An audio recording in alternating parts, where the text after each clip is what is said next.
Hey, good morning, good afternoon, good evening, everybody. How are we doing? It is time. It's time for a new trial. I've been keeping this one a little bit close to the vest.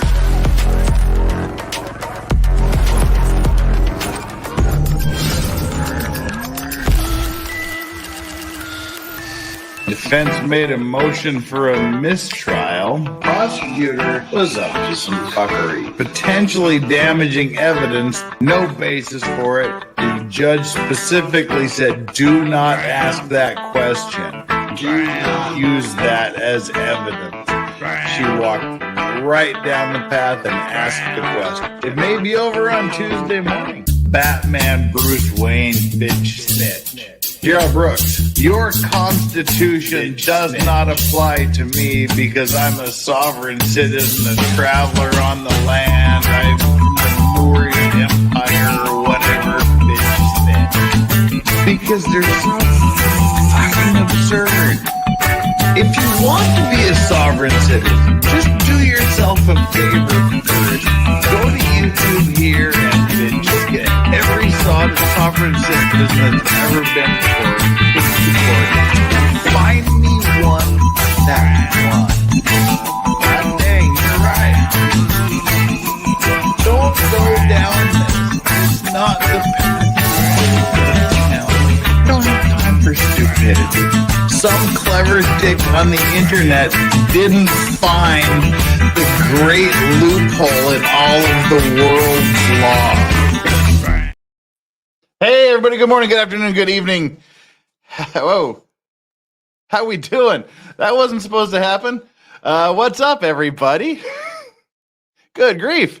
I started touching buttons and bad stuff happened. All right. Well, you know what? We're live. we were just live about a minute earlier than I expected. Sorry for being a little bit late. See, I shouldn't say that I'm late because people watching on the replay don't know that I'm late, so I could, get by. But I owe it to you that had to wait here an extra 5 minutes for me to get here. No excuses. I'm just dragging ass today because there was a Korean national football team gave me like Korea. The Korean national team played the Australian national team in the Qatar Asian Cup series last night, and I don't care about soccer, football, whatever you want to call it, but if you want to have any conversation with anybody for the next several days here in Korea, you have to watch the soccer match because that's all anybody's ever going to be talking about. So I was out till about 3:30 this morning, about 3:30 a.m. The soccer game wrapped up. Korea won. Then I came home, and for some reason, probably because of all the champagne and wine and whatnot that was in me, I decided it'd be a good idea to watch an episode of Yellowstone. And then I thought it would be a great idea to have like a corn dog and a bunch of French fries about 5 o'clock in the morning. And I got to sleep just after 6, and it's 9 a.m. here. I literally rolled out of bed 4 minutes before showtime and had to take care of the dogs and everything. So that's my story. No excuse this time. Can't blame it on anything. So I'm a little bit punchy still. So, and by the way, if you're gonna do something, if you can drink like lots of wine and champagne and stuff, don't have corn dogs and French fries at 5 o'clock in the morning. It's just not sitting well. So we'll see how that goes. But that's not why we're here today. We're here for the Zachariah Anderson trial continuation. We watched the police interview with the police interrogation of Zachariah Anderson. And today we're going to be watching the Sadie Beacham interview. We can't call it an interrogation. We can't even really call it a questioning. It was just a sit down, lovely little chat from what I hear. I've seen about 2 minutes of it because I like to go in cold. So we're going to watch that. It's rather long. We'll see how much we can get through. I think I might have to split it. I'm going to try not to split it up into 2 parts, but we might have to do that. So we'll do fine. I think because it's a Saturday morning here. It's rainy, and I don't really have anything to do until later this afternoon. So I think we'll be able to get through it all. But Law and Lumber and other people, they start doing their Friday streams, and everybody says peace out. So we'll try to keep your attention long enough. I'll put up a poll here in just a little bit, but right now we've got a bunch of people here. How many people are a bunch? I'm not sure. A bunch of people are 150. We got 150 people here right now. 70 likes. Hit the like, hit the subscribe. Make sure you're all subscribed. Hey, mods, good morning from Korea and good evening to you, or good afternoon to you, or whatever, wherever you are. All right. Thanks, people, for being here. I know you could be anywhere else on the entire internet, but you've chosen to be here because that's how cool you guys are. And as we go through this, we'll bring up super chats as they come in, I guess. So any super chats that you want to send, make sure that the super chat guarantees you get things read. And at $100, we will we'll unleash the doggo cam. The dogs are here next to me here. They're just chilling. So that's the super chat story. And if you guys on the replay crew go, gosh dang it, I really wish I could give you some of my hard-earned cash, you can do a little super thanks. There's a little $ button just down right about here, I guess. That you can click on. You can pretend you're watching live in super chat, and I'll bring it up, and I'll give you a thanks on the next live. All right, that's it. Let's do this, shall we? Because there is, like I said, there's a lot to get through here. The video was obtained by me from Solomon Anderson. Gave me the video, but it's clear that David from MLS Law Network edited the video, and he's got his little watermark down there with his what is it, the Making Law Simple Network. I just kind of covered that up with a little icon of me because I don't want to give anybody the misunderstanding or whatever that that I'm part of his network or anything like that. So I just covered that up there. So that's the deal. But thank you, David, for your hard work in editing this. All righty then. That's why I got that little thing down there. It's that time.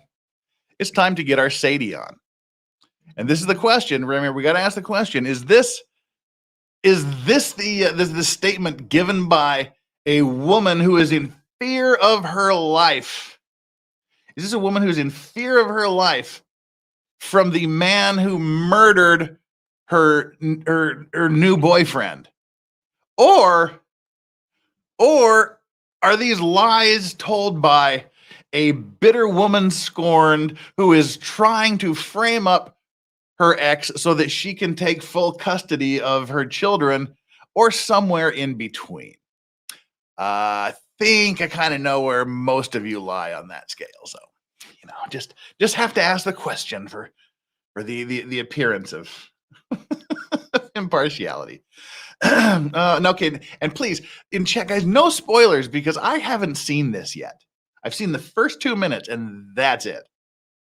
So no spoilers, but I know this isn't a spoiler, but get ready to blow your top. Get ready to be PO'd. Right, that's not making me feel good. Hey, Solomon. Hey, Jules. Hey, everybody. We got the La Kong Express. D, what's up? And Nosy Rosie says, buckle up. Mistress Meg, no poll. We'll get it up. We'll get it up here once we start. They'll do all they'll do a little bit of the preliminary stuff. Whiskey 77, how you doing? Jim Satala, how you doing, brother? Just kind of Paralegal Liz is here. Thank you so much for being here, Paralegal Liz. You're in for a treat. Get ready to be mad. Oh, people. Is 9:14 a.m. too early to start drinking? Probably is. So I'm having some water. But we can pretend, because this is some Legal Vices merch right here. This is one of the many things you can buy from the merch store with the link down below. And just in case, because I wanted to do a shot glass. This is the original piece of merch. I wanted to do a shot glass, but they don't have shot glasses at the store, at the Teespring store. So on the back, this one just says, "This is a cocktail glass." Oh, come on, there you go. This is a cocktail glass, it says on the back. But this morning it's a water cup.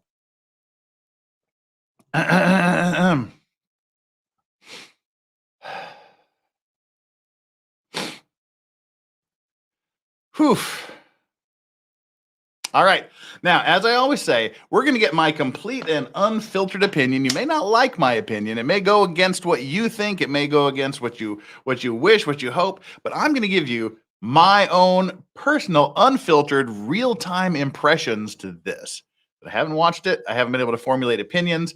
Nothing here is scripted or done for the sake of theatrics or whatever. So I'm going to give you my unfiltered opinion as to what's going on here. and it's a little bit early for me to be ranting and raving, but we'll see. Jen, how you doing, Jen? Jen, the RN, what's up? We love your own unfiltered opinions, legal advice. All right, here we go. I don't know if I'm ready for this. You've all scared me now. You've all scared me a little bit. So, all right. Okay, and again, there's several redactions done. Most of them are for time and to, as it says here, to protect the privacy of minor children involved. So hey, Mexican Vader, what's up? Let's go. I feel like he's maybe chasing. Okay. So why do you feel like he's tracing? Like what led you to that? Actually, I should probably bring this out back then. Okay. What makes you okay? We're off to a great start. What makes you feel like he's chasing you then? So this is clearly a situation where they are not treating her as a suspect. They're clearly not treating her as a suspect. They're taking everything she says, pretty much. They're going to take everything she says pretty much at face value. You can just they haven't read her rights. I doubt they're going to read her rights because they don't think she did it.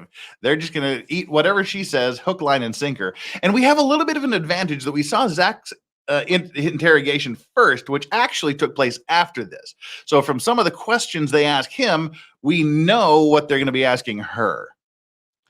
So we'll be looking at this. This is a problem with the believe all women thing. No, there's a woman would never go to the police and lie on her boyfriend or her ex. No woman would ever do that. We just must believe everyone categorically, which I think is horseshit. And as I always say, listen to every woman and investigate. Listen and investigate, not believe and try to, confirm your biases, confirm your prejudices. Listen and investigate. Listen, absolutely listen to every woman. Listen to every man too. And do some actual investigation to get to the bottom of it. So, I don't even, where do you want me to start? Yeah, I guess this is always a tough question. Where do we start, right? Right. I guess. How long have you known him? We'll start there. When did you meet Rosario Zachariah? or Zach? Zach. You know what? Let's go with Rosario. Yeah, Rosario. When did you meet? Yeah. When did you meet Rosario? Rar. Rosario, yeah, rar. Okay. And we started talking through like the Facebook dating site or whatever, Mhm. and then Don't meet people on Facebook. Just it was, rule number one. like February-ish. Okay. Yeah, I think it was so like right around Valentine's Day. Mhm. He like sent me a text, Happy Valentine's Day or whatever. And then we just started kind of talking from there. Went out on a couple of dates. Started talking on the phone a lot more. We lived like an hour away, so it was kind of hard. Long distance thing. Right. But like, he has kids and I have kids. So, like on the weekend or whatever, when we didn't have the kids. Sure. Or, when Zach would take the kids. No. So I met him in February. And nobody really knew about him, other than my best friend. So, because it wasn't really like, Sure. anything big. And then I was going to Mexico, beginning of March. So like March 3rd to the 10th, I was in Mexico. And before I left, Zach and I had our twin boy's birthday. This guy, and he did it with Zach as well. He's taking notes on a fully clickety-clacky keyboard. Dude. Mix in a soundless keyboard. I mean, if I was sitting in the chair where she is or where Zach was, I would be like, dude, your keyboard, it's annoying me already, and he's just started. So I've got to go into some sort of mode where I just learn to block that out. But that's annoying as hell. Okay, Christmas Eve. Mhm. That day, he came over to the house and there was an argument. He was upset. Our daughter wasn't there the day before Christmas. He began throwing things out of my house. I had to call the cops to have them come and ask him to leave. So that was kind of a violent episode. That was not the first time. And was this before you met Rosario, or This is before. the Christmas before? This was, so 2019. Okay. So Christmas. Let's start 2019, talking so about Rosario. December. Okay, let me tell you about Zach a year So I didn't ago. meet Rosario until February. Okay. But December was when Zach and I had that blowout, and we hadn't talked at all. Like, I kept my distance from him. I tried to file a restraining order. Washington County wouldn't order it. I had 7 pages worth of history of why I needed this restraining order. I was afraid. And they let it go. He kind of gloated in that. And then Okay, so she gave a 7-page story to why she needed a restraining order against Zach.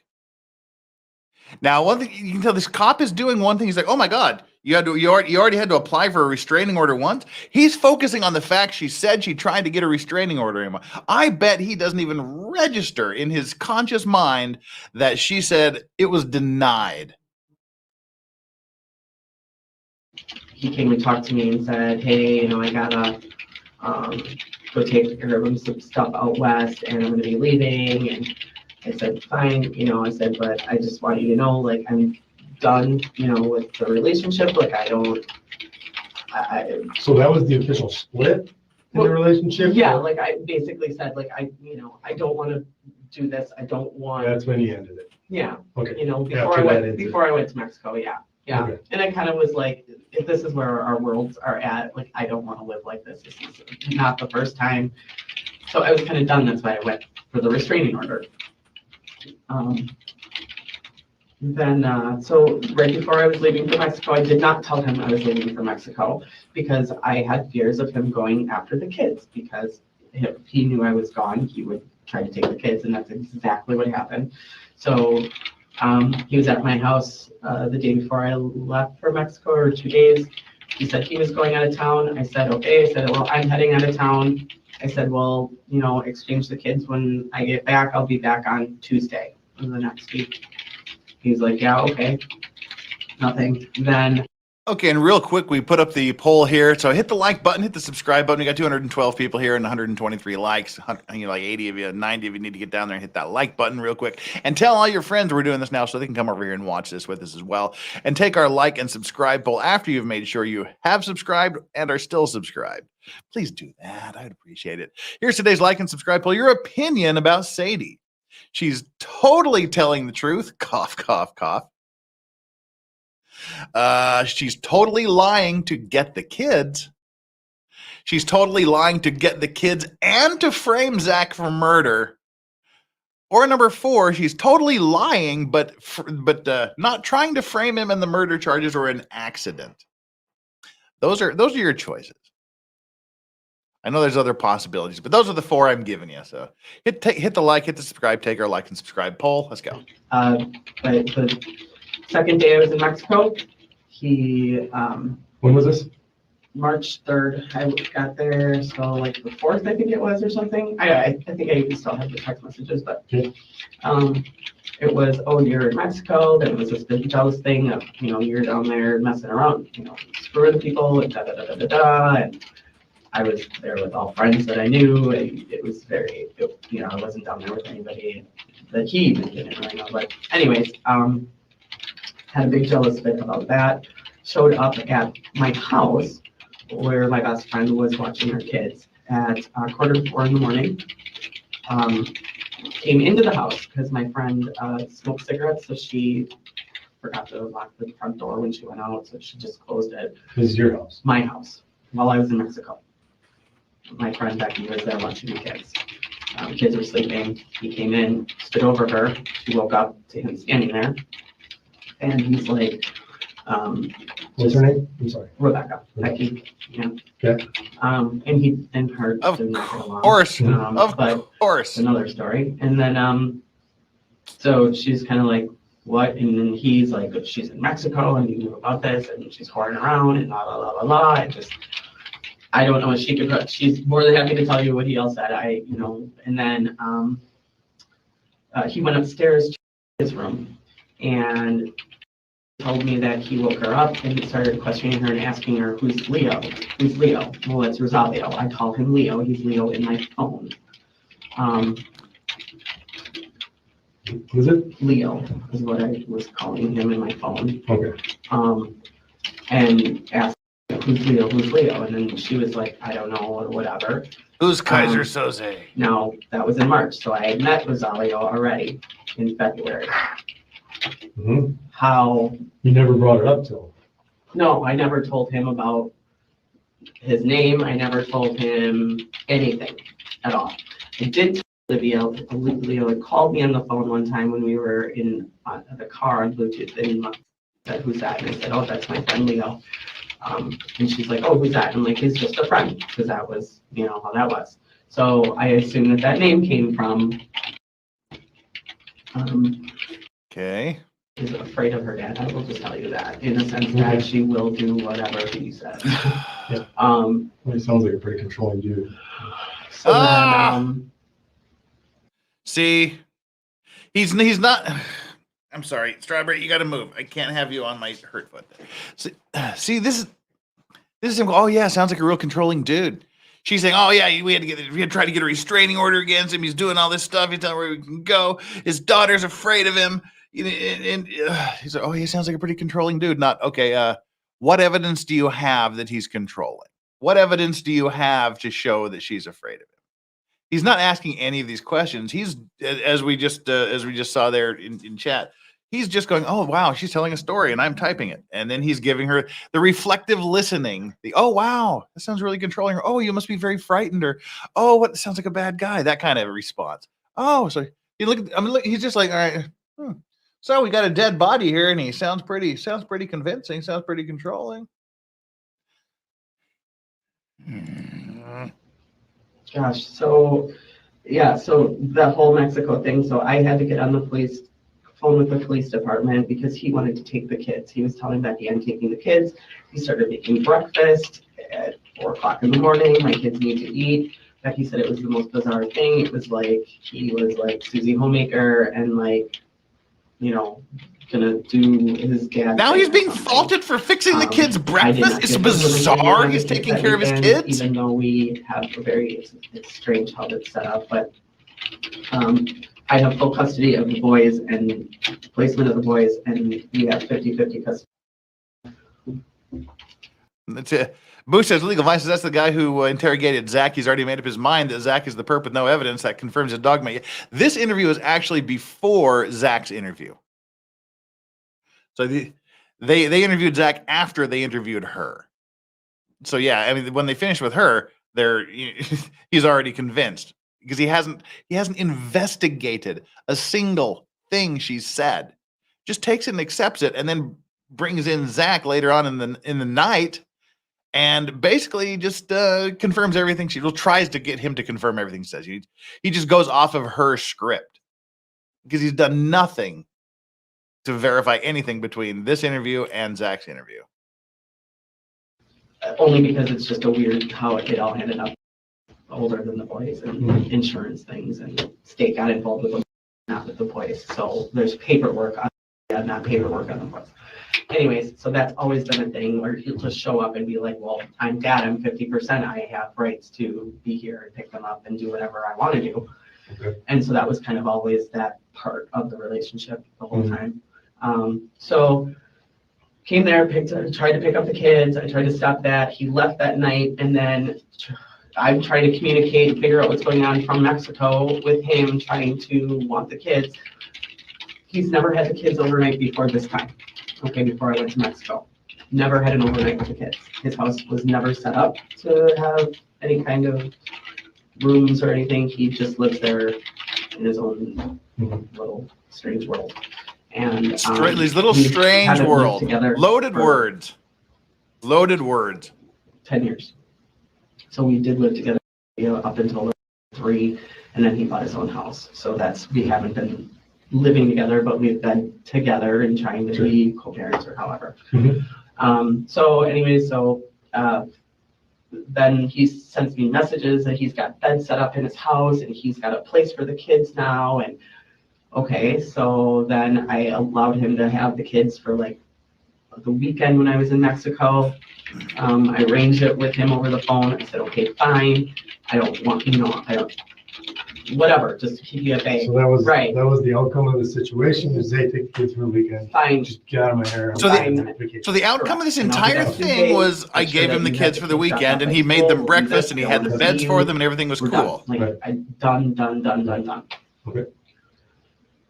Then, I tried to be civil about things when he came back. I'm like, look, okay, I just want to talk. We met at like Chocolate Factory, sat down and talked, and I'm like, I just want to be able to communicate about the kids, come up with a plan, a schedule, whatever we need to do that way. And he wanted to talk about a relationship and keep, why can't we give this a try? And you're not giving me a fair shot, and all of that, and just several emails from that time on about trying to stay together. And I'm like, okay. And then I'm like, I just don't feel like I can do this. Like, I'm scared of you. I'm on pins and needles. It's like sleeping with the enemy. I can't do that anymore. I don't trust you. All of it. I mean, I had all the conversation with him. I told him how I felt, laid everything out. And then. All right, there we go. I'm totally scared of you. She hasn't said anything that would make her scared of him. I told him I'm just totally scared of him. I'm done. I'm totally scared of him. I'm living on pins and needles. She hasn't given a single example, a single story, a single piece of evidence that this is actually the case. And this cop is just sucking it up. This is frustrating and annoying. He is not questioning her. He's just accepting whatever she says as read. Some time went by. Now we're kind of the end of. How did the meeting go at the Cheesecake Factory? Cheesecake Factory. Sort of civil, a lot of tears, just really just kind of like. Okay, had a civil meeting at Cheesecake Factory. I don't want to be back in a relationship. This is actually where my stance was. Okay. Then there was several weeks of, I'm having panic attacks. I'm anxious. I can't sleep at night. Why? This is killing me. And just, all of like the breakup heart stuff, and I just, kept saying, I'm sorry, I'm not trying to hurt you. There's no, I'm not. I'm not trying to hurt you. I want to be able to communicate about the kids. I want to be able to get, that. That's what's important. And then, then it would go into, well, you're screwing around, blah, blah, blah, blah. And then. Wait, she knows he's screwing around? She's with another dude right now. I know you're screwing. She's with another dude. Double Trend kicking off into the very first super chat of the evening. Thank you so much, Double Trend. She's so scared, she sat him down to have a convo about being scared. I roll. Right. Yeah, I'm terrified of him. I just can't do it. I'm on pins and needles. It's like sleeping with the enemy. So let's go to the Cheesecake Factory and talk about it. Let's talk about how scared I am. And Jen, the RN, hashtag free Zachariah Anderson with a $10 super chat. Thank you so much. Gee, I wonder what the missing and considered endangered man is up to while they're sitting here wasting time on this BFF man bashing sesh. Who cares? This isn't about him. Right. There's a missing and possibly dead dude. Because my understanding is that at this point, they hadn't declared him murdered yet. They just knew there was a bunch of blood in a house and a dude's not there. But yeah, we don't need to investigate. Oh my God, where is your ex? Not Zach's ex-boyfriend or Zach's current boyfriend. Where is your current boyfriend? Where is your boyfriend? Ordinarily, when somebody goes missing, they look at the people close to them, the family members, the exes, the currents. Those are the people they focus on when somebody goes missing. Yeah, not seeing any of that here. Thank you so much for that, Jen, RN, and Island with $5 super chat. Thank you. I'm confused. He's missing at this time for less than 2 days. No, correct. And she seems unfazed, talking about her ex, not talking about finding her man. When she was saying she was freaking out because she hadn't heard from him in 12 hours. She went over to the house because she hadn't seen him in 12 hours. But now she's like, yeah, let me tell you about this discussion we had at the cheesecake a while back. Yeah, this is not a woman who's overly concerned about her missing boyfriend, which presumably it's been about 36 hours since she went over to his house when she was feared for him because he was missing, and then sees all the blood everywhere, and then like, okay, let's go talk about the Cheesecake Factory.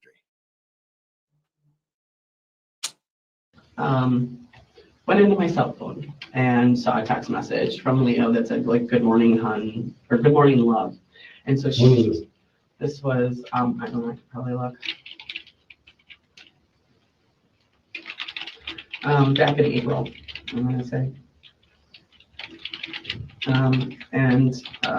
So she was upset because she thought that he was saying "I love you" and I was saying "I love you," and she didn't know this person, and she was wondering, like, she's like concerned, like, mom's dating somebody and I don't know about this or whatever. So she told him, and then he told me, well, found a text message, and so you're dating somebody and you love them, and I mean, just went into everything, and I'm like, wait a second. Okay. We're not upset. Breached. Okay, so all right, this is sounding reasonable here for everybody but her. The daughter finds text messages and is like, mom's dating somebody, and I don't know who she's dating. Dad, did you know mom's dating somebody? What's up with this dude? That makes sense. All right. So even her daughter's like, okay, who's this dude mom is dating? Sounds like mom's being the irresponsible one here. Crossed lines and went into my text message, like, isn't that what's more important here? And then, so that just started kind of. Whoa, whoa, whoa, whoa, whoa, whoa, whoa, whoa, whoa, whoa. Look.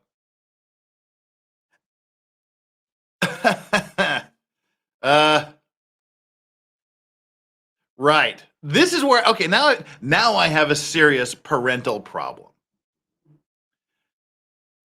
Daughter sees some text messages from mom to dude and dude to mom. She's like, I don't know who this dude is that mom's saying she's all lovey with, and some dude I don't know is saying I love you to my mom.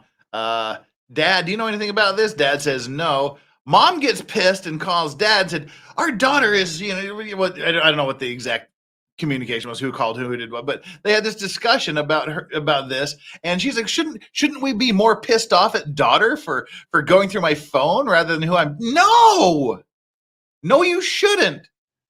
Well, I mean, Zach shouldn't. Zach should be okay. Now, you shouldn't be going through your mom's phone, but who are you dating that our daughter is concerned about? Who are you dating that our daughter's worried about? She's coming to me about one of your boyfriends. Why is that? Let's talk about him. Yeah, okay, take away whatever phone or game or whatever the hell it is she likes. Take it away for a week and ground her for going through your phone. But let's talk about this dude that is hanging around you that I don't know about and your daughter's concerned about. Yeah. No, we shouldn't be more concerned about her going through the phone than her being concerned about who you're dating. What did tell him? Okay. I don't. I really don't. But she told Zach. She told him something. I mean, she was upset, like, with me. And then, Yeah. Goodness gracious, this is so much. I mean, I swear I couldn't make this up if I tried. This is just. Well, look, if anyone says I couldn't make this up if I tried, I immediately question them.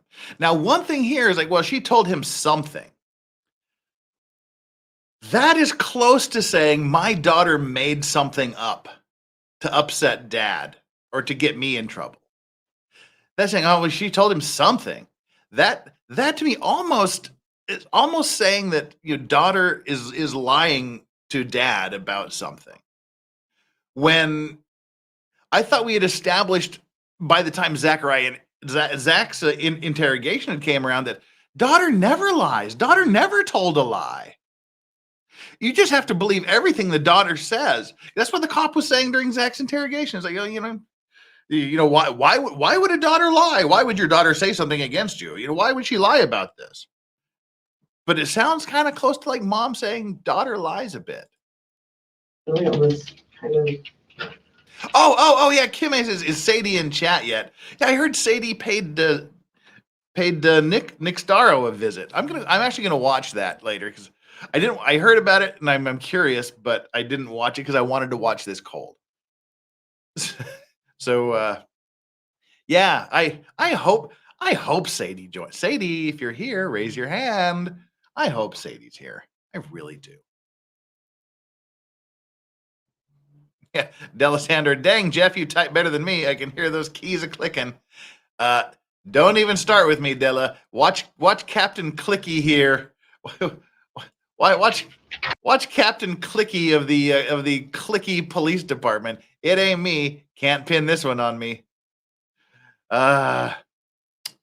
So to me it sounds like she's laying a little bit of daughter is lying stuff when we're supposed to believe that daughter never lies.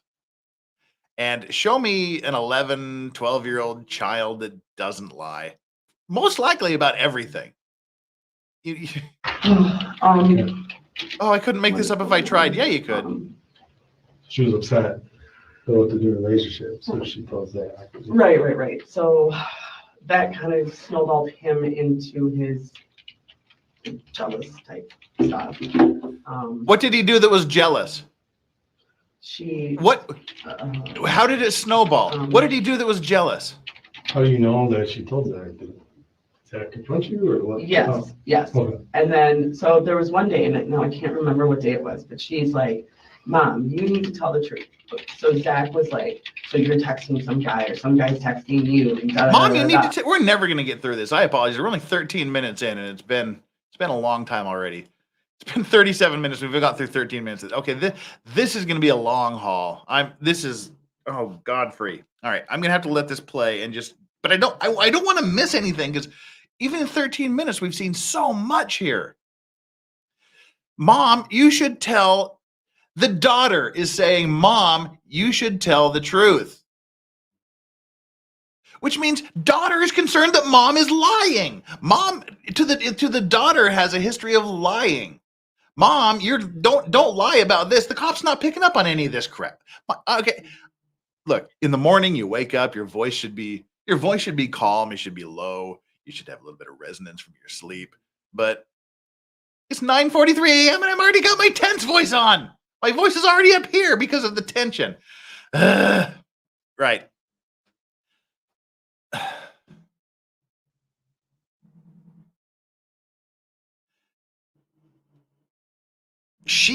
Her daughter has said, Mom, you got to tell the truth. That means mom doesn't tell the truth sometimes. Cop's not picking up on this shit. Della Sandor, thank you so much. You are one of the best law commentators. Top 3. Who's number 2 and who's number 3, Della? Because I know where I am. I know where I sit. I sit firmly atop that pile. King Lorax, king of the commentators. All right, let's get into this. And I'm like, look, I already told you, Zach, that I'm seeing someone. So yes, I've already been honest and upfront with that. There is no seeing someone, and here's the guy I'm seeing, and here's his details. That's different. Him to her because this is new. Is there kids? It's new. It's a new relationship, and I have okay. This was the deal when my ex and I broke up.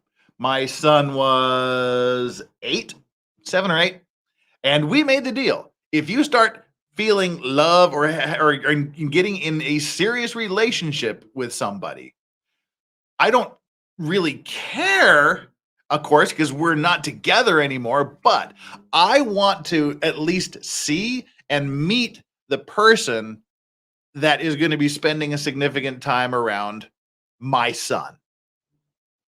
I want to know who is not that I'm going to have any opinion about it, most likely, unless there's some serious issues I see. But I want to know who's spending time with my kid. And my son's 23, and if I ever get in a serious relationship with someone, ever since that time, or I say, okay, this is a person I'm dating. It's not your mom. She's not going to be your mom. She'll never be your mom. But this is the person I'm dating. Of course, now it's like, hey, got a new girlfriend. He's like, oh, cool.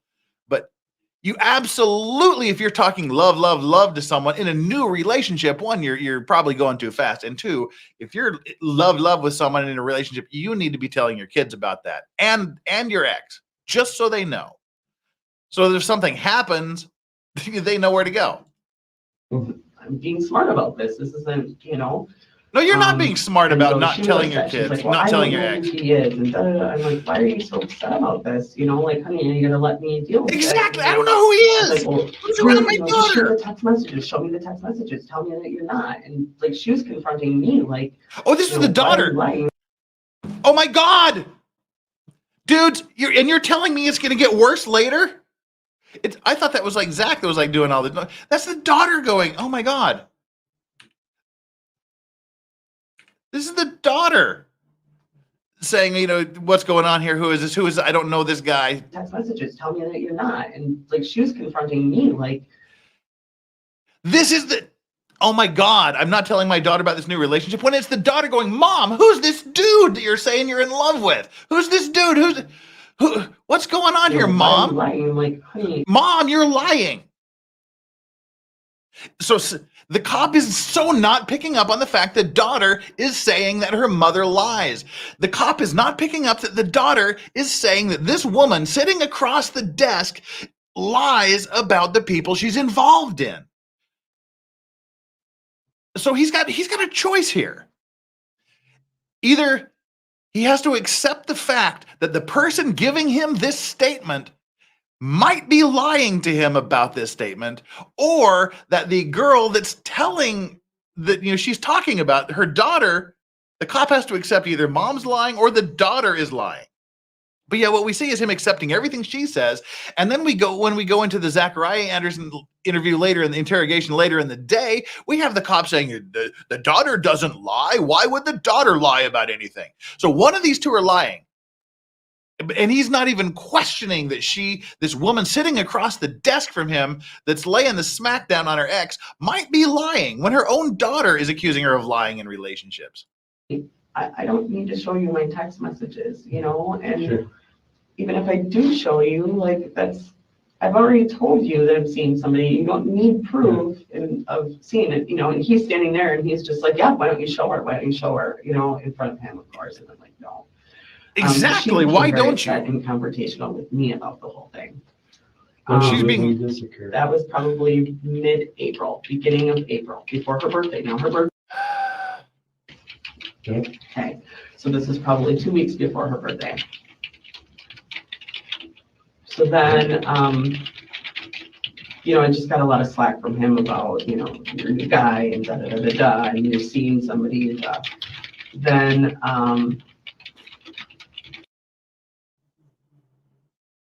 the day, Zach and I had agreed that we were going to split for the birthday. She was going to go by his house on that Friday, the 24th, and stay at his house overnight with the boys. And then her birthday, I was going to be going to his house to have a little birthday party, and then pick up the kids. 2 birthdays, that's acceptable. So we were going to go down the trail together with the skateboard, right? Mom agreed to do all that. And so we did that on that Saturday. And I got to the house, it was kind of standoffish, and I was like, what's the deal there? What else? His house on Saturday. I got to Zach's house. Okay. So the guy you were terrified of, you went to his house. So the 24th happened. On the 24th, he had the kids. Okay. So the kids were at his house. I was at home. Okay. Rosalio came over that night. Okay. On the 24th. Helped me decorate the day in the kitchen. He stayed over that night. About 3 o'clock in the morning, we were getting ready to go to bed, turn off the lights in my bedroom, and my doorbell went off. And I was like, what the heck? So I'm like, that's weird. Yes, it's weird. Your doorbell's rung at 3 o'clock in the morning. I looked out my front window, which looks directly out to the main Appleton Avenue. And as I looked out the window, I saw a black car pull out, and I lived next to a bar. The bar is closed. There's no business because of COVID, and it was 3 o'clock in the morning. and I saw a black car, and I'm like, son of a bitch. Who is this car? It had to be naughty. I mean, it was a black car. Now, I didn't take a license plate, and it pulled out. You're somebody rings your doorbell and a black car pulls out of this bar across the street. Could have been any black car in the universe. You didn't get a license plate. You didn't see Zach. You didn't see anything. You saw a black car and someone rang your doorbell. Come on now. Come on. Squealed out of there, pulled right past the house, and went down. What way is that? Freaking west, I think. And that would have been the way that he would normally take to go back to his house. I was like, oh shit. And Rosalia, I didn't tell him that night, but then later on I did tell him, but he was like, oh yeah, he's like, you didn't tell me that you saw the car. I'm like, yeah, you did. So then I was like, I had the feeling like that was that, like it was kind of apparent. So I kind of, I had that feeling. Then that morning, Rosalia went out to his truck, and then he came back in, and he's like, hey, he's like, did I go out to the truck last night? I'm like, no. And he's like, because he's like, my allergy med is in the middle of the console, and I usually keep that in the glove box. He's like, and then there's something else that's missing, or that's messed around in there. He's like, and it wasn't me. And I'm like, oh, okay. He's like, if you're telling me your ex was here possibly, then I think he probably went in my. So yeah, look, could have been anybody. Come on, it could have been anybody. And that car, it's 3:00 in the morning. Every car from brown to black to blue to purple to dark red is gonna look black. And I'm just, this is weird. Truck. Like, seriously? Anybody could be in it. Anybody could be in the car. All right, so, that was that. Anybody could be in his truck, I mean, So he just kind of left that. And then I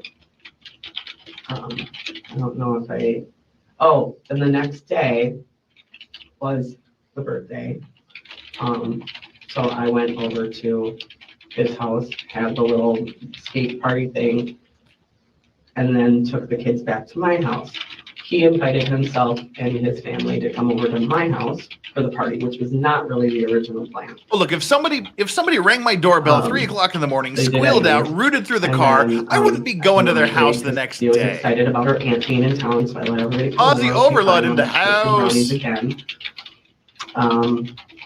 While we were there, I mean, like I said, when I got to his house on Saturday, she was standoffish, that she didn't really want to hug me or touch me or anything. And then Saturday at her birthday, she was upset and kind of visibly upset with me and kind of crappy with me. Mm-hmm. I got her a flip phone for her birthday. Mm-hmm. She lost her mind. She was mad as hell at me.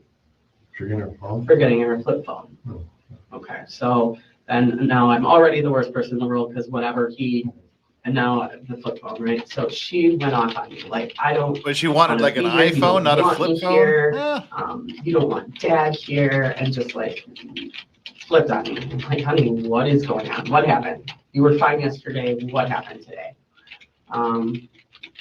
Then he started, so then she's like, well, can I just stay overnight at Uncle Josh's house with Aunt Zeta, which is his family. Josh lives in Sheboygan. And I'm like, okay, that's fine if you want to stay with your aunt. I get it, go ahead. So her birthday night, she did that. And Zach's like, can I just talk to you? And I'm like, well, can your family be here? I don't want to talk to you alone. And that was one of my things about talking to him was I didn't want to talk to him in my house anymore because the last incident he pushed me out of the house and locked me out. So I'm like, no, if we're going to talk outside. That's fine. I'm like, but why can't your brothers be here? And he's like, can we just talk? I'm like, fine. So then he's like, then he starts describing what I was wearing Friday night. And he's like, see a pink tank top and you were listening to that song, weren't you? And I'm like, what song? And then he's like, tells me the song that we were listening to. And he's like, it's on, he's like, let me see. He's like, let me check your Say one more time. Look at this transcript. Like it's on. He's like, let me see. He's like, let me check your. Like. I know people have like these crutch words. I just did it myself. God damn it. I just said like myself. I know people have these crutches, these crutch words. Like, But one thing about these crutch words is you tend to use them the more you get nervous or frustrated or are trying to think to make shit up. Because your mouth is going faster than your brain, and you need to give your brain some time to catch up. So you naturally go into these like things. That's your buffer. That's your vocal buffer. So I find it curious that when she's talking about these things, she's doing a lot more ums and ers and likes. Speaking of likes, like the stream. Like the stream, right? Like that, exactly. Thanks. TV, it's got to be on the phone or it's got to be on the TV. And he's like, if you're listening to it, let me see the history. And I'm like, no, you're not going in my house to see the history. And like, what are you talking about? And he's like, I just see things. I know things, you know, I can tell when, you know, I've told other people like ESP, like type things. Like I've told other people that they're going to meet their somebody and they do, and then, you know, they're together forever. And so I just get these visions. And so now I have this vision and, you know, and you're there with him and like just basically explain the entire night. And I'm like, how would you have known if you weren't? Now I have a big deck bay, like a big deck sliding, what do you call those? Island, when you catch up, you'll hear the answer to this. I'm behind Sadie's alibi. She's too unconcerned. She doesn't need an alibi. She's just sitting down giving a talk to the police. She's just having a conversation. She's telling them what's up. She's not a suspect. They never for 1 second treated her as a suspect, thought she was a suspect, even considered the merest possibility that she was a suspect crossing their minds. She's just sitting down there telling a big old long story. Dude doesn't even have to ask questions. She's just rattling on and just going through whatever script she's got written in her brain. Yeah, she doesn't need an alibi because they're not asking her whether or not she did it. They're not even thinking about it. Oh, God. Frustrating. Sure. You know, and it's all glass windows and then the blinds don't close. So anybody could stand there and just look right into my kitchen, straight through the house, and well, right close your blinds. Couch, right? And that's exactly what I did. And I walked out there to see where he would have been able to stand to see us, because he's like, you're on the couch and you were there and you had shorts on or something like that, and this, and then like describing everything, and you had your hand on his lap, and then this, and then, you know, and then you guys went into your bedroom, and I'm like, if you weren't here, how did you see all of that stuff? And then so finally, he kept denying it. And then I said, you know, something's wrong. I said, I don't know. I said, I think your dad was here last night. Something's up. When she got back, I asked her. And I just literally said to her, I'm like, hon, I'm just concerned that Dad may have left you guys in the middle of the night and didn't tell you. I'm like, that would have, you know, if Dad did leave in the middle of the night and told you, that would have been one thing. But if he didn't, like, what if something happened and you would have woken up to the boys and then you wouldn't know which direction Dad went in, you know? I'm like, that kind of scares me. And she's like, Mom, I got to tell you something. And I'm like, what? And she's like, Dad did leave. And I'm like, he did? And he told me. And I'm like, he did. And she said, yeah. She's like, he woke me up and he told me he had to go and get some answers. And I'm like, what does that mean? Like, what? And she's like, he needed to get some answers, Mom. He can't sleep at night. He just needed to be able to go to sleep. And I'm like, what? And she's like, now he can sleep, Mom. Now he can sleep. And I'm like, what does that mean? And she's like, well, he saw you. He was videotaping you. And I'm like, what? And she's like, yeah, Mom, and I saw you, and you were there with that douchebag. And she's like calling him names and like using all this language that she's wouldn't use, you know. And he did this and you did that and I saw it. I'm like, how, what? And this is what happens when you're not open with your kids. So he must have showed her a videotape of what he videotaped me. Was it having sex or something? No, Okay. no, just sitting on the couch. Okay. Just hanging out together is all it was. And When you got home, you showed her the video. yeah, he must have. That's what she said. Yeah.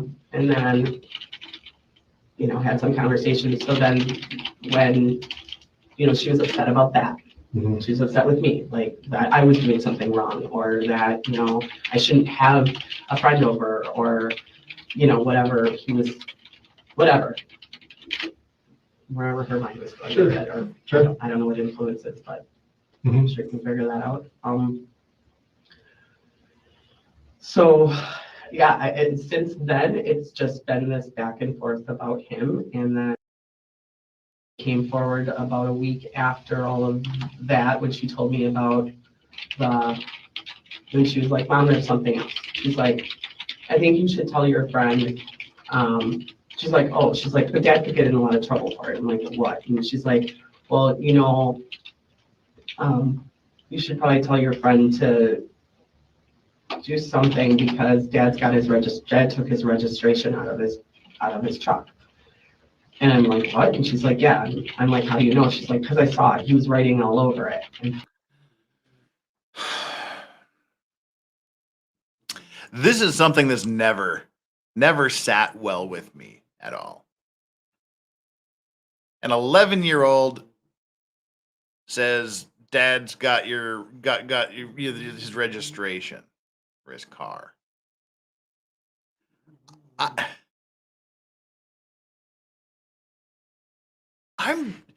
don't think I had any idea what a car registration was until like driver's ed class in school when I was 16, and they're saying, okay, you have to have your license and your registration with you all the time. I don't think I'd even heard of a registration before then. And it's just, I mean, maybe she's a smart kid. Maybe maybe she's into cars. Maybe I don't know. But it's never sat right with me that an 11-year-old would go, Mom, Dad has the car registration for this other guy, and he's writing all over it. Now, Dad took a piece of paper out of the car. It seemed like an important piece of paper out of the car and's writing on it. That I could be behind. But saying, oh, he's got the registration. That doesn't seem very 11-year-old girly to me. I'm like, okay. And she's like, he still has it? She's like, yeah. And he's not planning on giving it back. I'm like, okay. I'm like, well, what's he going to do with it? And she's like, I don't know. He said he was going to maybe have him followed for fun or something like that. I'm like, okay, that's not okay. So then I told her, I'm not even sure my 23-year-old that has a car registered in his own name knows what a registration is. The registration was gone in a letter. Because Zach said something to me about, you should go tell Rosario he's really in love with this other person, this DL or whatever. Well, this was a letter that he stole. So he took the registration and some letter out of the glove box, okay? And she's not pissed that there's a love letter to another woman in the glove box of the car. From some other girl. And I'm like, okay. I'm like, I don't know what the letter is. So I asked Rosario about it. I said, Rosario, there's a letter and, this missing. Is that missing? He's like, yeah. And he's like, and the letter came with the vehicle. He's like, my daughter found it the other day. It was in the back. He's like, it must have came with the vehicle when I bought it. Bitch! And, bitch, he's lying to you. He's lying to you, bitch. Come on. Now, this is where the cops' radar should be pinging. The cops' copdar should be pinging right now. This woman who is jealous of everybody, who's upset at her daughter, who doesn't like her ex-husband, who's in a new relationship with some guy, who's texting, I love you, honey. Oh, you love me too. Oh, we love each other. Suddenly there's a love letter from another woman in the glove box of his car. That should be pinging to the cop. Okay, perhaps this is a jealous girlfriend, and that's why dude went missing. Because this woman who clearly, gets upset a lot, who is clearly, nobody likes her. suddenly her new boyfriend has a love letter from somebody else in his car, and she finds out perhaps she had something to do with him going missing. Perhaps this is the jealous girlfriend story. Not only does the cop not believe it, but now, bitch, please. You go to your boyfriend and you go, boyfriend, there's a love letter in the glove box of the car, apparently, that Zach apparently stole. There's a love letter in the glove box. And his answer is, oh no, that just came with the car. That's not mine. That was just near when I bought the car. I don't know why. I left it in the glove box. Yeah, it came with the car. I don't know how long I've had the car, but it just came with the car. Bitch, he's lying to you. He's lying to you. He ain't in love with you. He's in love with this DL chick. I know this isn't funny in the whole context of the thing, but bitch, please. He's lying to you. And the cop should be like, you don't even expect me to believe. That should be another ping on his radar. That she's trying to pass this off like, oh, no big deal. Oh, Solomon, why? Why are you doing this to me? My blood pressure is high enough as it is. And they're saying he doesn't know what's coming.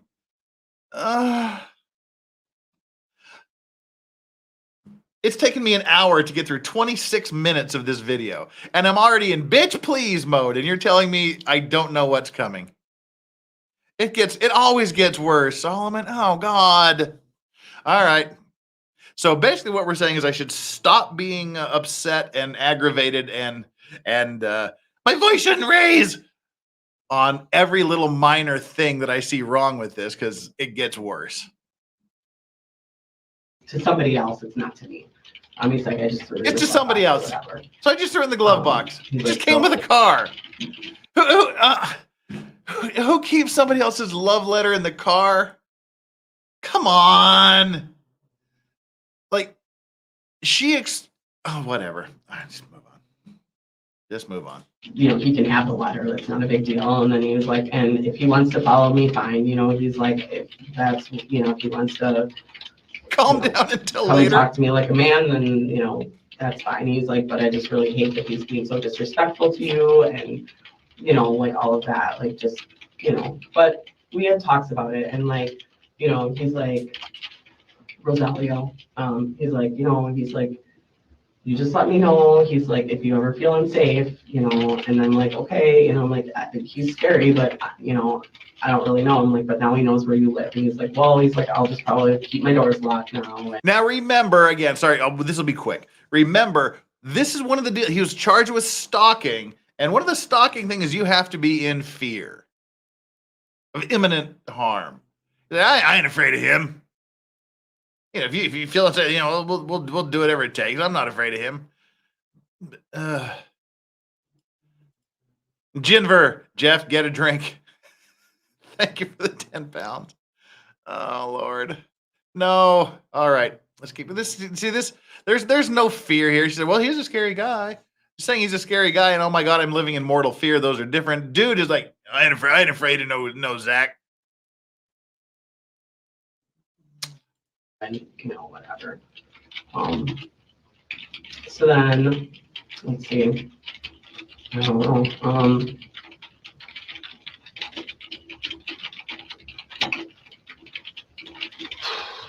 What next? What next? What's next? I'm sorry, we have to do this. I said we weren't going to pause, but we have to because D what? Dropping some heat.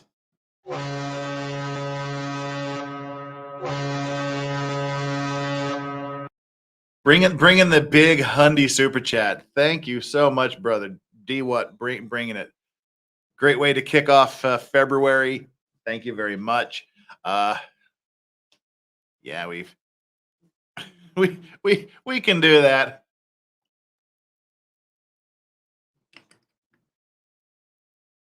Nothing like a good belt of Elijah Craig high proof whiskey at 10:10 a.m. D what? Thank you so much. That also relaxed the vocal cords. Thank you very, very much. Booge McFadden, wow, $100. That's almost a tank of gas. It takes me literally about exactly $100 to fill up my Jeep. Yeah, so Doggo Cam, I'll set that up. All right, let's get on to the interview while I set up Doggo Cam, because we have reached that time that we call Release the hose. We just kind of kept, resolving out. I kept talking and just kind of doing our normal, kind of like seeing each other every, other weekend or whatever. Didn't have the kids.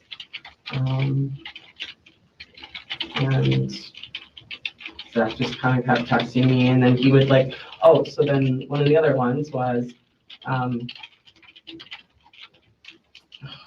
see, our daughter went to a party at the tree farm. Tree Farm 2 weeks ago or so. And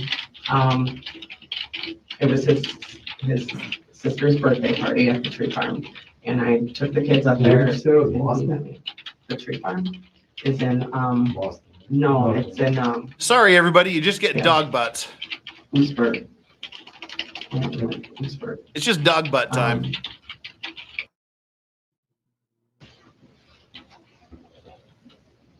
And his brother just bought it. And he's very familiar with the tree farm. They grew up on a tree farm there. It's an area where he grew up? It's an area that he spends a lot of time as a really young kid.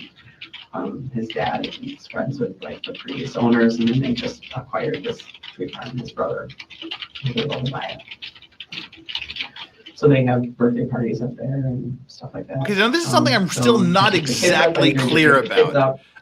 When I got there, Solomon, is she being interviewed regarding the stalking, or does this have to do with Rosario being missing? Is him being missing part of the reason she's there, or what? Really, and everybody asked him. Which I assume is the case because he's missing at this point. Didn't respond or anything, didn't say anything, just kind of fluffed it off, don't worry about it. I'm like, okay. I'm like, would you get into a fight or something? And then he just kind of shook his head and fluffed it off. Well, then that night, I wanted to stay and hang out at the party and stay over at Grandpa's, which would have been his dad's, who lives close by there. And I said, okay, fine, she can stay. I took the boys home. Well, then we find out that got into some trouble. She stole a phone from her aunt, and she's been acting out, which I get with a lot of this stuff going on. So one of the things that she'd been acting out with was a cell phone.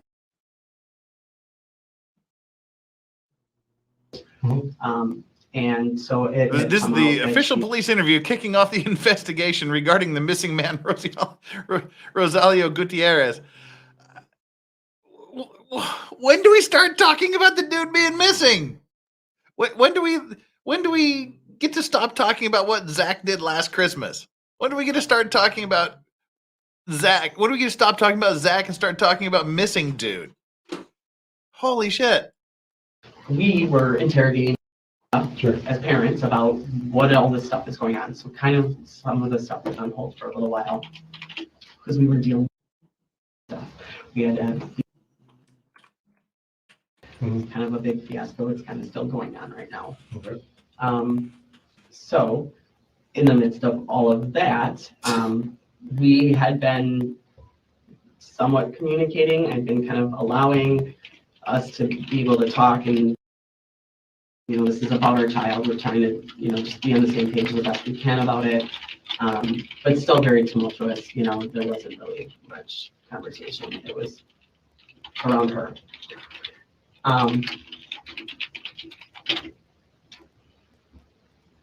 At that time, so a burner phone that she had been using to send messages, which was one of his old phones. It had cracks all over it. Then another burner phone that he used for music, which had been activated at one time. God dang it, we are never getting through this. We still have over 2 hours to go, and we're already an hour into this. So by this math, it should be about 8 hours. Look. She's not very bright. I'm just going to say that now. Actually, that's exactly where I'm going with this. That's exactly where I'm going with this. She's not exactly smart. Okay, yeah, Angel, exactly. Stop trying to make fetch happen. Burner phone. She's got this burner phone. There's that burner phone. There's the other burner phone. You got a burner phone for music. No. I know I probably don't need to say this for anybody. This is me. This is me law rack explaining. A burner phone is literally that. It's an untraceable, untrackable, one-off phone that you go into Best Buy or wherever. You go, hey, I need a quick temporary phone that you can use to do whatever you want with it, and then you burn it. Like literally, you drop it, you chuck it in the garbage, you throw it away. They're called burner phones. Like you have a burner gun, burner knives, burner phones. Those are things that you use and you drop, and they can't be tracked, traced, found, discovered, whatever. You burn the phone. Literally, you just get rid of it. It's clear when she says burner phone, it doesn't mean he's up to some nefarious purpose and he's got a phone that he's using specifically for tracking and doing shit. It just means another phone. Burner phone is not another phone. I have a feeling that this is going to annoy me throughout the interview because there's lots of phones going on. There's lots of talk about phones. So I have a feeling that this burner phone thing is going to get to me, like her likes and ums and ers. But yeah, she clearly has no idea what a burner phone is. So I'm just going to say every time she says burner phone, don't think, oh my God, he's got a, he's got an untraceable phone that he's up to no good with. Just think other phone. And Jenny ELJ, thank you so much, and thank you, and thank me, and thank everybody. Thank you, Jenny, for the super $20 super chat. Thank you so much for that. Deeply appreciate it. Burner phone, my ass. I would imagine that just keep calling it a burn. Me no talk good today. I would imagine that continuing to call it a burner phone would do that because we hear burner phone and we think, phone used for illegal activity that you don't want to be found, you don't want to be discovered, and you can easily destroy and get rid of. So you got a burner phone for music? No, you don't. But it lost its whatever.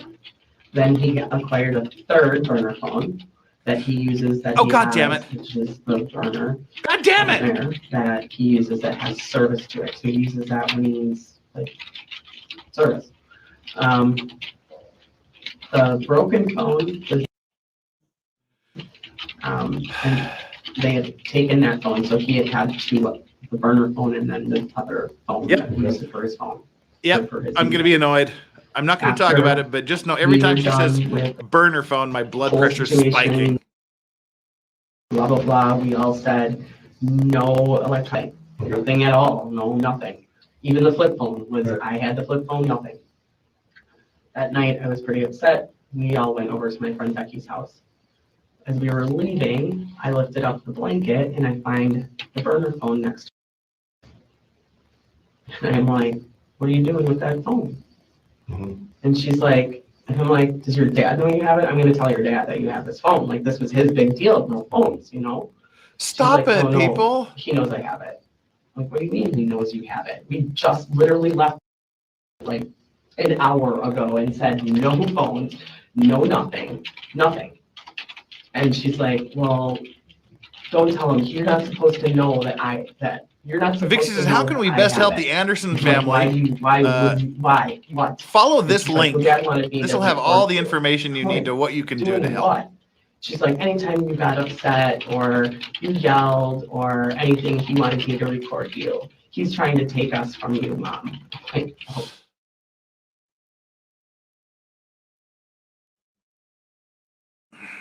Did she really word it that way? Did she really word it that way? He wants me to record everything. He's trying to take us from you?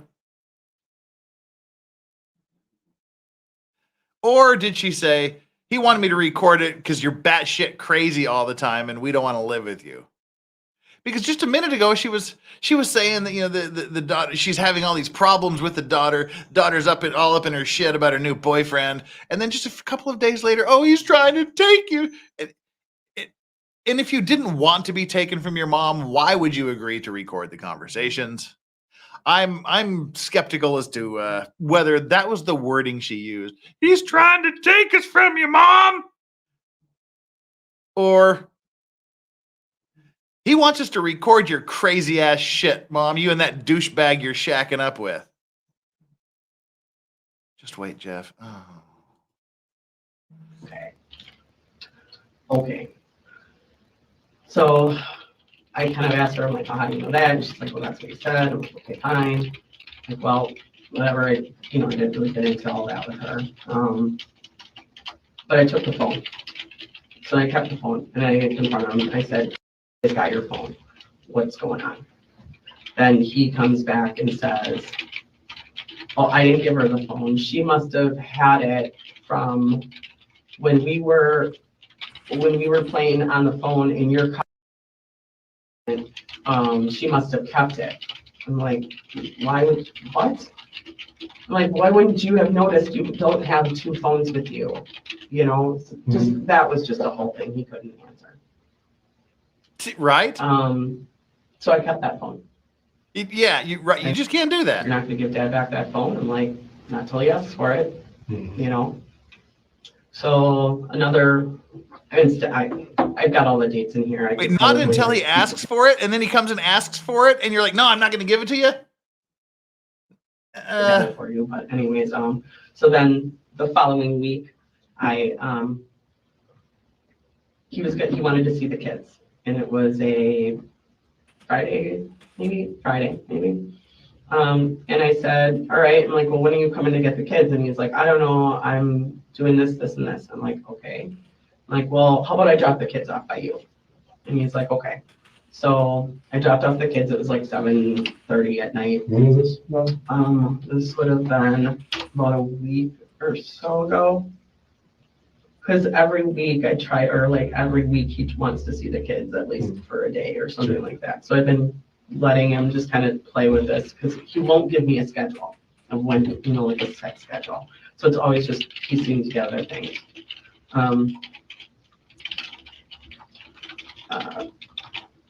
So I said, well, I'll drop him off because he lives 5 minutes from my brother. Okay. And I was going to go take a pond lily because I'm moving. So I was going to take the pond lily over to my brother's house. So I packed it all up in the truck. What the fuck is a pond lily? Whenever, and I'm like, I'm going to. We're not talking about like an actual lily in a pond, are we? The hell is a pond lily? So then when I got to his house, he's like, what time was that? You said like 7:30-ish. It's not really a lily in a pond, is it? Yeah, because he had to go to dinner and he wasn't going to be home yet. And the original plan was to drop the kids off at like 4:30, 5 o'clock. Okay. It's literally a pond lily. Okay. So then, a lily pad. Okay. That was the thing. All right. So it was about, let's see, I dropped the kids off at. What day? Yeah, I have it right here actually. Friday, May 8th. Okay.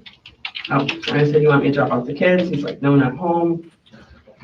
And then he said, what time do you need to be gone? And I'm like, I was just going to drop off the water lily by my brother. Not a big deal. Kids were asking where you were, so I just thought I'd offer to bring them. So then I dropped off the kids. So 7:15. Okay. 7:15. I left. Oh, no. 7:15, I said, got to get the lily out of the pond and load it and then to you.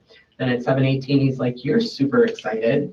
Not asking what's happening after that flower, but your frequency changed to less tired. And then I just said, I'm less than excited about getting pond scum on me. I said, we'll be there soon. And then I got there. So it would have been about 8:53 or 8:30 I got there. Then he said, what time are you bringing the kids over tomorrow? And that was at 9 o'clock at night. And I said, huh? Because I'm like, you have the kids. Why would I be? And he said, and I said, you mean bring them home? No, they're not. Strawberry is licking Yoda's foot. So I think that was he's trying to say like he's got somebody. Do you know what I mean? Like, oh, sorry, I was texting the wrong person. And then he texted me too much makeup and perfume for Charles, which is my brother. Angry about pond water. Had a fancy jacket hiding in the back of my car, which I didn't have a jacket. I had my camo jacket on that you saw me in actually. Wait, what? Wait, what? You have a jacket in the back of the car? No, I didn't. I had a jacket. What? Come on. Have a jacket. I had my pond water. Had a fancy jacket hiding in the back of my car, which I didn't have a jacket. I had my camo jacket. Right there. For once, the closed captions here are accurate. I didn't have a jacket. I had a jacket. Fuck. On that you saw me in actually. Premonitions don't make me psychic. Calls me Zachariah when she feels good. And then the next text was denim shirt, ... Kenosha. And that was at 10:42. And I was on my way out to Kenosha. So then I was like, why? How does he even know? So when I got to Rosalio's, I had a feeling that he had put something in the car when I dropped off the kids because he helped our son get out of the car, out of one of the sides of the car. And I just had a weird feeling and I'm like, I'm gonna check. So I searched on my car seat or my car, I searched on the floor and whatnot, and I lifted up the car seat behind me. Yes, he's the investigator. Behind me, lifted up the car seat, and the third burner phone that I don't ever really see, but it has the service on it, was on in a password locked position, on upside down like this, flat underneath the car seat. And I'm like, you gotta be shitting me.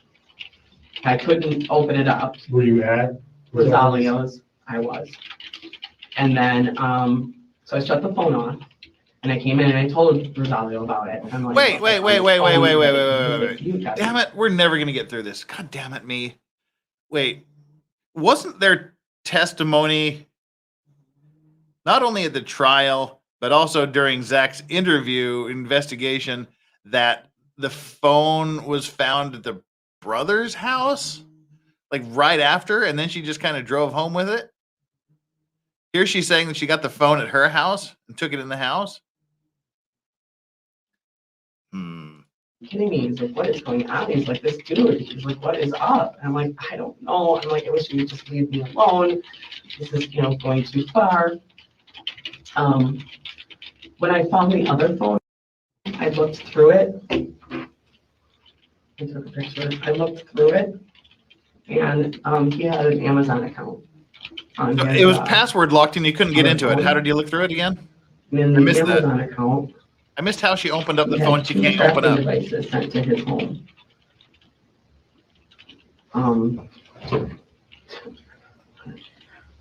I know there's so much. I'm sorry. I'm all over the place, but I'm just trying to tell you what I got here. So you ordered 2 tracking devices, one of which was entered into evidence. The picture was entered into evidence still in the packaging, and the other one I never found.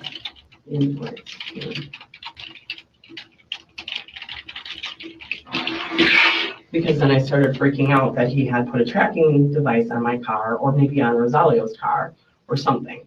So then when I found this too, I told Rosalio, I'm like, I found these 2 trackers. I'm like, I don't know. He's like, if he's tracking me, let him. Like he was very kind of passive about it. He's tracking me, let him. Doesn't sound like someone who's in fear of imminent mortal bodily harm. I know he didn't seem like he was too afraid. You know what I mean? He didn't seem like he was too afraid. Well, that doesn't sound like stalking, does it? Because I like those messages you put now.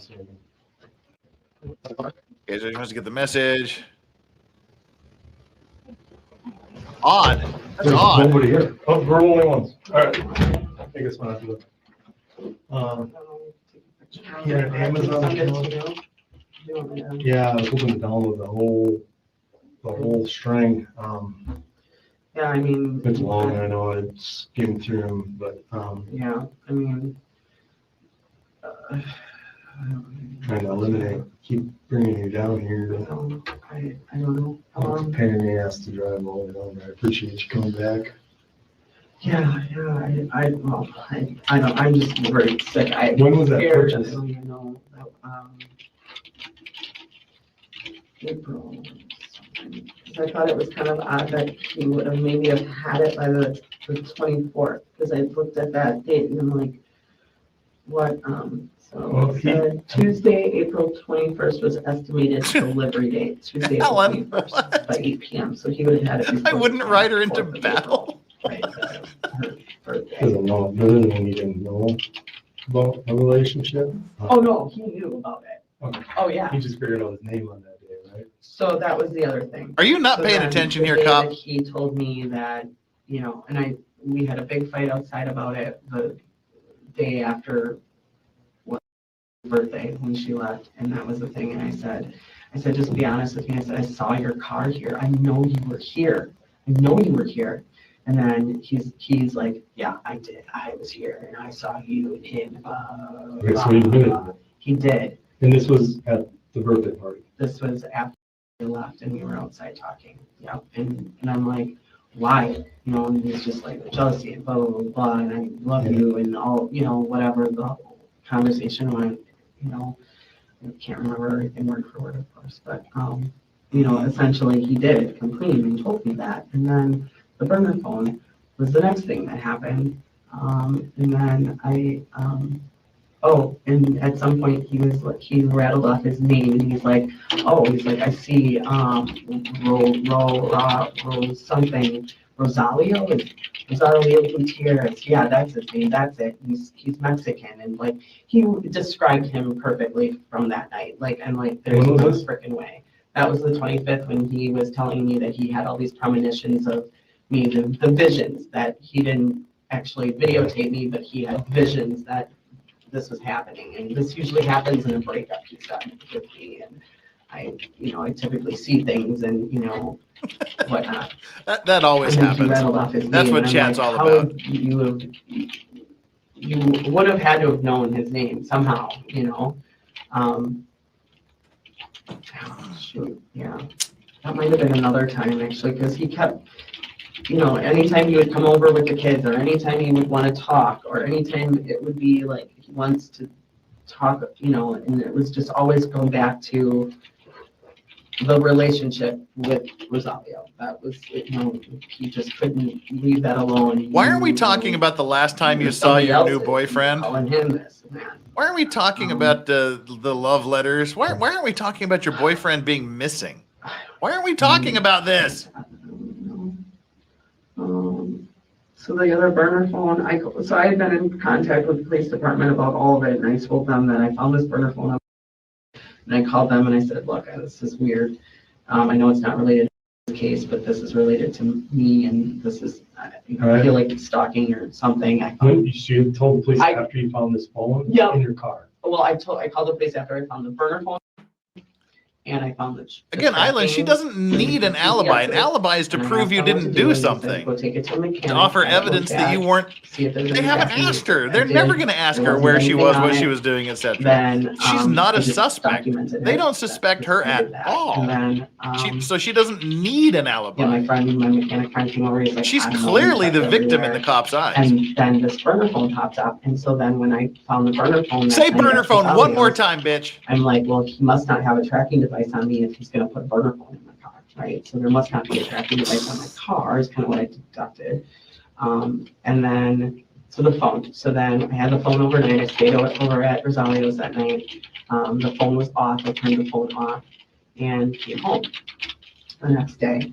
And then I think it was that day. If not that day, it was the next day. Zach's like, hey, or he came to pick up. He said, hey, do you have, or to drop off the kids. That's what it was, because I was at Rosalia, so he came to drop off the kids. And he's like, hey, do you have that burner phone? He did not ask for a burner phone. Jesus. The one that had on her, because at this point, I didn't tell her that I found that other phone. And I gave it to him, and he's like, where's the other phone? And I said, what other phone? And he's like, the other phone that I have. And I'm like, I don't know. Why would I know where your phone is? So I did. So you lied. Like, I don't know where your phone is. You lost the phone you said you would give him if he asked for it. He asked for it, and you say you don't know what he's talking about. The last time I had it was when we were in the car. But I'm like, that was 4 days ago. Like, you text me since then. Why would I even have your phone? well, I had it at my house and da-da-da-da-da. And I said, you were playing music on it when I pulled up to your house with the car. I'm like, I don't know where your phone is. Well, I had it. I want to check your car. Can I just, and I looked and I'm like, sure, No. go ahead. You know, opened up all the doors. You looked at the front seat, went to the driver's front seat, and then went to the back seat, lifted up the car seat. And the first car seat he lifted up was the one right behind me, lifted it up, and then I could see his face right away because I was looking through the back. And then, I mean, I know what I clearly, like, I'm like, yeah, you knew exactly where you were going and what was there. And then, so he's frantically looking around. He's like, I need that phone. I gotta have that phone. And I'm like, why? And he's like, our daughter's stuff is on that phone and da-da-da. I'm like, I understand. And like, why don't you, call the carrier, disconnect the phone, like you lost it, do what you gotta do, go get another phone. I don't know, like I don't have your phone. I don't know. Liar. Then, Liar, thief. he's, distraught about it or whatnot. He leaves. I had contacted the German Police Department to let them know I did find this burner phone. She said, And now everybody's starting to oversell "Don't this. give it back to him." If this doesn't get way worse, then I'm going to be The next day he disappointed. calls me and says, I called Verizon and they pinged the phone. Last time they pinged the phone was Kenosha. So I just want to know, do you have the phone? And I'm like, look, and then, he's like, just be honest with me. Stop playing games. I said, then you be honest with me. You stop playing games. I'm like, why was the phone in my car? Like what, And he's like, well, because I was tracking you and I put it in there because I knew you were going to go and da-da-da. Oh, bullshit. And because I'm like, that's what I said. I'm like, well, I'm not giving you the phone unless you tell me the truth of why that phone would have even been in my car. Like, yeah, I have the phone, but why is it in my car? And then he tells me that, right? Bullshit. Fine. Like, he's like, can I just come over and get the phone? I said, yeah, you can come over and get the phone. I'll fine. Gave him the phone back. He was immediately shitting with me. Immediately after I get the phone back. Then he's like, you're always lying. Da, da, da, da, da. And I'm like, Da-da-da-da-da. what? See, when people say da-da-da-da-da, that means there wasn't really anything there. If he actually said shit, she would say what he said. Not, you're always lying and da-da-da-da-da. Because da-da-da-da-da, there was nothing there. Just hands down. Anytime anyone ever says, well, they said this, and then they said, oh, we went there and then blah, blah, blah, blah, blah. That means nothing happened. I've been honest with you about everything. I don't know what one you want from me. Da, da, da. All I want whatever. to. Sorry. And then he left. And then all the messages now have been like, you made me tell you that. And I never took any video of you. And I never did this. And I never did that. And you've been mean to me. And Blah, blah, all blah. I did was try. And just all of this stuff. And then, so fast forward to just the other day. Yesterday, Saturday. What is she looking at her phone for? Crazy.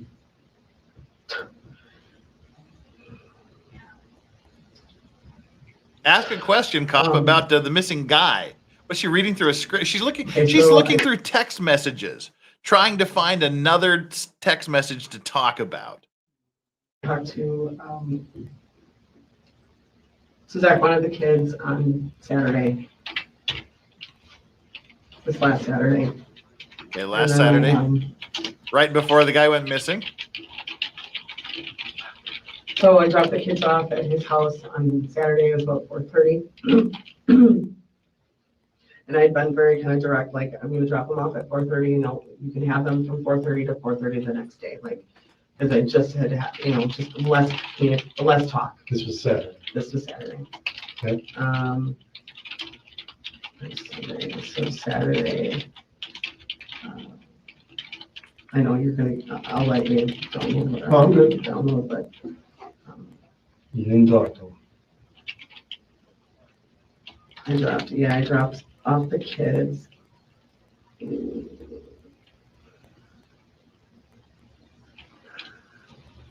We have a Nick Starro trial watch raid. So, What's up, Nick? Thank you He for wanted to everybody come by joining here. us. Oh, God. It was weird. He asked. Oh, yeah. He kept trying to tell me I dropped my phone in your car. I must have dropped it. Must have fell out of my pocket. This was Which is exactly what he Yeah, said no, during this his, was like, his yeah, kinda interrogation later in the day. conversation on, oh God, what day was it even? Shit. Because we'll get Yeah, it. something about, you wouldn't agree until I gave you the phone or blah, blah, blah, blah, blah. And then I called Cricket to find out where it was and I swore I lost it in my whatever. I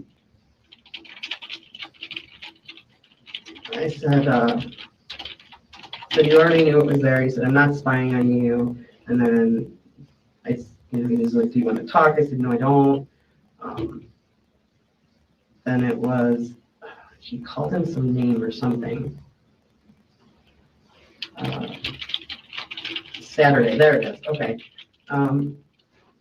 I said, I'll have the kids to you by 4:30, I'll text you when I'm on the way. Then that was Saturday. That Saturday,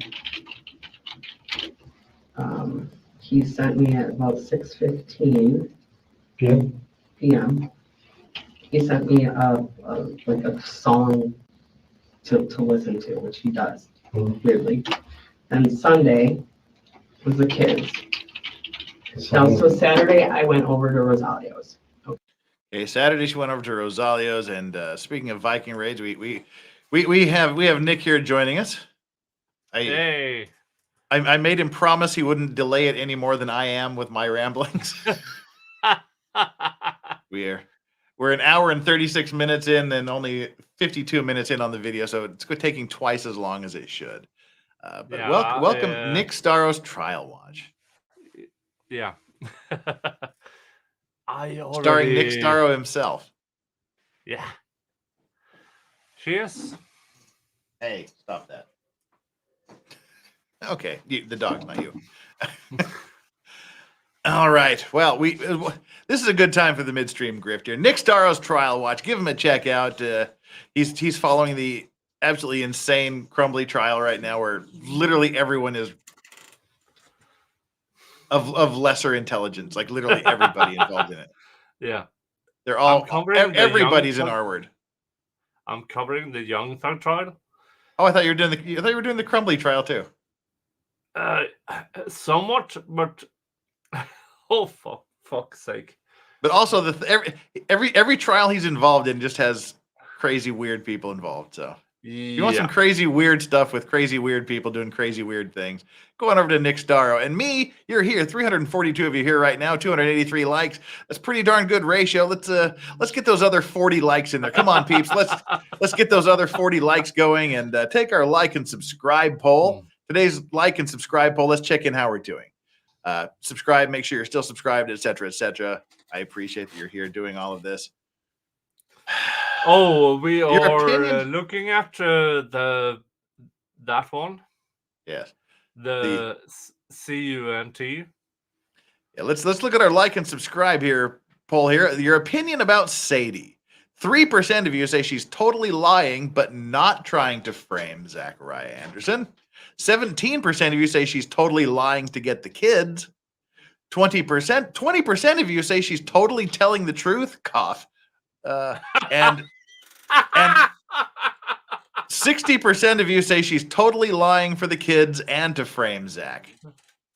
So we'll check in at the end of the show here, if we ever get to the end of the show here, just to see how we are doing. Thank you so much for taking the like and subscribe poll. And Nick's amused by something. Oh, for fuck's sake! All right, let's go. Okay, so after I dropped off the kids, like I said, Rosalio said, hey, you're welcome to come over. It's okay with the kids. You're welcome to come over. They called, what do you want to Angel do, Australia, the $10 Australian, blah, blah, blah, blah, blah. STFU, hashtag free Zachariah Anderson. And then went for ice cream at Dairy Queen here in, this is a town, so in Kenosha or whatever over there. Got ice cream, kind of drove around the lake, with the kids or whatever, and then came back to the house. And then we watched the movie.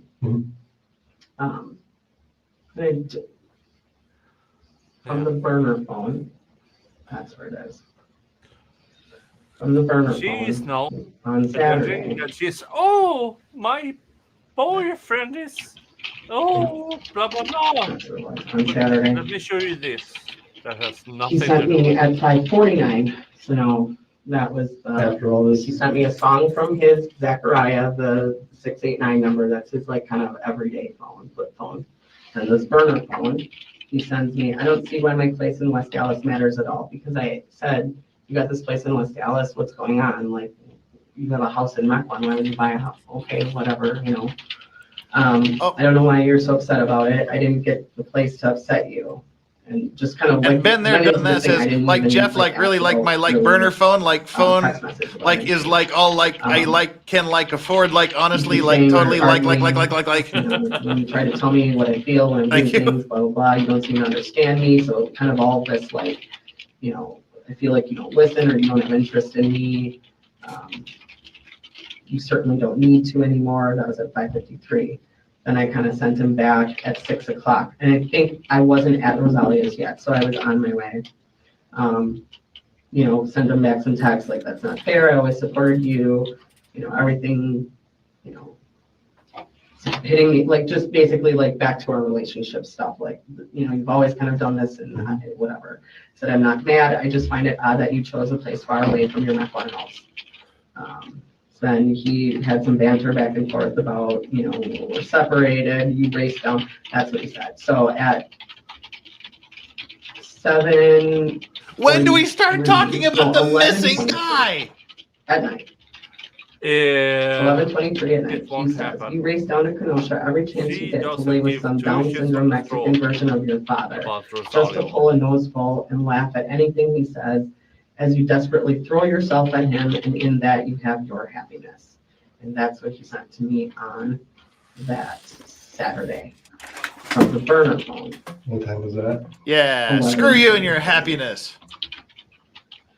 What? Now, one other really strange thing that happened, and here's this one too. The Wednesday before that Saturday, I had a sitter come over and she wanted to hang out with the kids. And so I went and hung out with Rosario for a couple hours. It wasn't overnight. I just went over there for a little bit on Wednesday last week. I'm gonna find that Ring, ring, because ring, there was ring, a ring, ring, strange burner thing that happened phone. then. So Rosario and I got to his house and we went to get tacos at a food truck. So it was about 9 o'clock by the time we got back. What day, I'm sorry, what day was this now? No, look right here. It was Sorry. Wednesday the 13th, May. May. Mhm. So it's before Saturday. Just before Let's go, Saturday. Brandon. Says Nick, how many shots did you consume? A lot, probably.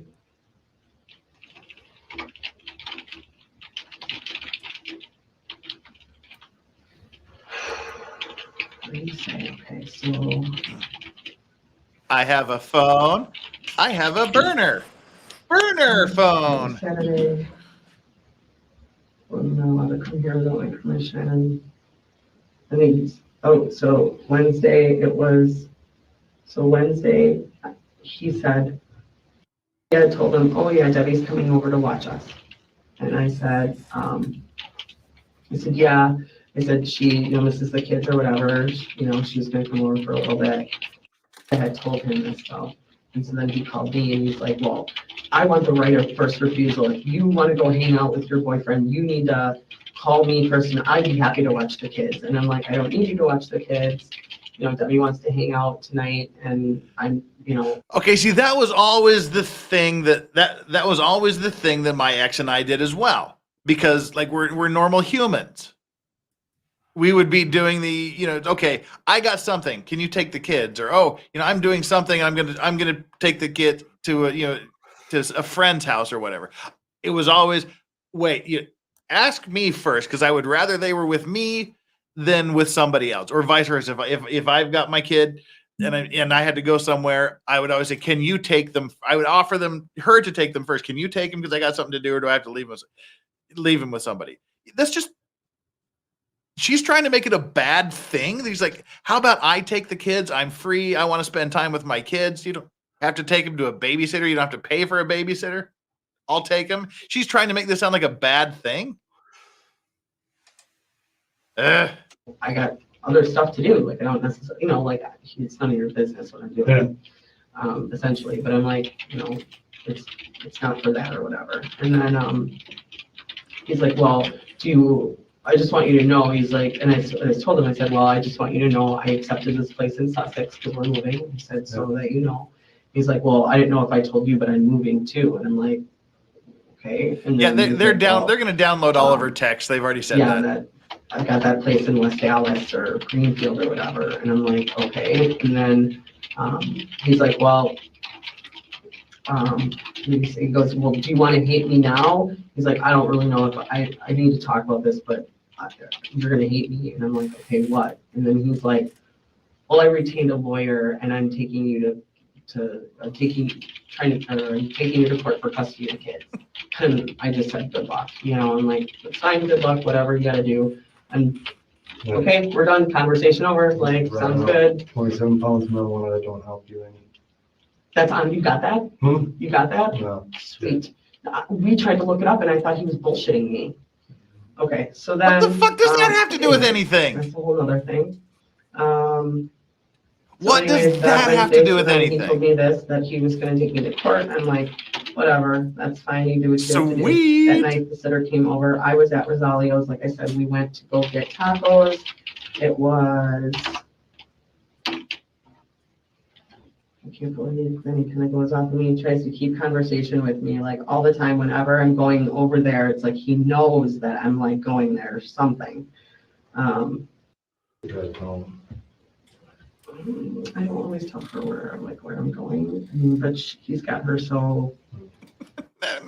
No, Nick, I would never say. I think you need to go lay down there. Yeah, I do. Because this is, for fuck's sake, for fuck's sake, what's going on here? An interview. I sent the invite to Nick a long time ago. He's clearly had a little bit to drink between the time I sent the invite and now. Yeah, you don't want me here. For fuck's sake! What's going on here? Sorry, are you gonna go? Are you gonna go check out and go to sleep now, Nick, or what? I'm off. All right. We'll do this again later.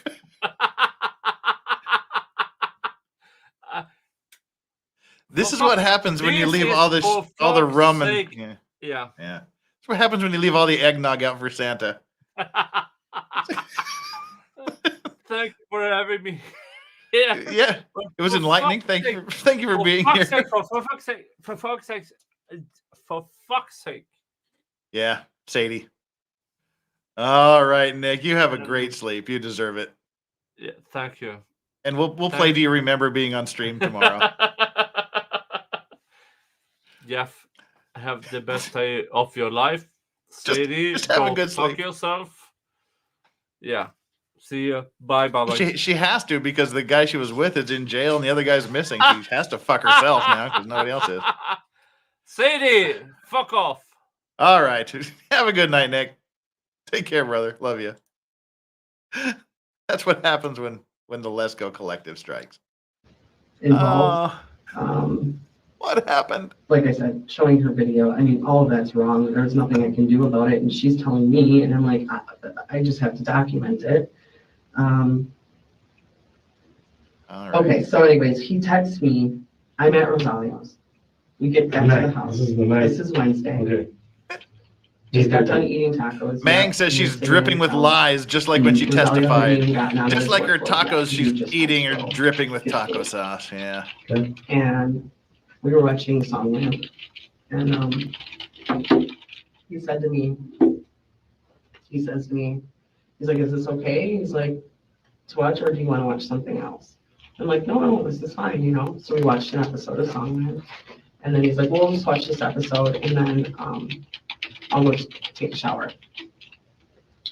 I'm like, okay. Well, when we got back, he's like, is it hot in here? And he opened up the screen door that's there. It's getting he hot just in opened up here. like this far.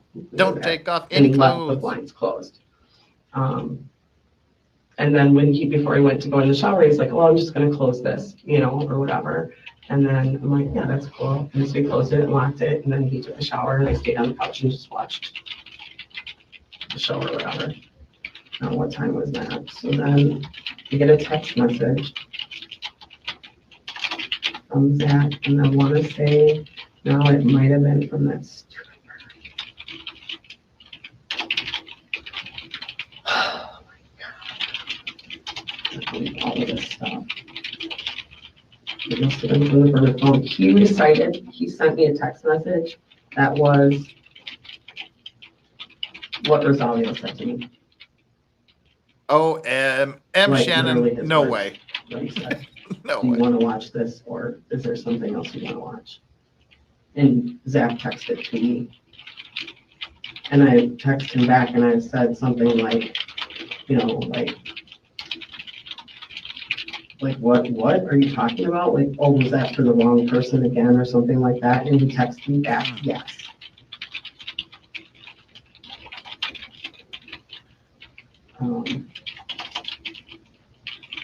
Right, Flux? She still is prime suspect for me.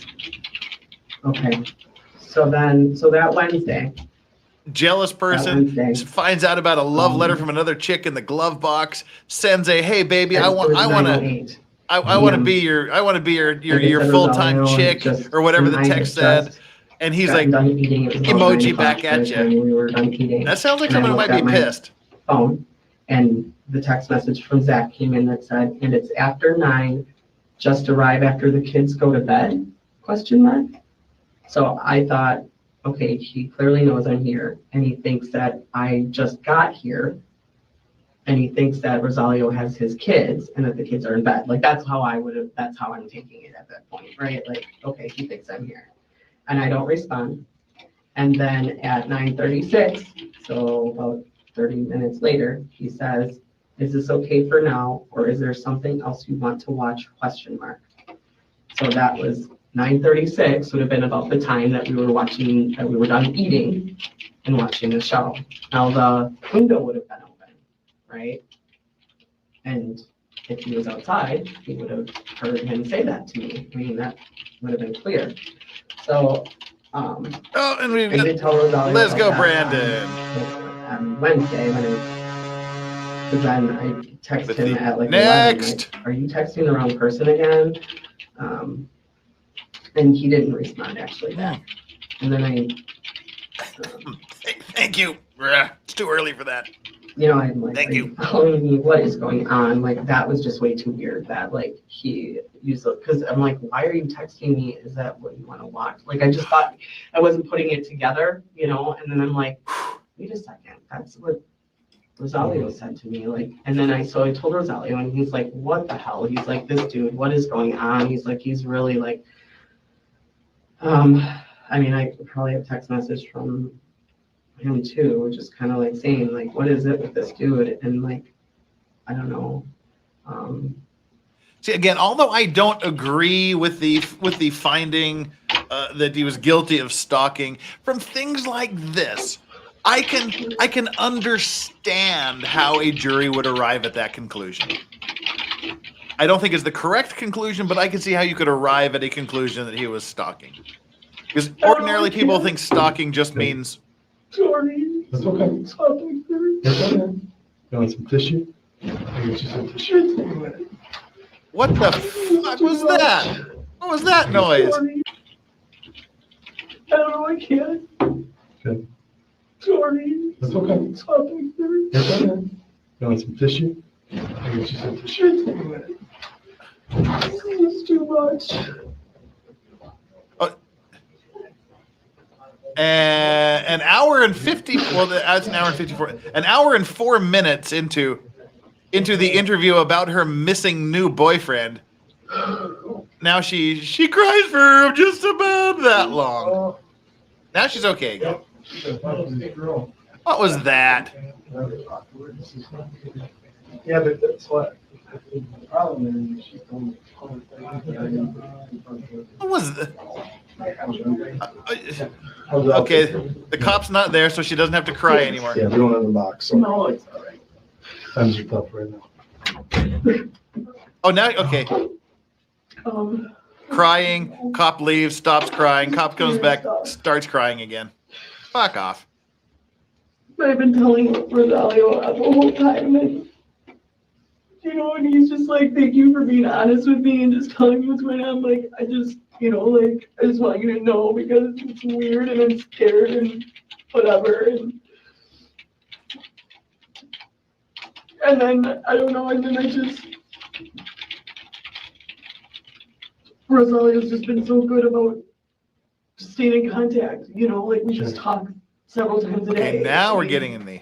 He hasn't talked to me for 12 hours. Me, usually good morning all the time, or if he does it in the morning, then at least in the afternoon or something.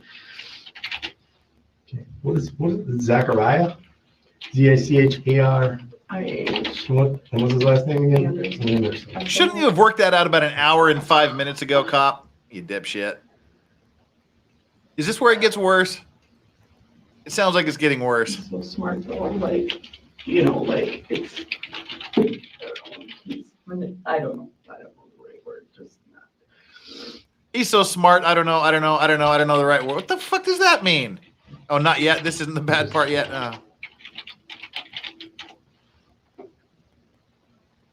Is it the Greenfield police that were involved with that Christmas incident? With Christmas? No, that was in Germantown, where I live. Germantown, sorry. Yeah, as single guys are wont to do, I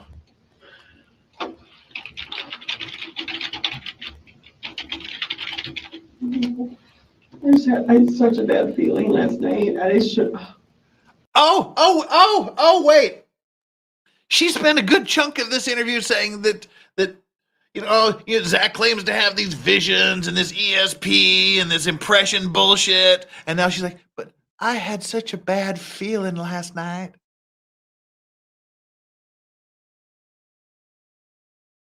Wait.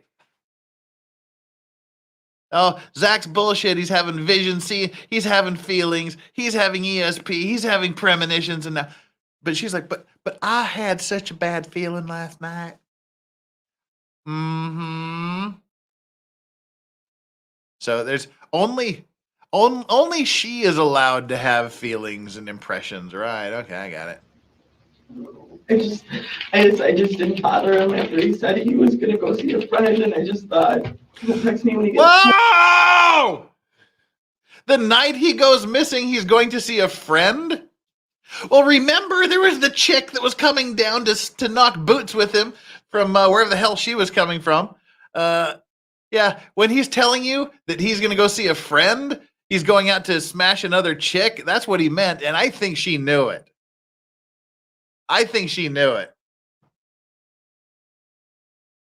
Home, and then I didn't hear from him that night, which I thought was kind of weird. But then I thought, okay, well, he'll text me in the morning. Like maybe, he'll text me in the morning or something. I mean, he's a guy, and I've only known him for a couple months, so I just. Yes, he's also talking on the phone with the other chick. Text, and I'm like, what's going on? And then that afternoon, I sent him a text. So the last time you talked to him was what? It was Saturday at midnight when I left. And he said, text me when you get home. And I said, I texted him when I got home. Saturday at midnight? At midnight, because I got home about 1:09-ish or a little after 1. No, there was no Zachariah Anderson evidence anywhere. Closed, and I'm like, anywhere. Stuck, in the home. On Saturday, early Sunday morning, Saturday when I got home. And then Sunday, I sent him a meme, and then he texted me, good morning. What time is that? Sorry, the hand automatically went to the drink. I had to stop myself. This is too much. Why are you still mean? At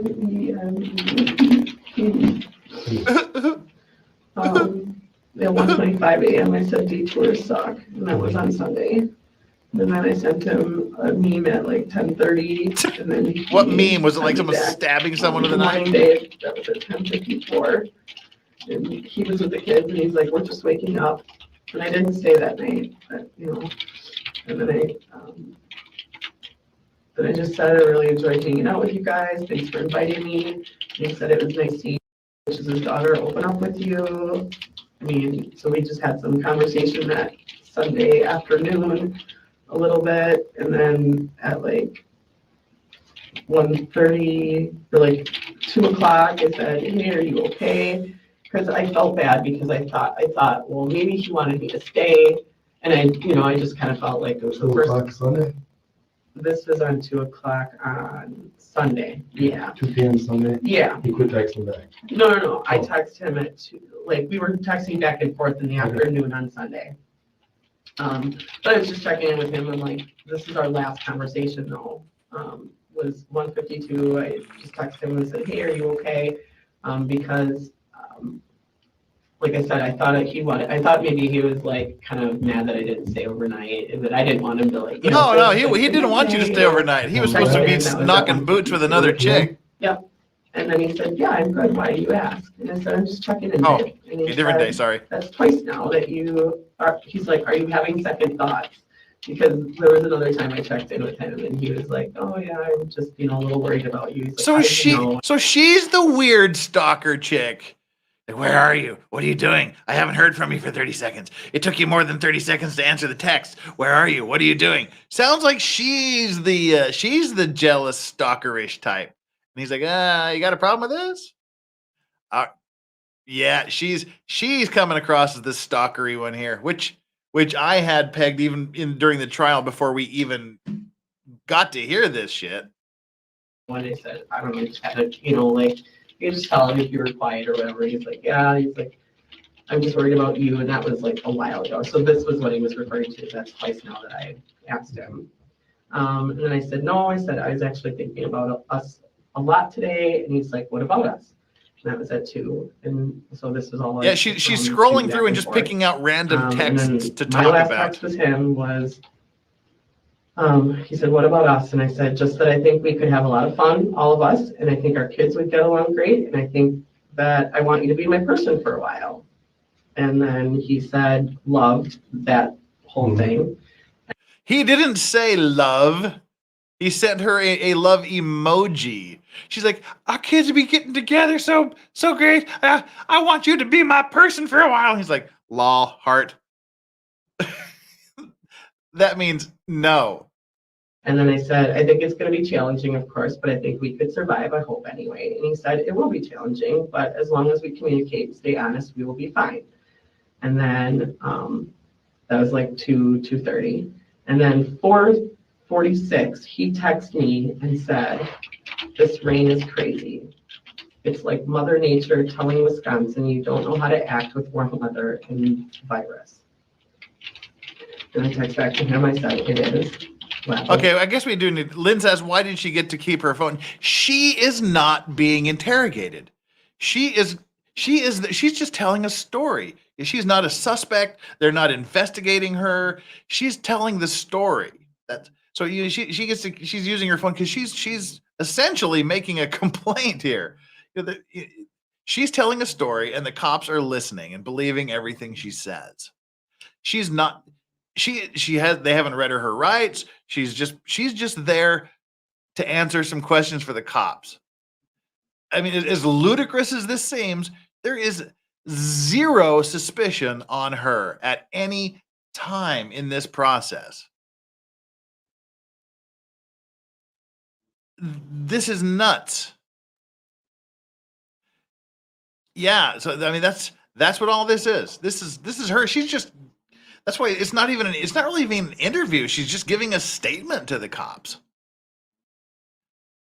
And I mean, at some point, I would have read her damn rights and started questioning her, but nope, never. They never did. They're just taking her statement and forming their opinion that Zach is a murderer and stalker from this. Loud. And I said, and then that was at like 4:52. He called me at about 8:30. And he called my phone and I missed the call. And I texted him and I said, "Hi, hon." I said, "Getting the boys out of the tub. I'll call you back in a little bit." And then he texted me back at, a minute later and said, "Okay, no worries. I just dropped going over to Mike's for a little bit." And I don't know Mike. I just assume he's a friend of his. And I said, "Okay, cool." I said, "Well, then maybe text me or bring me when you leave there or something." Real good. Ellie Fant, no. Sorry, been a member for 10 months. Thank you so much for your support. Did they investigate the tracker? Not really. They have serial numbers and could have had fingerprints. Also, is she wearing an earpiece? She seems coached. But there's no coaching. She's just going in and just saying, she's just spewing a bunch of bad shit about Zach and apparently lies, and she's just flipping through her phone, looking for text messages to bring up, looking for things to pull out of context and randomly. But there was 2 trackers that were ordered. One was still in its package. So why that ever came into evidence, I have zero idea. It's still in its package. And the other one was just never found. It wasn't on any cars, on any vehicles. It wasn't in any houses. It just wasn't found. Cindy Lou Hoot, member for 8 months. Even all caps with 4 exclamation points. It gets a lot worse. All right. Let's go. And then at 8:36, he texted me back, "Okay."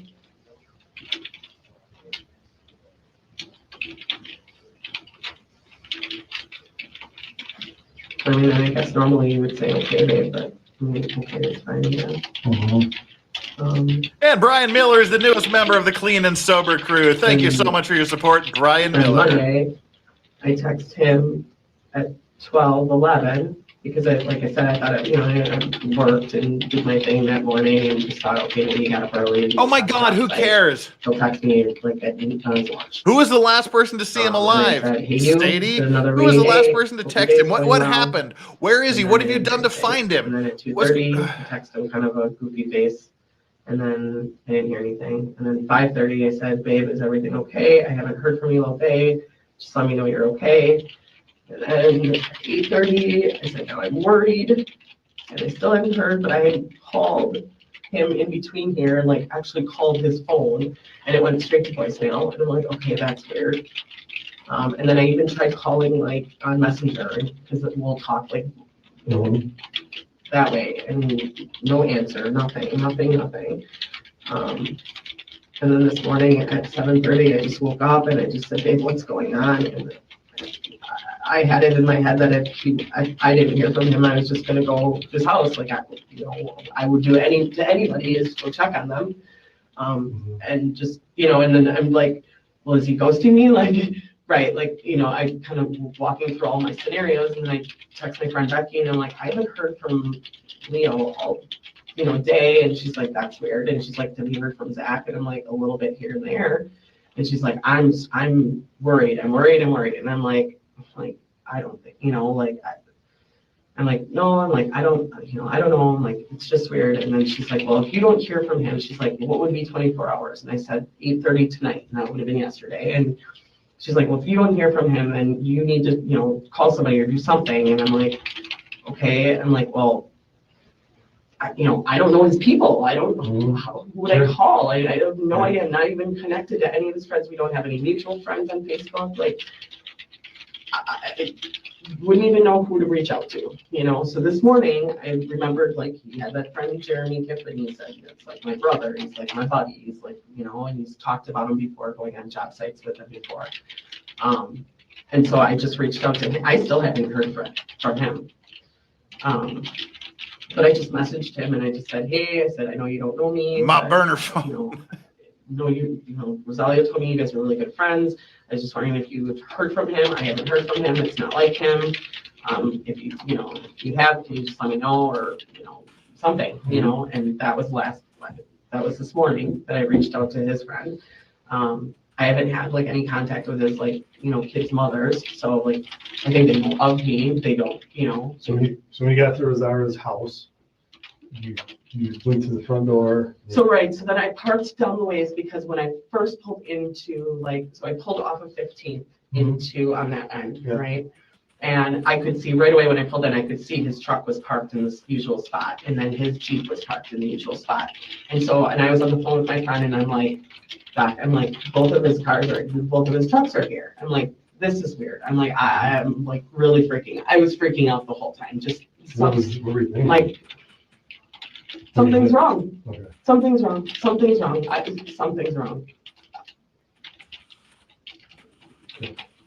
Just, it's not like him. It's not like him. Something's wrong. I don't know why he would ghost me. And I kept going through that. I'm like, maybe, would you just not talk to me? And she's like, no, Sadie. She's like, I said, this is the last text message we had. I'm like, she's like, was there anything weird? She's asking me all these. I'm like, no. I'm like, we didn't fight about anything. This was a great, Sure. this is what he probably wanted to hear, which again makes me think like, if you have access to my phone, this would have been probably like, Final straw.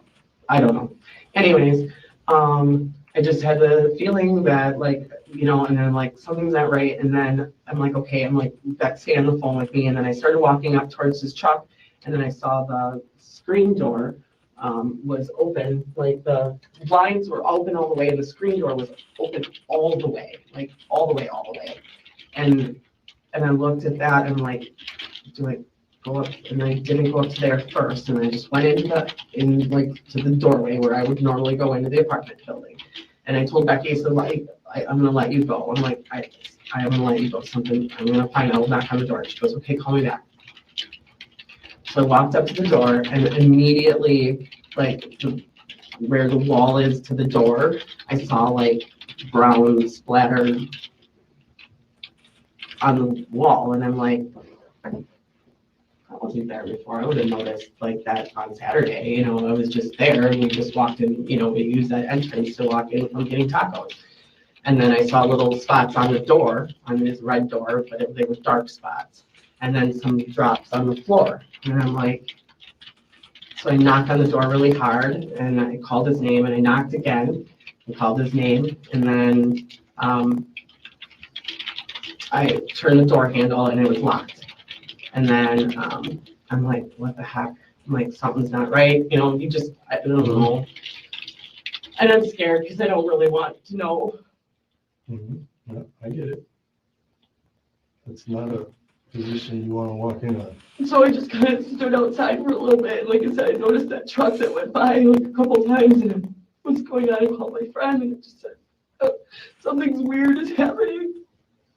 Something's bad. Something doesn't feel right. And I said, Doesn't feel right again. I don't want to go in. And she's like, you have to at least do something. I'm like, just, his door's wide open. He wouldn't leave it like. So I knocked on the window. What friend are you talking to? Rebecca, Becky. She's my best friend. Rebecca She what? knows about all of this. What's her last name? Jacob, Jackel. She's got the boys right now.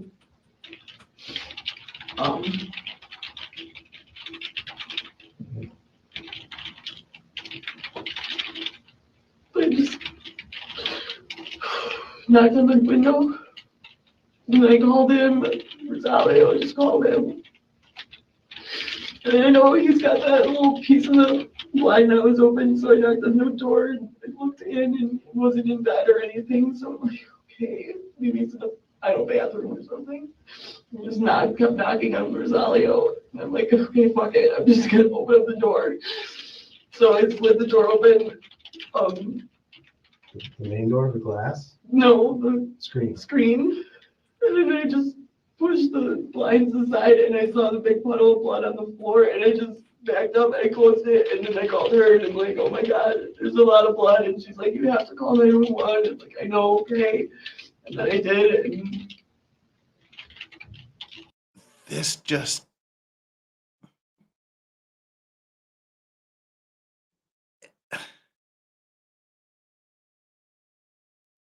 This just doesn't sound. I can't articulate this. This just doesn't sound right to me. And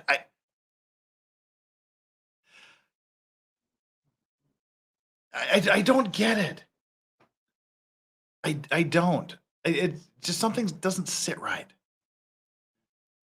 And like I said, I can't articulate it. There's nothing I could put my finger on, but just other than someone's like nuts, that they haven't heard from someone for what, 12 hours, and they've sent a bunch of texts, they've tried to call a bunch of times. That's obsessive. That's weirdly creepy and stalkerish in and of itself. And then she just immediately assumes the worst and rushes over to his house, which is what, like an hour away?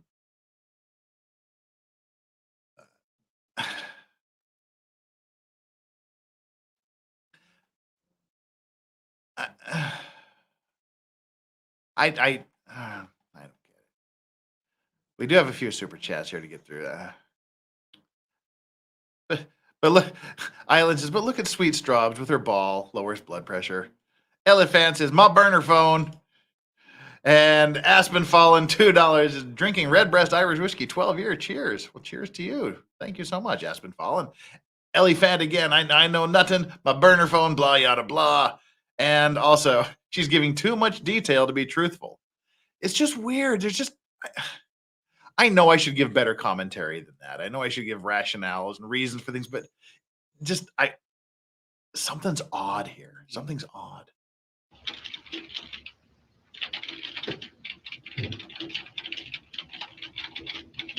There's no.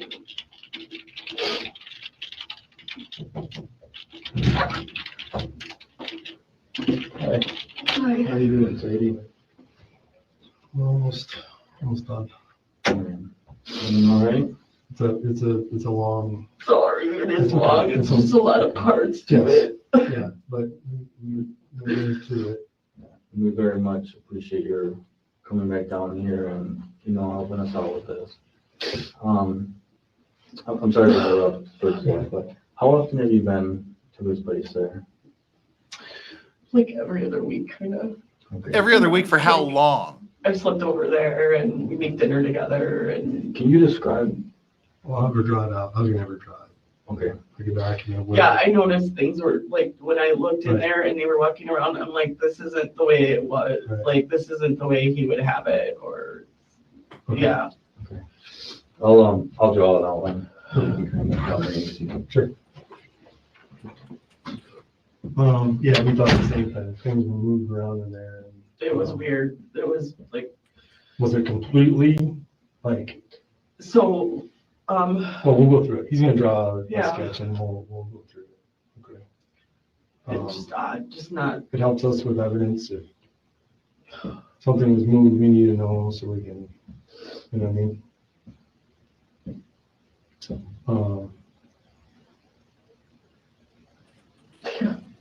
So you saw Tom Bundy, he walked out and called us. Okay. Yeah, I mean, and then when they came, I just, told you, I Sure. think, exactly what I did and what I said, and I was scared to go in, and when I called, I said, should I go in and check to see if he's even in there? When I called 911, and then she's like, well, you can if you want, but if you're You scared. can if you want. Yeah, I'm scared, like. Mhm. I think the 911 operator would tell you don't go in. That's I weird of the can't see that. 911 operator to say that. All of it, and now I'm like, this all.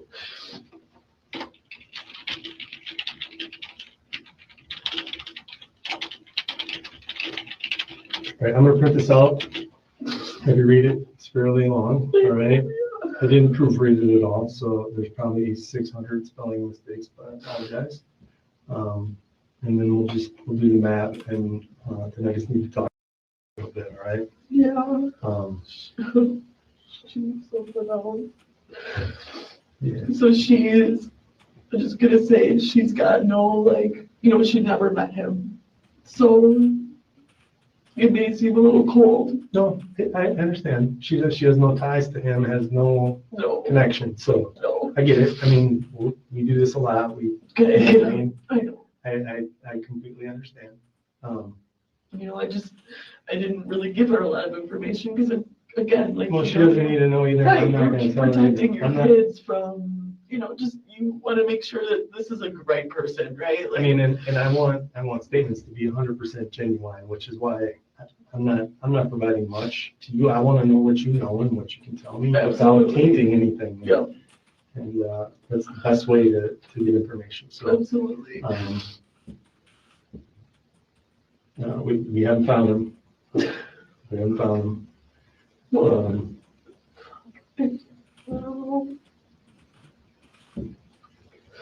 And obviously we have to keep an open mind, but at the same time we have to. You have to keep an open mind, my ass. You have to keep an open mind, my ass, cop.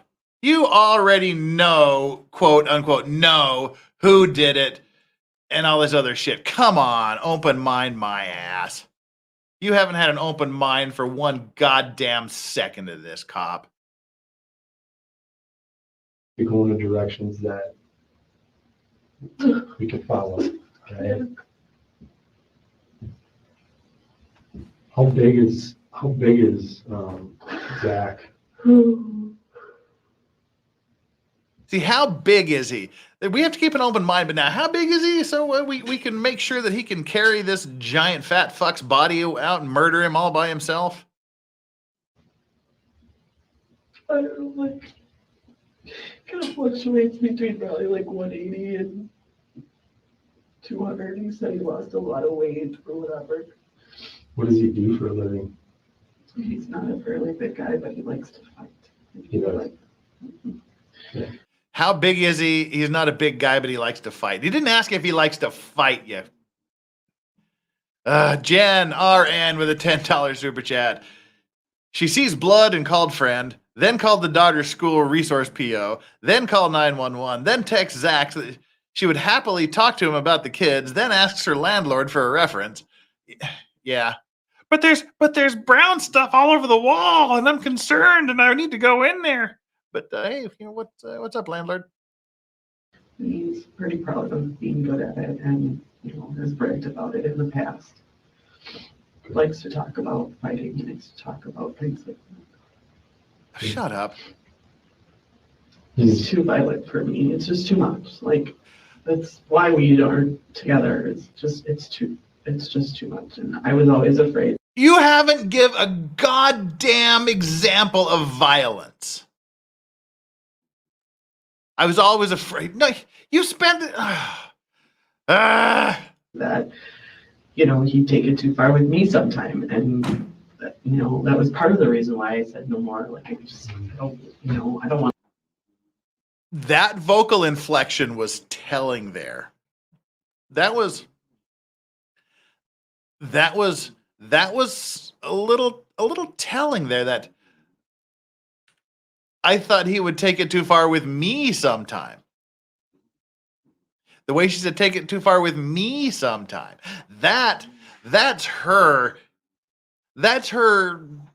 using her. I mean, that's how you would want to give the impression to someone else that they went too far with somebody else, i.e. Rosalio. That's interesting that she would use that vocal inflection. Yeah, sometimes he'd take it too far with me sometime. Parentheses, like he did with Rosalio. And cop doesn't even go, what do you mean me sometime? What are you talking about? That was part of the reason why I said no more. Like, I don't want it to get to a point where. Where what? Think he's capable of doing this to somebody? Doing what, cop? Doing what? Capable of doing the fuck what? Murder? Where's the body? Assault? There was blood? Capable of doing exactly what, cop? Don't answer that. She can't answer that. All right. Don't answer that. She can't answer that. All right. Let me go get this. We'll print it off, and I'll go through the apartment with you. Okay. I'm just done a drawing, and I can hope not. I really do. I mean, that's horrible. I can hope what? But I don't know. This all doesn't look good. Hope he's still alive? So you don't think he's dead? I mean, Or or you're You lying. thoroughly looked through your vehicle for this tracking device? I looked, like, I had my mechanic friend come over and he looked like under the car and he went under the truck and went in the engine and we looked on the batteries. It And looks pretty small, that's right. you know, and he even said, he's like, they even come smaller. He's like, we got them on our trucks and, you know, he's like. So you didn't they're hard find to a detect tracking if you device. don't Or know. even stick them in the air filter and hide them. There could be in my house. I don't know. Right. It's a GPS one, but I think it has like the ability to listen. So I don't know. Rosalio doesn't always lock his doors. I know like he would leave that open once in a while. Since Sunday afternoon, well, Sunday night, right? 8:36. Have you heard from Zach? So last night I texted him something about like, are you hacking my phone? Like, what is going on? I'm like, Oh no. someone said you're in my phone calls. I'm like, you need to stop this. Please stop following me. Just please stop all of this. This is too much. And then we had a little bit of a conversation and, you know, he doesn't want to really talk about that. You always accuse me of stalking you and this. And I'm like, weird things are happening. This is what's going on, you know? But Weird things are no, happening. I honestly didn't think. I don't know. Just I don't know. You don't know where this house in West Dallas is? No clue. Okay. No clue. He said West Dallas, and then he said Greenfield one time, but West Dallas. He said West Dallas, Greenfield. I have no idea. I don't know. I don't know.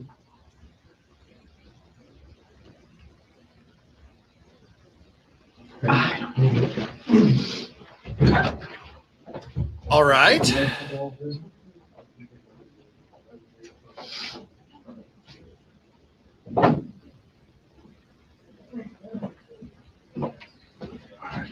You have a pen? Did you give me a pen? No. Oh. All right, I'll let you read through that, and then I'll come back in a couple minutes. Sorry, it's 3 pages long. I apologize, but I'm gonna give you a pen too, because if there's something misspelled or Sure. something I need to change. All of that clickety clacking is 3 pages?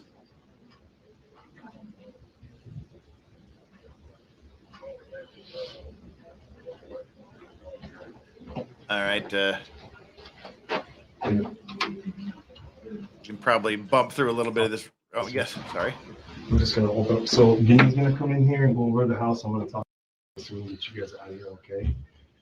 And I'm gonna, we gotta get the messages off your phone. She wants to talk to her dad so bad too, and I'm like, I'm trying to like keep her, and I don't know how to like, you know, I told her I'm like, we have. Whoa, whoa, whoa, whoa, whoa, whoa, whoa, whoa, whoa, whoa, whoa, whoa, whoa. Time out.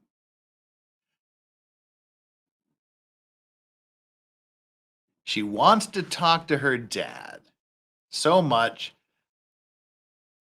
and she's trying to keep her kid away from talking to her dad. Sadie is, either thinks Zach did this or is setting him up, and is now working with the police to make sure the daughter doesn't talk to her father. That's fucked up. That's fucked up. To be honest, somebody could be hurt, somebody's dad, you know, like trying to get at her from that angle, like just. He could telling her right fucking now, before they even really understand what's going on, that he could have hurt somebody's dad. We're talking to her from that angle. I'm trying to distance her from her father by using the angle that he may have hurt somebody's dad, that something bad may have happened. You fucking monster. Her, and I don't know how to like, you know, I told her, I'm like, we have to be honest, somebody could be hurt, somebody's dad, you know, like trying to get at her from that angle, like. Trying to get at her. Just want to figure out, like, whatever. I'm like, you might have some missing puzzle pieces that, you know, I don't, Might have some missing puzzle pieces to complete the puzzle of your father being a murderer. Jumpin' Jeebus. This is a hellacious woman. This is Sadie. I hope you're in chat, you cunt. Jesus. Oh, wait, wait. MLS making law simple. It's still early here. Bringing the heat.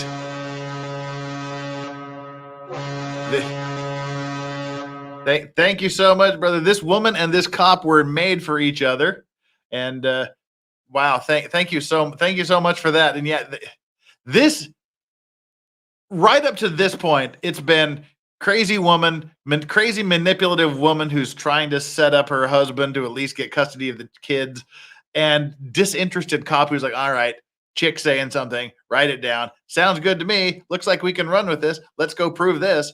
Now, this little interaction right here is the first time that I'm getting some collusion and collaboration vibes going here with between these two. It was crazy woman and disinterested cop right up to this point. Now they are starting to seem like they were made for each other, particularly in light of this this shiz. This is yeah.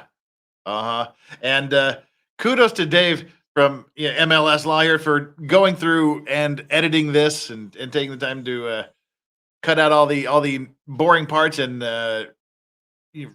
redacting the minor child involved issues. So that's awesome. Thank you so much for making this available to everybody, and thank you for the super chat. It gets worse, Jeff. Oh, God damn it.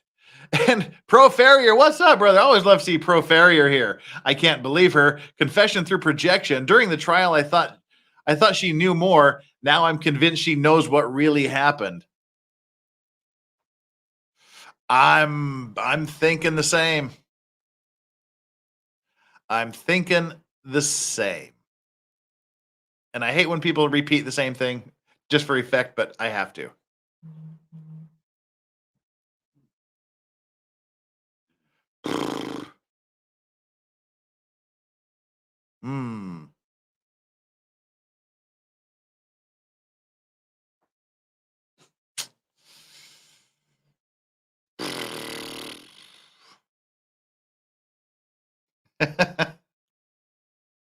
All right.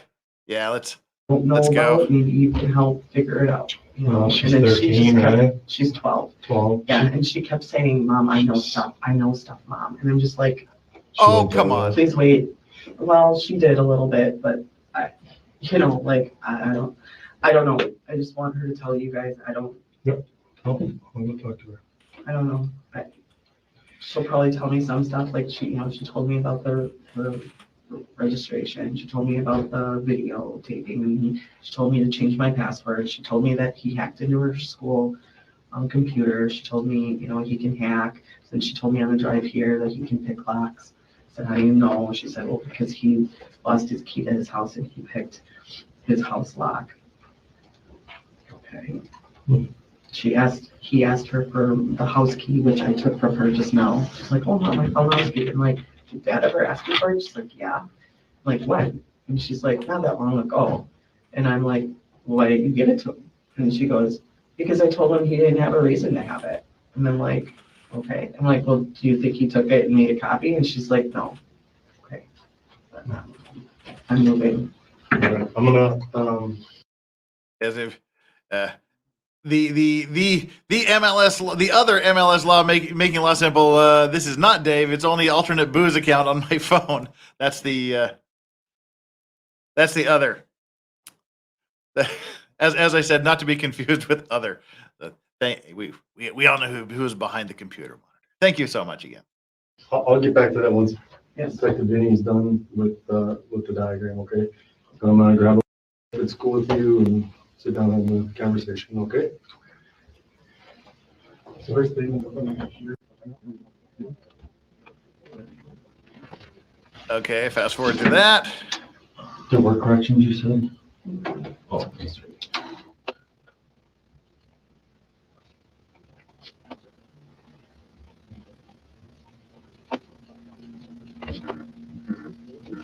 Take your time. This is just audio. Sorry. This was audio. Oh, okay. Yeah.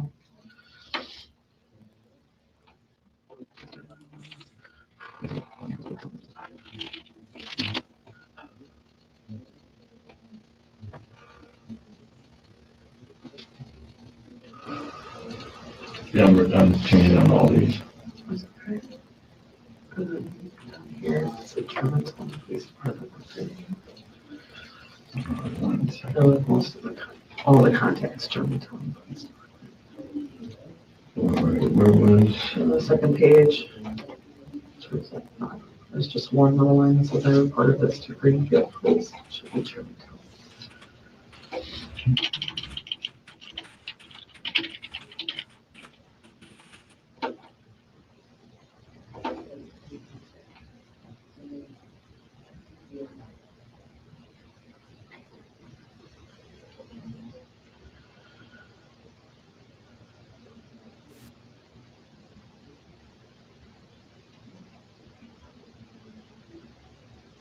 Do you know what Zach's account is on Amazon? Do you know his login and stuff? No, it was just on it was the app that was on the burner phone. And so I'm just like, I just had feeling like he's tracking me. There's Again with these feelings. He's not allowed to have feelings, but she has all these, oh, I felt something was wrong. I felt something wasn't right. I felt I needed to do this. I felt that my feeling like he's tracking me is now evidence that someone is tracking you.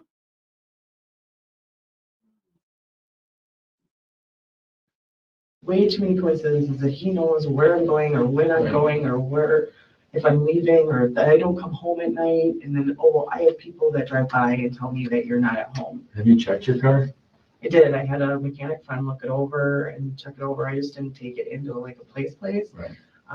But the fact that I found this burner phone in my car, I'm like, well, if you had a tracking device on me. Oh, so you Why just would found you the throw the burner random phone car was in under, there? like, under the seat or something? Yeah, you put it under the, So you could just car track in the seat. burner phone? he used the burner phone to track, yeah, the third burner phone that he had, because I had already had the second burner phone that he had given to my daughter. Gotcha. I know. Oh wait, I didn't take the Page? making You Let's can Go tell me Simple now. shot. Third page Germantown, not again, not review.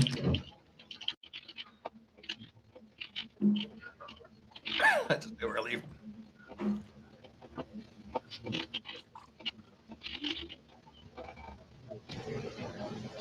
I didn't really walk in, I just opened the blinds. The last kind of bottom, I opened the blinds. I didn't even step in, I just opened the blinds, pulled them to the side, and I looked in, and then I saw a ton of blood. So again, I want to know how she Or opened, just how she unlocked the phone that she said was locked and couldn't be opened. You checked on that? last page, right at the bottom. Which he said, no, it I wasn't. didn't step in. Which, okay, this is still bothering me. She first gets burner phone 87, and she found it. It was face down in a password locked position, so she couldn't get into it. And then like seconds later, she's talking about going through the phone, and she's doing it again. How did she open this password locked phone? Which, I mean, that corresponds with what Zach said during his interview later on in this day, a few hours down the road, when he says, no, it wasn't password locked. No, it wasn't locked. Lying cow bag. Okay, so I opened the I blinds. just opened the blinds and I saw a ton of blood and closed everything, closed the door, closed the blind, just closed the door back up.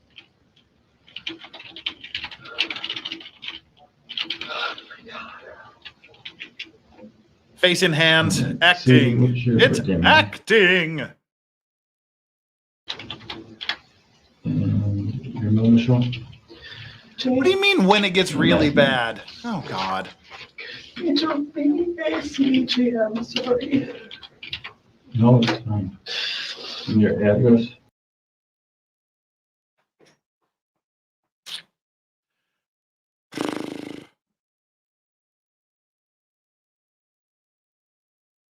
Yeah, scratch your head, Dice.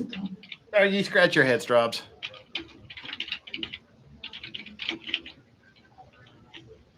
And the phone number.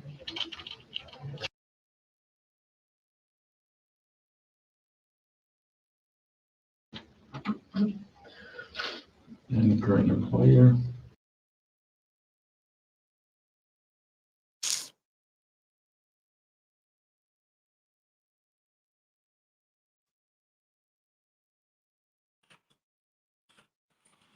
That's out of Germantown as well? I work out of my one office. But I've been working from home since Sure. March No, that's fine. 16th or whatever that was. And approximately what time were you at the house? 11 o'clock? Today? Yeah. Yeah, I think I got there about 10:30. I dropped off the boys and then I just said I'm just driving, if nothing else, I'll just drive and turn around and just check and make sure you're okay. Like, you know, that was like the whole thing was okay, you know. What time? No, that's good. It's fine. Sorry. No, it's fine. You're all right. No, it's all right. I was on the phone with Becky. Because yeah, this morning I text her and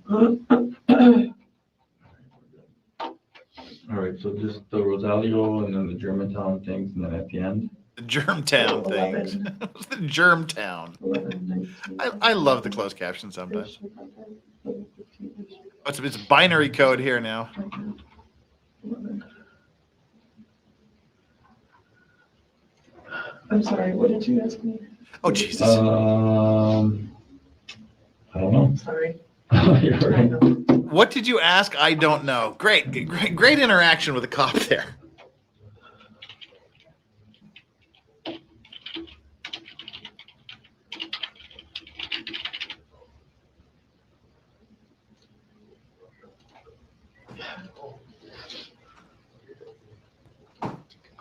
Print this out again. Hmm.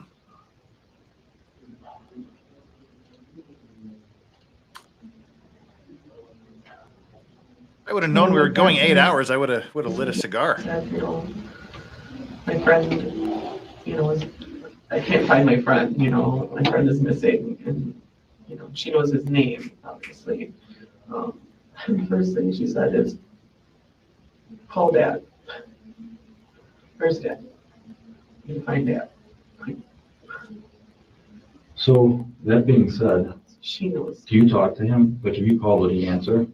right now, maybe. So if you called him and said, what did you do?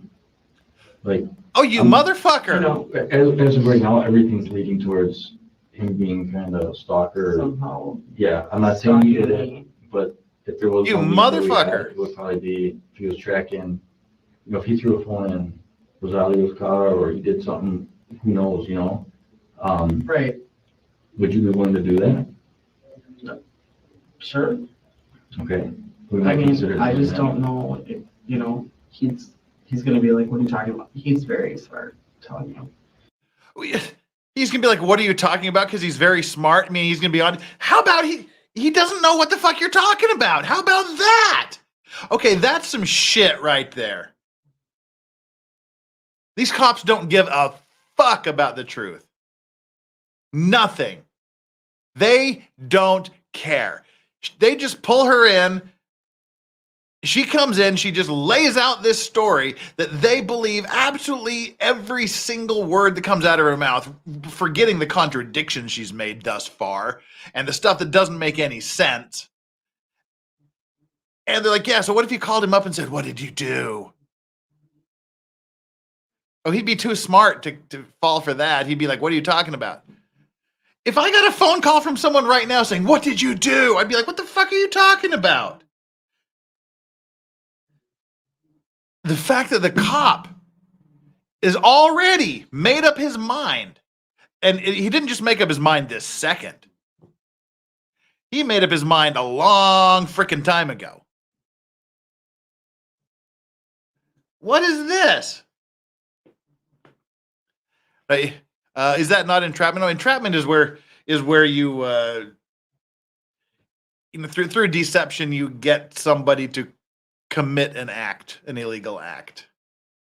You literally trap them, you trick them into committing an illegal act. This is just they're hoping he's going to confess.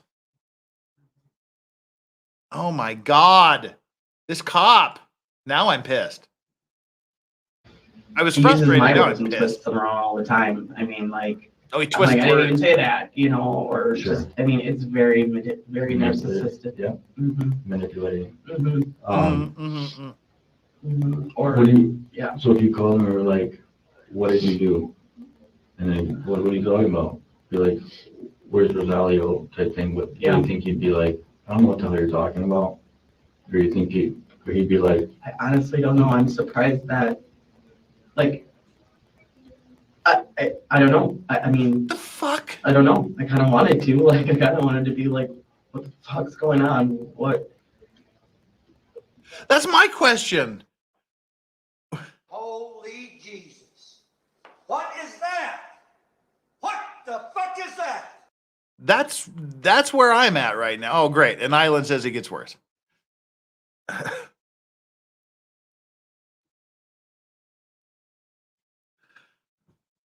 This is scummy. This is scummy.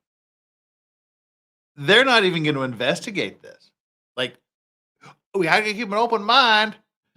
They're not going to investigate this in any real sense of the word.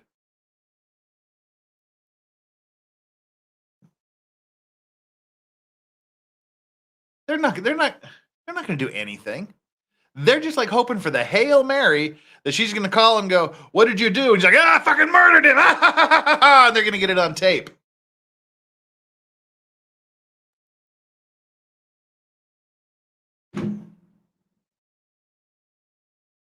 Like, again, they're setting up a damned if you do, damned if you don't scenario here. I swear to God, if she calls and they have this conversation, I'm going to flip the fuck out. If she actually calls him and they actually have this conversation and it's recorded and it's here on this tape, I'm going to lose my shit. Because she calls and says, what happened? He's like, I don't know what you're talking about. That obviously he's lying. He did it. Now he's just lying. That's where that's going to go. If he tells the truth, they're going to think he's lying. And then he's going to go, yeah, where's Rosalio? He's like, I don't know what you're talking about. He's being deceptive and hiding it. Oh yeah, I'm going to lose my shit if they call. Yeah, I mean, sorry, bud. I don't know what he'll tell me. I don't know if he'll tell me anything. I don't know if he'll say, what are you talking? I don't know. Smush face, smush face, smush face. Okay. I don't know what. I don't know if he'll answer. I don't even know if he knows that I'm here. Like, if he's tracking, you know what I mean? Like, I don't know what he can hear. I don't know what he can't. It's weird that you heard a conversation that, unless you were sitting outside of the window. Oh, fuck off. Really well could have been that night. Did you file a report then? All right, we're into the cursey words part of the show. Most recent time.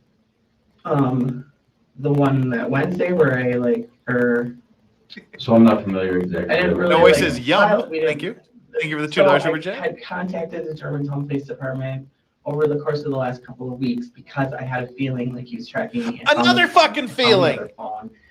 And these were the two. Zach has one feeling, and they railroad him for it. Now she's like had 5 goddamn feelings. I just like I had another feeling. The sergeant and the other officer was. All right, I'm gonna start hyperventilating here. I need to breathe into a paper bag. And so I just reached out to them. I need my emotional support pig. Said, I know this isn't really related, but I'm having issues with, Zach. And anyways, before all of this, I said, and I feel like he's tracking me or something's going on. And they're like, well, we can help you. We can either put a video camera outside the house or, whatever. And then I said, well, where would a tracking device be? And I found up your ass. That's where it would be. I don't know if maybe it's on it, and they said, well, here's where we would put it, or here's a place, which is they said, really just go and take it in somewhere and have somebody look it over. But then she said, well, the scary part is we did that once, and they disconnected the battery and reconnected the freaking tracking device and had no idea it was the tracking device. I'm like, oh great, so I don't know much about that. So I just kind of been keeping them in the loop and then just documenting. And so I have at home, I have written, I promised you about it. But I just have like, just these last kind of things written down about like the burner phone and she's been telling me. And because she's not, well, would you tell somebody and what you, and she's like, I don't want to get in the middle of you, she's Sure. a kid. How old is she? 12. And she's just so torn, just, Sure. I mean. So much torn because you just said you're trying to prevent him from talking to her by using the angle that he may have just murdered some dude's dad. You scum pig. You are the scum queen. So here's that. That's basically the ones you had. We changed everything. If you can sign and date in the lower right of all of them. Appreciate it. Actually, no, before we do that. All right, so here's kind of the layout. So we're gonna do this layout kind of as you're walking in the door from the hallway. All right, is that easy Okay. for you, or do you want to come in the patio door? It doesn't matter, I guess. Yeah, I can come in from the main door. Okay, Okay. so he's The got, kitchen's over here. Yep. so here's the kitchen. Yeah. Then he's got the couch, Yeah. futon type couch. Mhm. He has a white, like a little table of two tables. Yep, There, they slide is it- together. is that usually right here as well? Nope, it's in the middle. There's a rug right here. Okay. What does this rug look like? It's gray. Like Into the stripes, blood, scum gray, queen. Gray stripes-ish. This is like- It's got like a pattern on it, stripe type pattern, not stripes, but some type of stripe pattern on it. Gray. We used to trip on it when So we it's- dance in the living room. So it's, is it like all gray with like a light gray and a dark gray stripe type Mhm. thing? Yeah, like that kind of thing. Kind of has a lip up that would trip on that or whatever, pull the.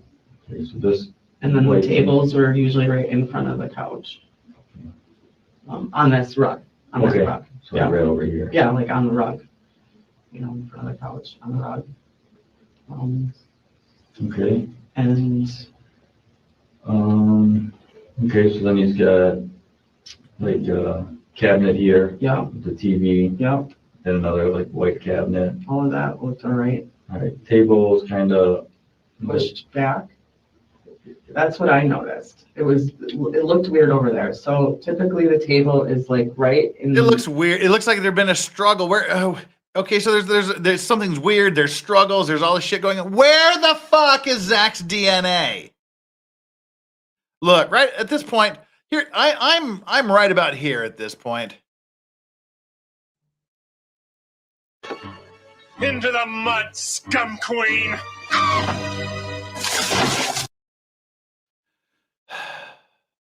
That's where I am. All right, let's continue. Closer to the end of this in the last chair. So like when we sat for dinner on Saturday, okay. sat here, I sat here, sat there, and then Rosalio sat here, moved over to this side, but the table was moved all the way over here. Like it's not up against the wall or Yeah. there's usually like a, her Barbie dollhouse is there. There's a bike that hangs Yeah, that's right it. above that. And then usually he's got kind of like a pile of clothes Mhm. or something that, clothes or the kids' clothes. No, or that's the something. man with And then, two like, brains. Sometimes Is that there's movie? work equipment over there. I don't know. I don't really look like all that stuff. But I just know that the table was definitely moved over this way. And when I looked in, the table was pushed back and the chair that he usually has his coat on, or that's like right there at this here, was over here. Well, you have it right there, Yeah. that chair. And that was, and that's usually there. And everything else is moved. Yeah. And I didn't see anything else, so I don't know what the rest of the house looked like. I mean, I know what his house looks like in the bedroom and everything, but,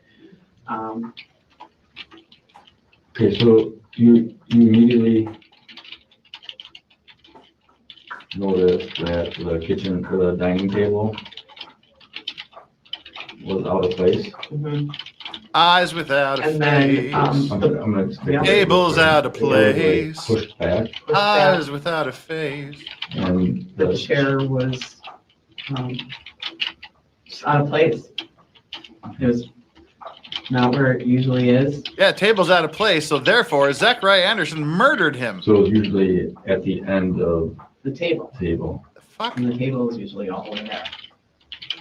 And there's chairs around it. So the table is at the end of the wall. All the way to the end of the wall? By this, it's like right towards the end. Yeah. No, I'm saying you guys found the table all the way to the end of that wall, or? There may have been There's some some stuff stuff back here, yeah.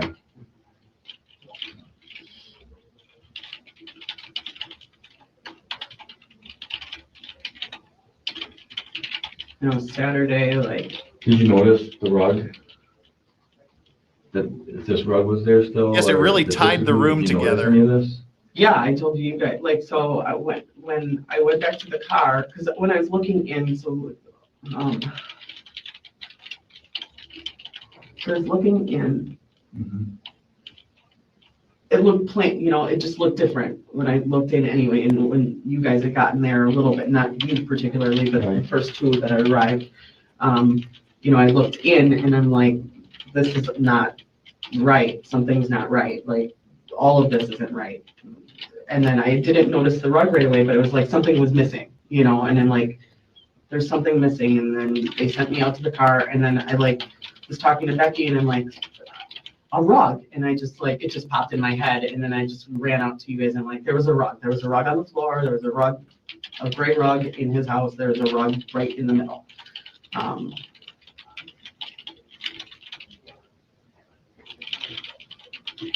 Yeah, man, but like the rug totally tied the room together. Sorry, my head is just No, that's fine. Take your time. racing right now. The tables were moved over all the way. His work belt was sitting right in front of the patio door there. That's weird. It wouldn't have been just sitting right there. And it was empty. There was nothing in it. There was maybe I don't know, I saw a tool or something next to it. Bitch, how are you gonna see all this shit if you just peeked That into the table was room? There. And then I Seriously. could see a couple of blood splatters on that table. And Did you do a full yeah, 3D walkthrough, or did you just well, peek it was in? on the couch, it perfectly upside down-ish weird, and I'm like, is that How the nothing shit small? are you Is that seeing small? all of this? Just And peeking into the One of room. the officers lifted it up and kind of looked and put it back down. The blanket was perfectly folded at the end of the I can't tell you what the couch. fuck's If going on he in my would've living been room right hanging now. out, or at home and Exactly, hanging out on the couch, Lynn. That If you put a blanket would've gun to been my off. head and said, tell me the condition of your But, living it was room, I perfectly couldn't. Folded. That pillow was perfectly set up there.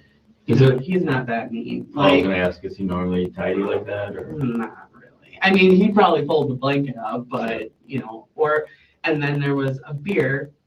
He drinks Coronas pretty typically, and I noticed a beer bottle sitting, and I said, that's his, that's his beer bottle. I'm sure of it. He drinks Corona or whatever, and it was sitting on this TV stand. Okay.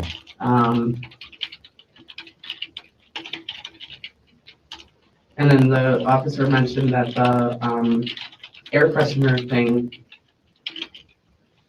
Wait, why was don't you say on, what you saw, but not what it's the almost always officer on every told time I you go or there. officer He's got said? that running. Okay. I don't know how many hours. Don't be saying what the officer said. The officer can say what the Yeah, unless officer you have a said. Timer on it, it kind of runs as long as it's on, unless you have a timer or something that can move it. Yeah, I don't know. The TV was on. Can you, so where that freshener thing is, what else is normally on there? So there's the freshener, and then he's got the scents that are right Mhm. next to it. And then there's a bowl where he would normally throw his keys. Yeah, there's a bowl there that he normally throws keys and a knife or something, just stuff, keys, junk, looks like a junk thing, pile thing. You're a junk Kind of thing. Your place where you throw your keys in. You're a junk thing, woman.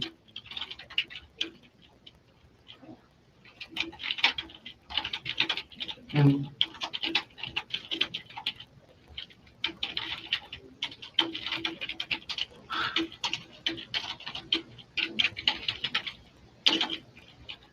Clack, clack, clack, clack, clack, clackety, clack, clack, Can you clackety, tell clack, me clack, if clack. you know,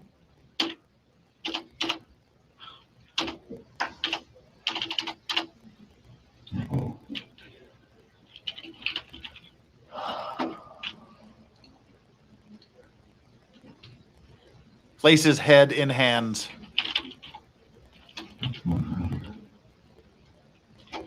I don't like her because she's full of shit. That's why I don't like her.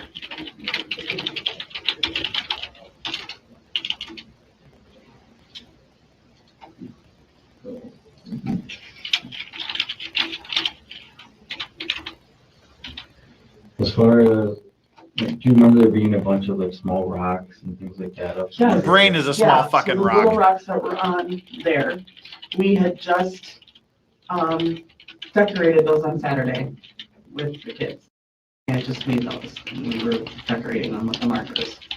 And those were still sitting there. Do you ever recall there being like a larger one? Like a Everybody purple keeps colored one? saying this. Mhm. Come on, people. What was that? Was there any significance about There's that? 45 minutes We were left. playing How with bad it. can it I was get? like, 9 oh, minutes it's funny. behind She was gonna 9:06 write Central on it Standard Time, and that Jeff has not night even when seen we the were worst on of it yet. Saturday. Pray for him, chat. She's Oh, gonna God. write on it, and yeah, and the markers wouldn't show up on the purple because it's so dark, and she's like, no. I'm like, well, let's just go outside and we'll get a couple little tiny rocks that are clean, and then our bright markers will show up on it. And I don't know, she put it back or something, and then she showed me a couple of other rocks that they had found. They had found like one that looked like kind of an Easter egg that they had just found. And that's kind of what prompted us to start making them and Who do cares? that. And then she's like, no, I'm keeping this one. And Who cares? But the rocks are usually all there I'm on that. I don't know. I don't know, Boosh. I'm with you. shelving cabinet. Who cares? And they're usually on the on table, this little, they were on this table. on the white table. Yeah, they were like, they were on the white table. I think retrieved the rock In from the white room the dresser with or white something that was tables. over by the TV stand. That kind of entertainment stuff. He's got all sorts of Yeah, stuff a on lot of there. stuff. So, Um, yeah, she's just showing me all the stuff she made and.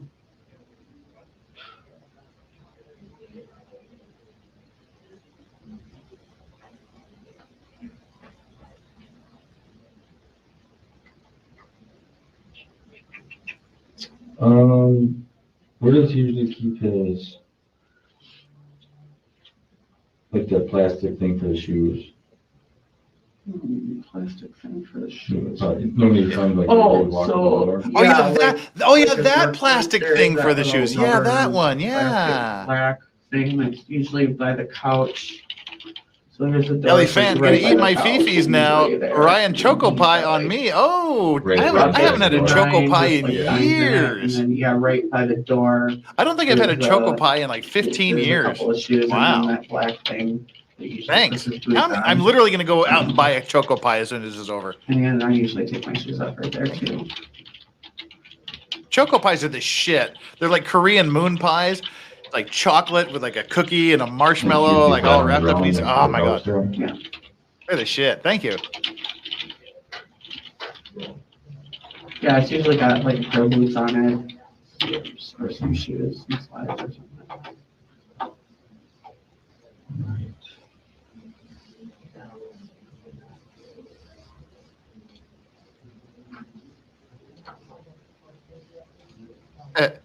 Nice.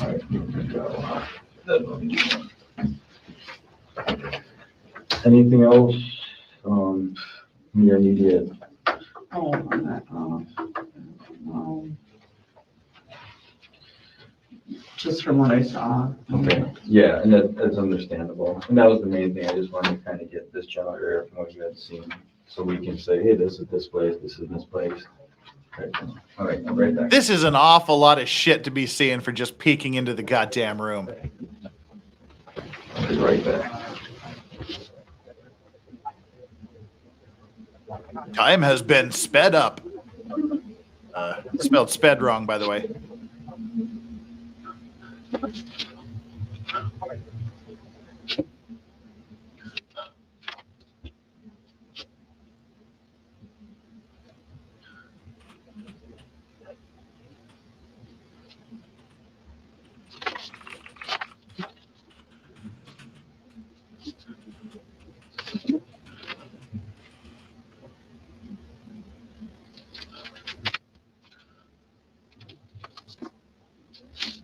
Hey, Lady Law, what's up, chica? No, but she just said she just peeked in the room, Lady Law. She just peeked in. Just peeked in. Okay. I have to ask you a question. Am I allowed to talk about the pot? What? Whoa. Wait, hang on. Sorry, I freaked out there. The main thing I just want to Whoa. Sorry. All right. My brain just shut down there for a second. Let's catch back up to where we were. I want to say that, Dad. All right. Okay. First of all, daughter just walks into the room. That caught me off guard.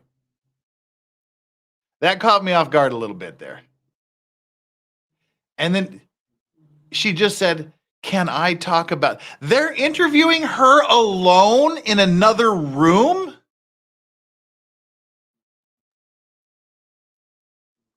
Wait. That sounds like they're interviewing her alone in another room. An 11-year-old girl is being interviewed alone by the police in another room while mom's over here? One, what the fuck kind of mother allows that shit to happen? Two, what police station in the universe would let that happen? I guess she was 12 at this time. What the shit? And then she comes in. So, okay, clearly this is happening. And they asked her about whatever question they said. That makes her, oh, no, wait, I have to go talk to my mom first. So she walks in and says, "Mom, can I talk about the pot?"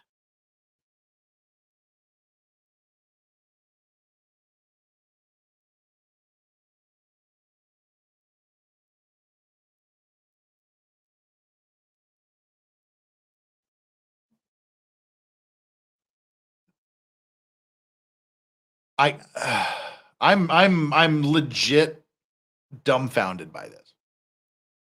What the hell? This woman is evil. Hands down, across the board, full stop, evil.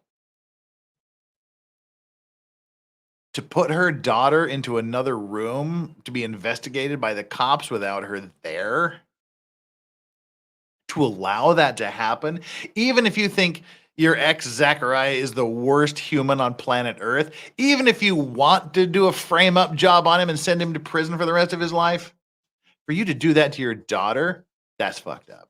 That's despicable and evil.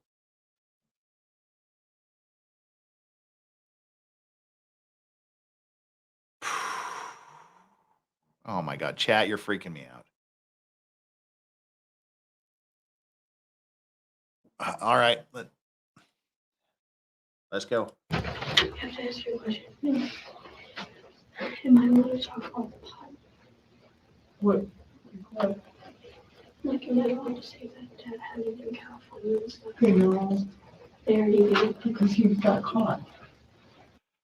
Holy, look at that look on her face. She's like, I don't want to say, what happened in California and the stuff he got caught with. Look at that look on her face. She's like, but he got caught with it. Of course he can say it. Of course, tell him he got caught with it. Yeah. Tell him what a shitty human being your father is. Look at that look on her face. Yeah, yes, you can. And with the hands. She's leaning into it. Yes, you can tell him he got caught with it. Tell him everything. Tell him all the bad shit about your dad. This is evil. I mean, seriously, all hyperbole, acting, overreaction to this is downright evil. Okay, well, What are you trying to say? I think there was stuff about, in California that he had a gun. That's where the gun in California shit came from.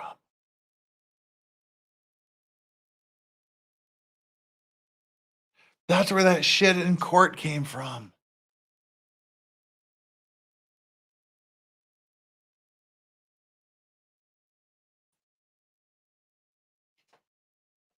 Because there was that whole thing in court where, yeah, where she said, yeah, he had the gun.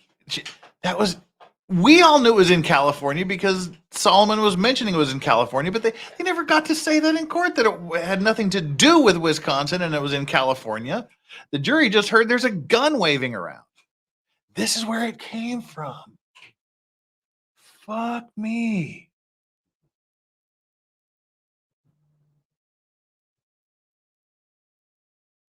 Yeah, this is where the I was threatened with a gun thing. The gun was in California. We knew that. They knew that. But they still, that shit still got into court. All right, let's go back again.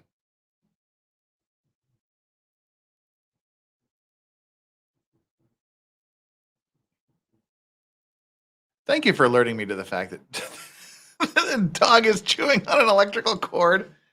Hey! Hey! Stop that!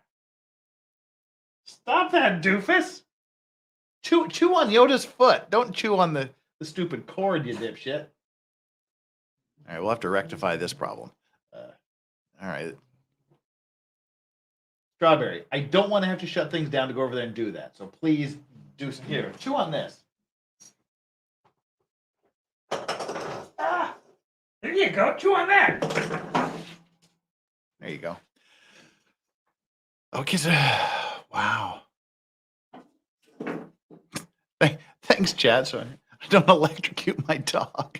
Stuff about, in Okay. California that he had a gun. You know about it? Yeah. I don't. He had an unregistered gun. in California to keep on pot sale. Really? Am I allowed to talk about that? I want to talk about that. I mean, I don't know. I mean, I think just that you know about it. I mean, that there's unregistered. stuff that I know that you guys don't. Whatever you need to. I'm not trying to get Dad really in trouble. It's Not about that anymore. It's not. It's not. We want to make sure everybody's safe, and including your dad. You know, I mean, I don't want your dad hurting himself. Tell him about the gun because I don't want anything bad to happen to your dad. I don't want him hurting himself.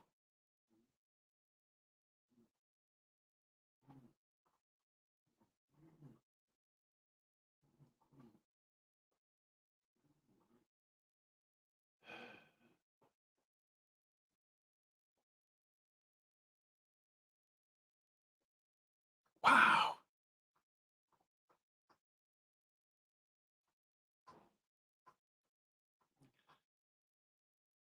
This shit.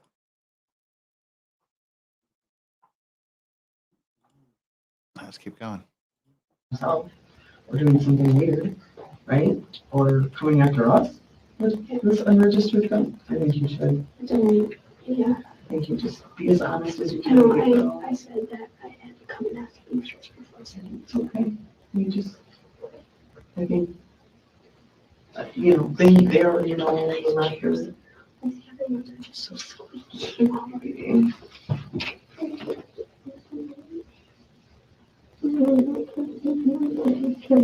And now remember, all of this is going on after Sadie has just admitted that she's been telling her daughter all day that her father may have killed another kid's dad.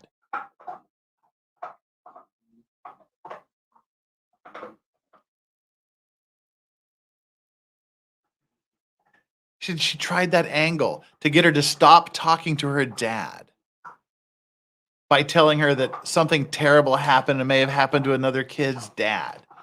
So all day long, she's been telling her daughter that her dad probably murdered somebody. And now she's like, yeah, tell him all about the unregistered gun because we don't want dad to hurt himself.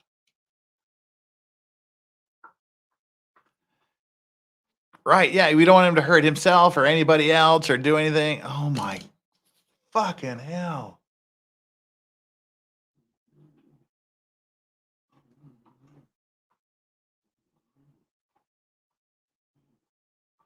Sadie made the threat with the gun.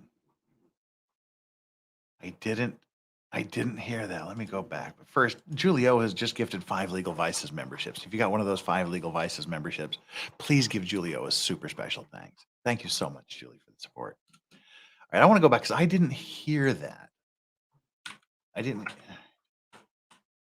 go back here. I don't know how far I have to go back. Is that far enough to go back? I hope that's far enough to go back.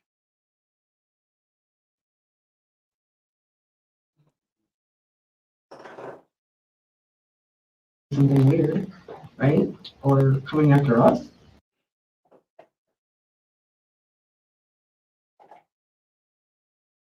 Okay, I didn't pick that up the first time either. Or doing something weird or coming after us. Your father.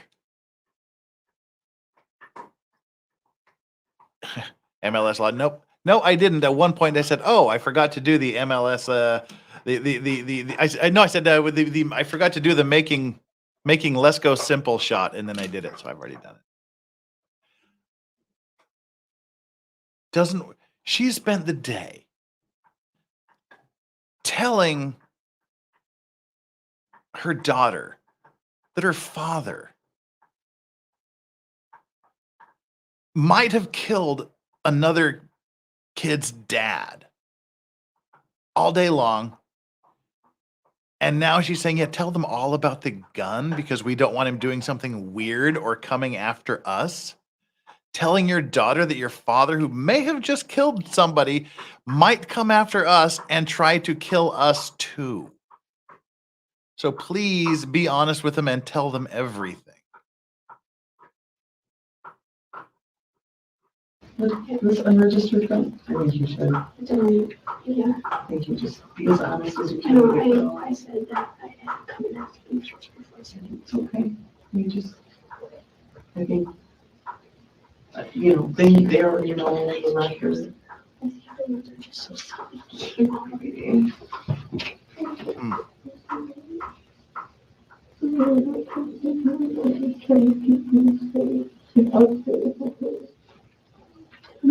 Just try to keep us safe, try to keep me safe, whatever she said. Oh my God.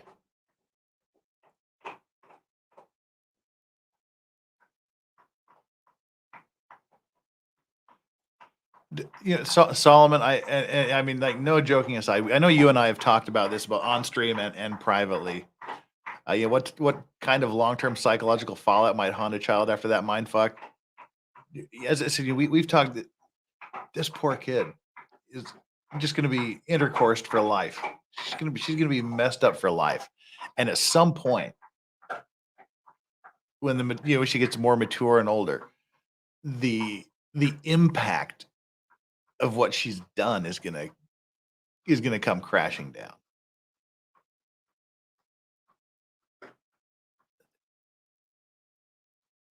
That is so wrong. You go back home tonight? Yes. Yeah, no, we're probably gonna see my grandma. Grandpa. Yeah, okay. Or go by Lucky's for the boys. I need to be with the boys. Look at the boys. So maybe we'll stay at vacuum station. Okay. Just for the night. I don't know right now. I hate being in this position. It was like that when you were out of town. I was in this position when you guys were out of town. Yeah. This is such stupid stuff. How I about, was in this position when you were out of town, Mom. Where you did this type of thing. no, it's not And right. we stayed with him. No, it's not We right. ended up staying with him. You better not let that happen. There we go. This is why I'm here. I'm just trying to make sure that we are all protected. It's not. This is why we're here, to make sure you never have to stay with your father again.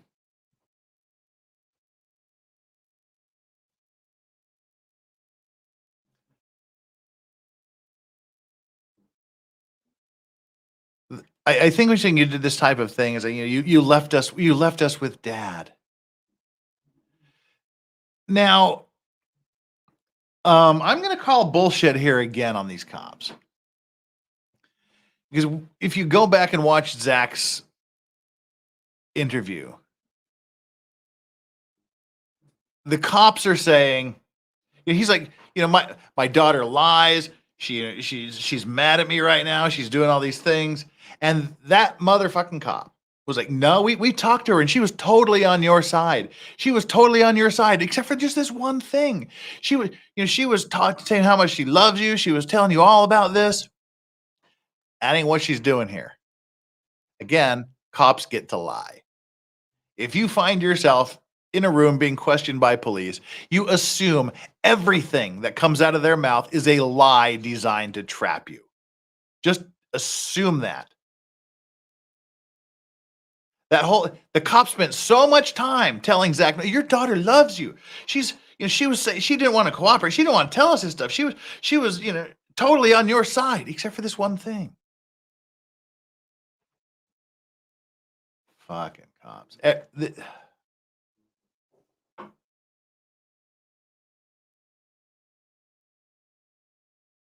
I'm just trying to protect us from your father, and I hope we're trying to make it so he never gets out of jail. So go back and tell him everything. Not okay. I don't know what's going on. I'm scared too. Fuck off. I'm scared too. I'm scared that I was just waiting out there for it's gonna come out. I don't know. Your dad's crazy. That's my question. Your dad's crazy. I don't know. Oh my God.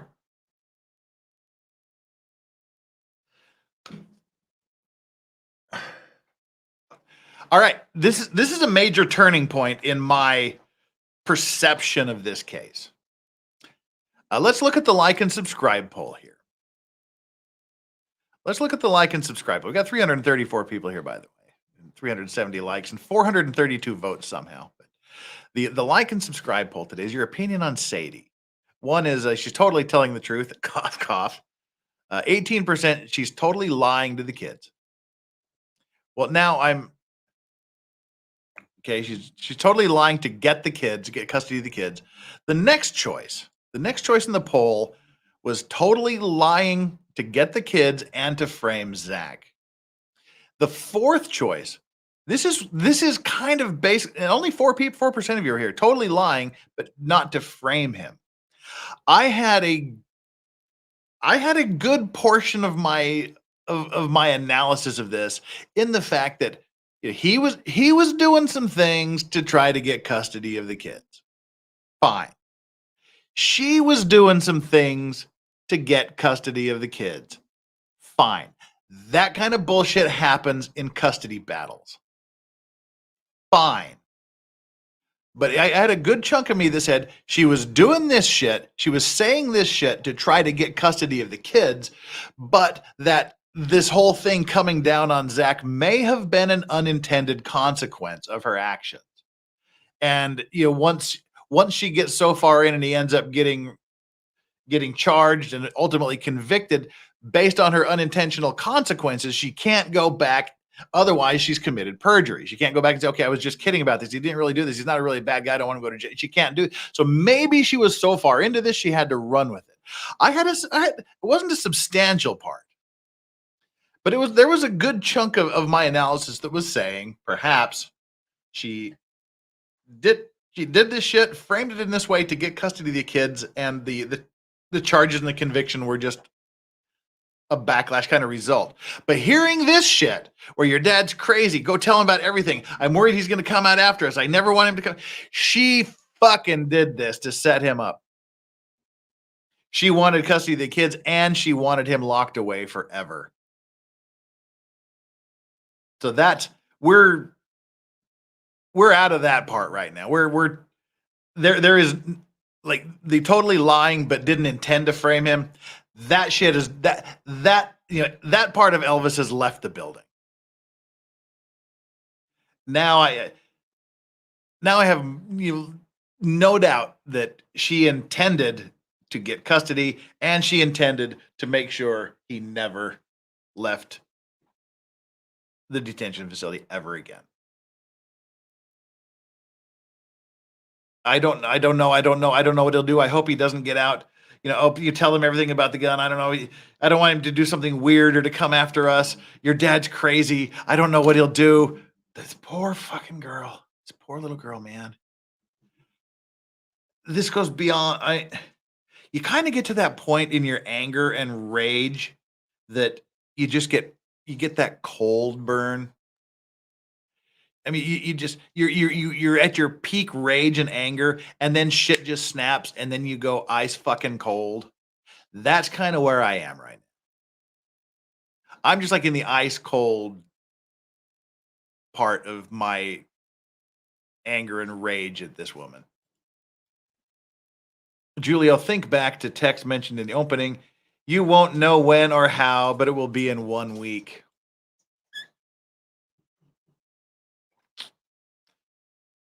Thank you, Julie. Appreciate that. Yeah, now I'm just, this bitch can die. I mean, I shouldn't say that, but yeah, you know what I mean. I wouldn't care. I wouldn't, yeah.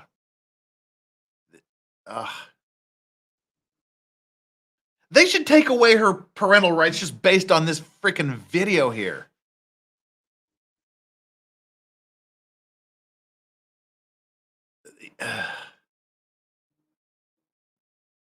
Just honest, yeah. Tell them what you need to. Please just be honest, baby girl. Tell them what you need to. I Be love honest. you. See you in a few minutes.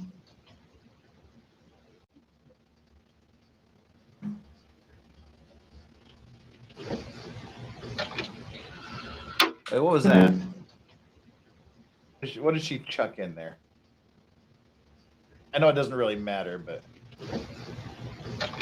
what is that?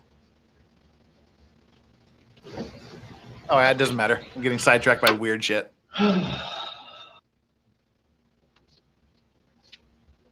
Megan Holligan says, so like I had to leave to like cook, and now I'm like back to like watch the rest. Kudos to you for still being on, watching at 1.25 speed. Thank you, Megan. I hope you catch up, and when you get up here, you'll see I'm thanking you for your support. Thank you so very much.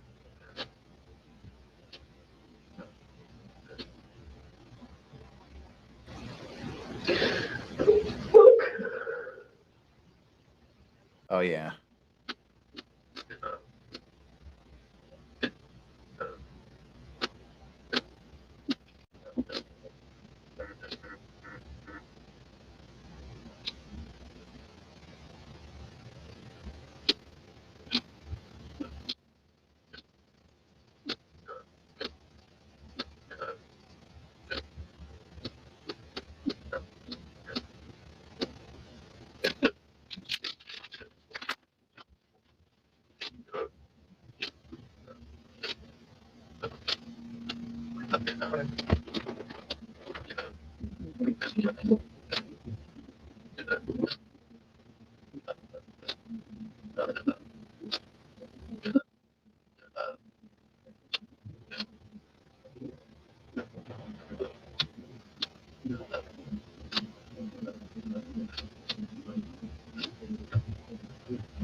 For pausing for sobbing noises and whatnot.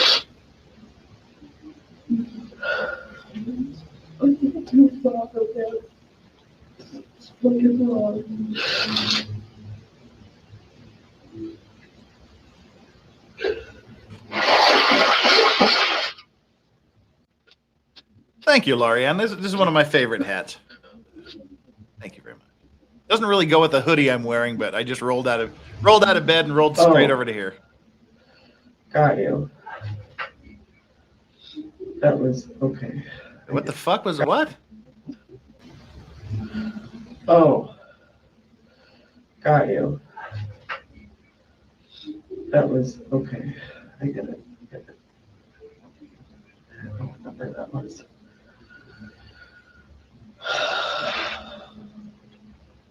Okay. That was weird. Probably doing a little voice to text.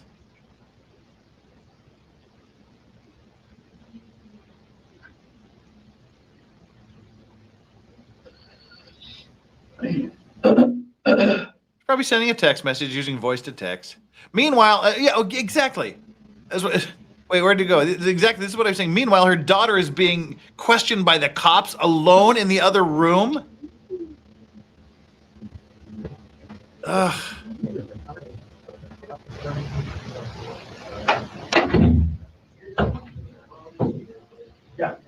Hey. Hey, texting. I'm just looking. I can't find the service. No one does. Fill all the paperwork out. Did you? No. Leaving the 12-year-old girl to fill out the paperwork.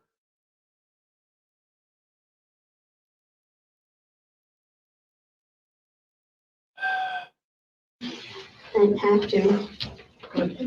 Except his house. That thing at his house. No, that's their drawing.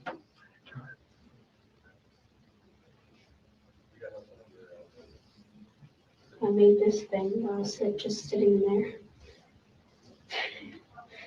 I was so bored. I was just like, okay. You at least have a phone that you can play a game on or something.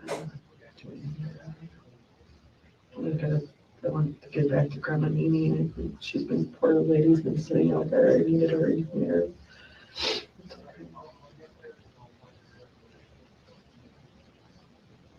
I'm hungry.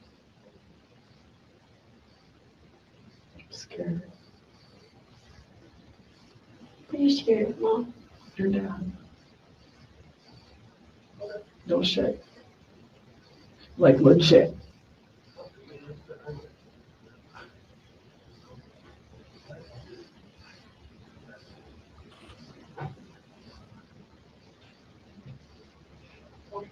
It's a cute picture of us.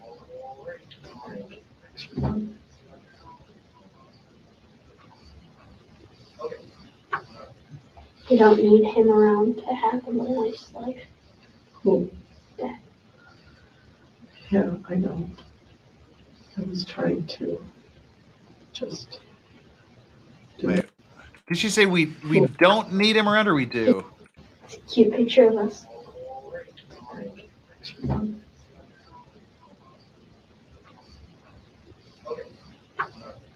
You don't need him around to God, have we a don't need nice him life. around. Oh, this poor girl. Yeah. This poor girl was to the point where she's saying we don't need him around to have a good life. I know. I was trying to just do what we needed to do. You know, that's what I always do, just do it. We're just, that's kind of a shady as fuck answer. We're just trying to do what we need to do. That's what I do. I always just do what needs to be done. Come on, cops. You've got her contradicting herself through this thing. And here you're saying, I don't want him to come home. We don't want him to get out. We don't know what he'll do. So I'll do whatever I got to do because that's what I do. Come on.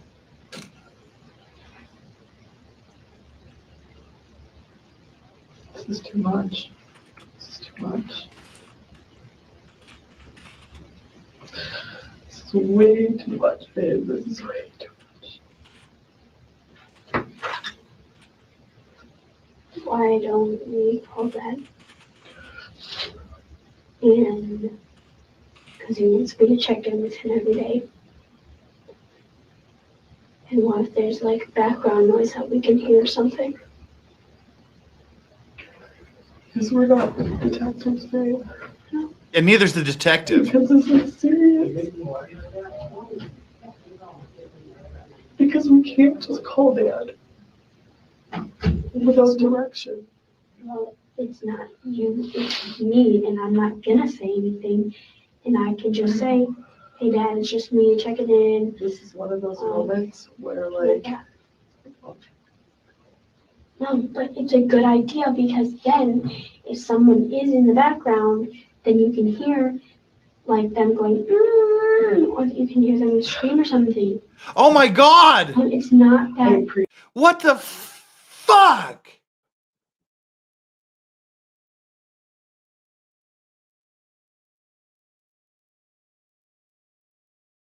Oh no.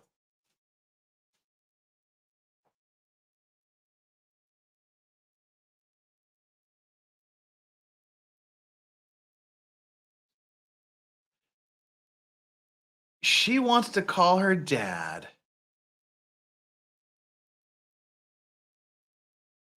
and get him on the phone to say hi in case they can hear someone in the background going,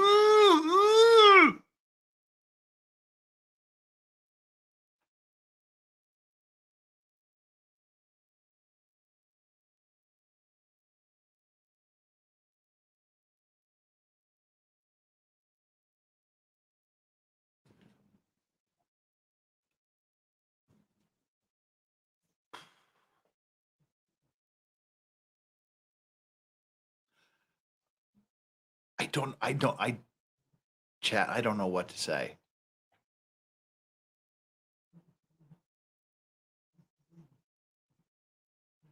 I don't know what to say.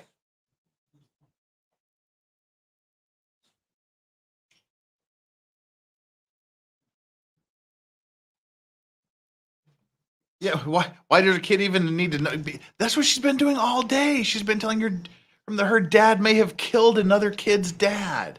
She's been trying the entire day to isolate and alienate her from her dad. We told you.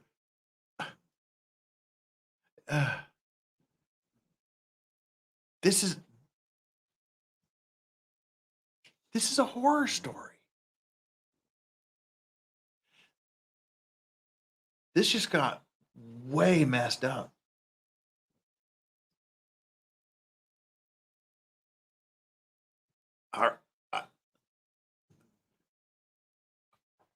I got nothing.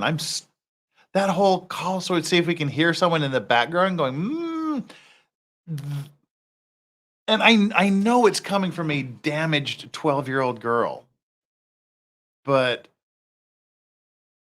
that ranks in my creepiest statements ever, right behind Sarah Boone talking to her husband, who's her boyfriend, who's zipped up and suffocating to death in a suitcase, and she's just going, shh. This is that level of speechlessness I have. And that's not how a normal kid thinks. That's not how a normal kid should think. That is not something that she would come up with on her own. I don't care what anybody says. Let's play it. Someone is in the background, then you can hear like them going, or you can hear them scream something. It's not that. I appreciate you thinking this is bigger. Yeah, Mom. But we have to let the professionals do their job. We're not the detectives. You're not the problem solver, baby. You know, I mean, I know, I hear you. I don't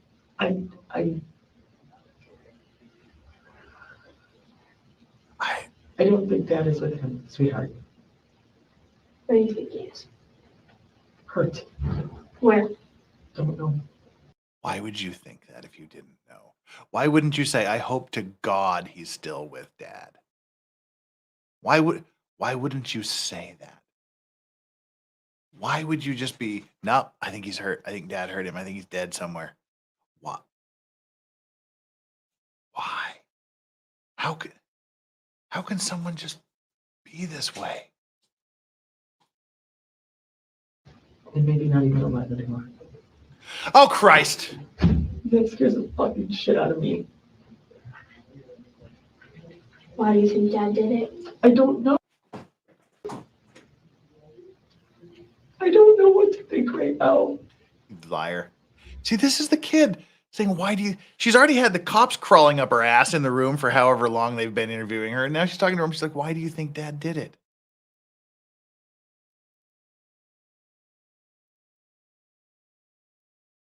Oh my God.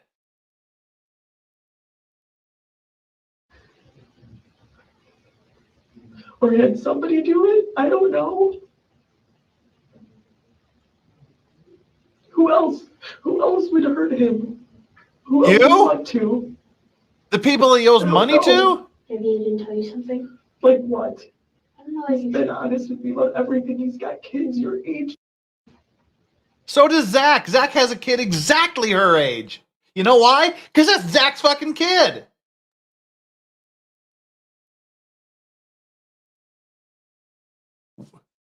Why would anybody else want to do it? Fuck. He's not weird like that. He's not all messed up. He's just normal. Why would he be all messed up? Why wouldn't he be acting normal? It's not him. It's not his kids. If he didn't do anything, why should he be all traumatized because your shady, scummy new boyfriend is missing? Why should Zach be upset? Why should he be messed up? Why should he be fucking freaking out? It's not him. It has nothing to do with him. What is this? What the fuck am I watching?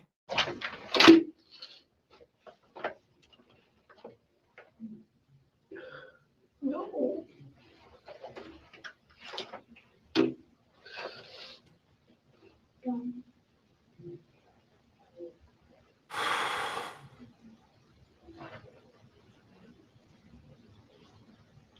Your dad did something and he's so stupid. And why would he do that and take himself away from you guys even? Like, just stupid. I don't want to think that, but honey, I don't know right now. I'm so freaked out. You bitch. You know more than I do even. I don't know. Oh, go fuck yourself, seriously. Where are you going? Leaving your dumb For ass. what? Come here. No, come on, stay here. You need to just wait a second.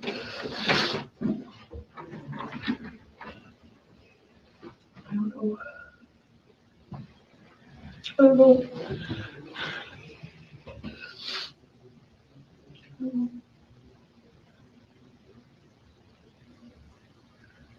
I just want to find him.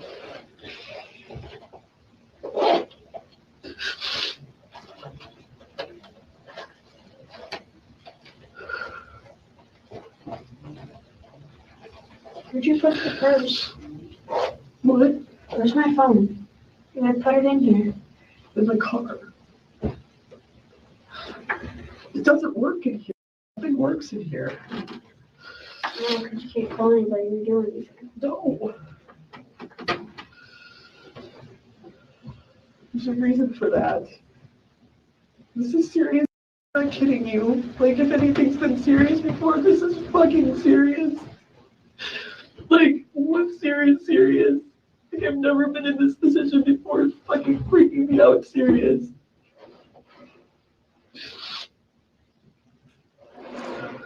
Like, I don't even want to go back to the house.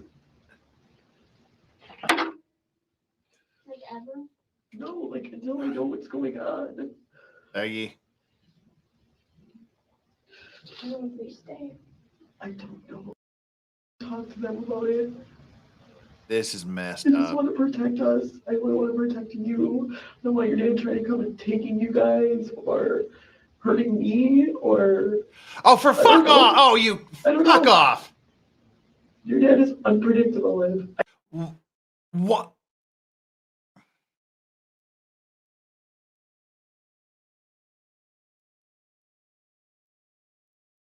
People, I know you don't need me to say this, but you're looking at a truly evil woman here. I mean, just like the definition, actual definition of evil. She's an evil woman.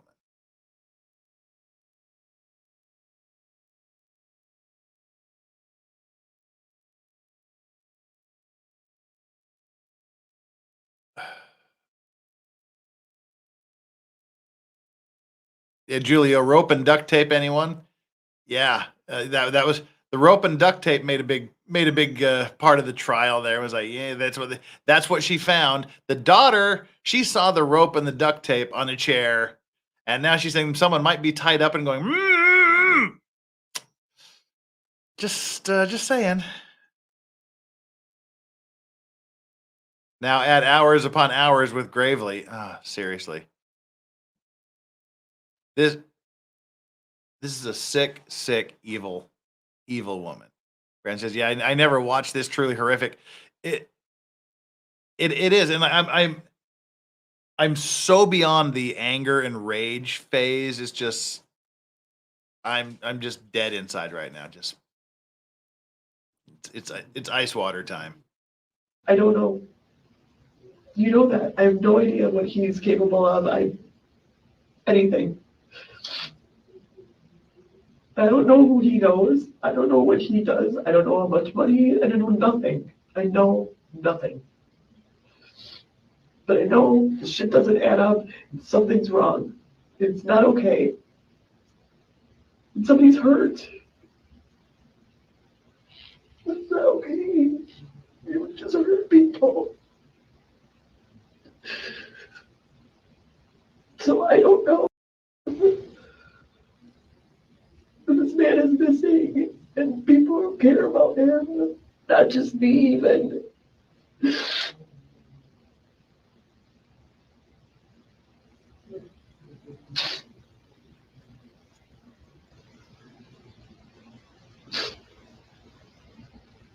We can't just call Dad. That's not how this works.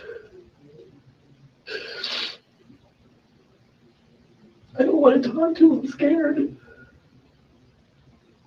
You won't, then I will. No, because I'm going to ask him what he did. What the fuck's going on? Why, you want to ask about Rosalie over him? Yeah. Did he do anything? I mean, that's the first freaking thought. However, he just... I can ask him. Everybody's like, you can't do anything, you can't do anything. Because you're a minor. Because you can't. Because you're not an investigator. Because people don't know the things that I know, Mom. It doesn't matter, though. Oh my God. Maybe. People don't know the things that I know. Maybe. I just said maybe. It's not my call. They have to do their job. You have to let them. Well, maybe they're not doing the job right then. You're 12 years old. How are you going to tell police officers how to do their job? Knock it off.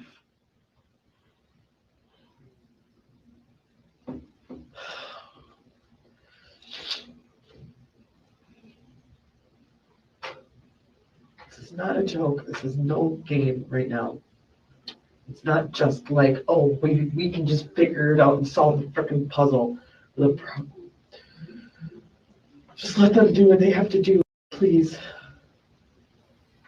Yeah, I was shouty. I was shouty. Seriously, fuck these cops. I was shouting, yes, she's a minor, but you let her sit in the other room by herself to be interrogated by the cops, and now you're concerned that she's a minor, so she couldn't call her dad. I was yelling about that, so back on. I have to go pee. I'll be back. Can you please ask? Yeah, I'm going to.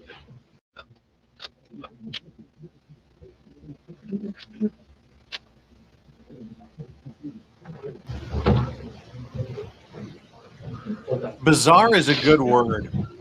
This is really bizarre. Where's this house you bought in Greenfield? West Dallas, Greenfield, somewhere? It's a Greenfield, but She might know more than I do. Yeah. I don't know. I mean, he's slipped up and said West Dallas and Greenfield both. So maybe it's on a border or something or some. all right. He slipped up. Dallas doesn't hit Greenfield, maybe Greendale. Is it Greendale possibly? I don't know that area very well. Greenfield is more south of Franklin, or like southwest of Franklin, Oak Creek. Do you have any other houses? Does he got rental properties and stuff? Oh, he does. He's here. Yeah, Does he my buy brother foreclosure? lives in one. Does he buy foreclosures or how does he? He used to. He would buy like a like a condo, yeah, like, Okay. you know, he's got a couple of those, and then they like were bad, like he didn't look, they had liens on him, Sure. and then they took him to court, and so he had been in court cases with them. But he still has the one that, my brother lives in, that he rents to my brother, Mhm. and that's kind of a weird thing. And then, he bought my old condo that we used to live in. Mhm. He bought that off of auction when it went to foreclosure. Mhm. And it's a weird thing because the title is like, we never changed the title over, so you couldn't find it. So it's technically in my name. Yep. He owns it, Sure. weirdly enough. So there's that property. Mhm. And then this one, I don't know, is it Greenfield that Dad said, or West Dallas is what he told me, but he did say Yeah, how Greenfield. confident are you in where this house is? Well, I know the girl, your friends live in Greenfield, so you're familiar with Greenfield and hearing that, but I don't. Greendale, not Greendale. Greenfield. Yeah, and he didn't say Greendale. When he said it, he said Greenfield or West Dallas Greenfield, like we care about. So is he buying that house as a rental property or buying it for himself? Buying it for himself. He bought it because right after he goes to jail, he's gonna move into it for probation. Why is she After he answering does these probation, questions? Because he doesn't want anybody at his house in North Lawn. So he did say that he wanted to. Why is the have child the answering probation any of these time. questions? He was gonna get a house somewhere in Milwaukee, but because of everything going on, he's not disclosing to me anything because, Yeah. you know. He's going to jail? mad. Again, that, I don't know. So now. he is- Yes. So he thinks that they're going to probably not give him any time, but maybe like 2 weeks, he was told. Sure. And then. She he'll be able doesn't. She to doesn't do want the rest of cops his to time think on badly probation that here. her brother's going to Where's he going jail. to So we jail? don't know if he's going to jail. She's like, yeah, bitch, Yeah, that's where he's going to jail. it happened. Right. Again, it's all what he's told me. I have no records or anything, so I don't even know like exactly what happened. Like, it's all been what he's told me So, or her, you know. so everything that you've discussed with me in your statement, obviously it's not normal behavior. I think we're all in agreement to that, right? I am. I Yeah, think he needs to understand that this is not normal. she does. Okay, She does. and okay, She's been great. Okay. She's I know. a very smart little girl. Yeah, you wouldn't know if she's been Sure. great or not because you weren't in the room like a responsible Big young parent. adult. How's that? Yeah, she's very smart. That freaks So- me out. That's Rosalia's phone ring. Phone bra. So, we have more than enough to charge stalking, okay? And I think we should proceed with that. Reason being, obviously this isn't gonna get any better. He's going. I know, I couldn't prove anything. That was the Well, I problem. think Like, I couldn't prove anything. That was the problem. She so desperately wants him to be nailed with murder, but she couldn't prove anything. That's the problem. You shady, shady bitch.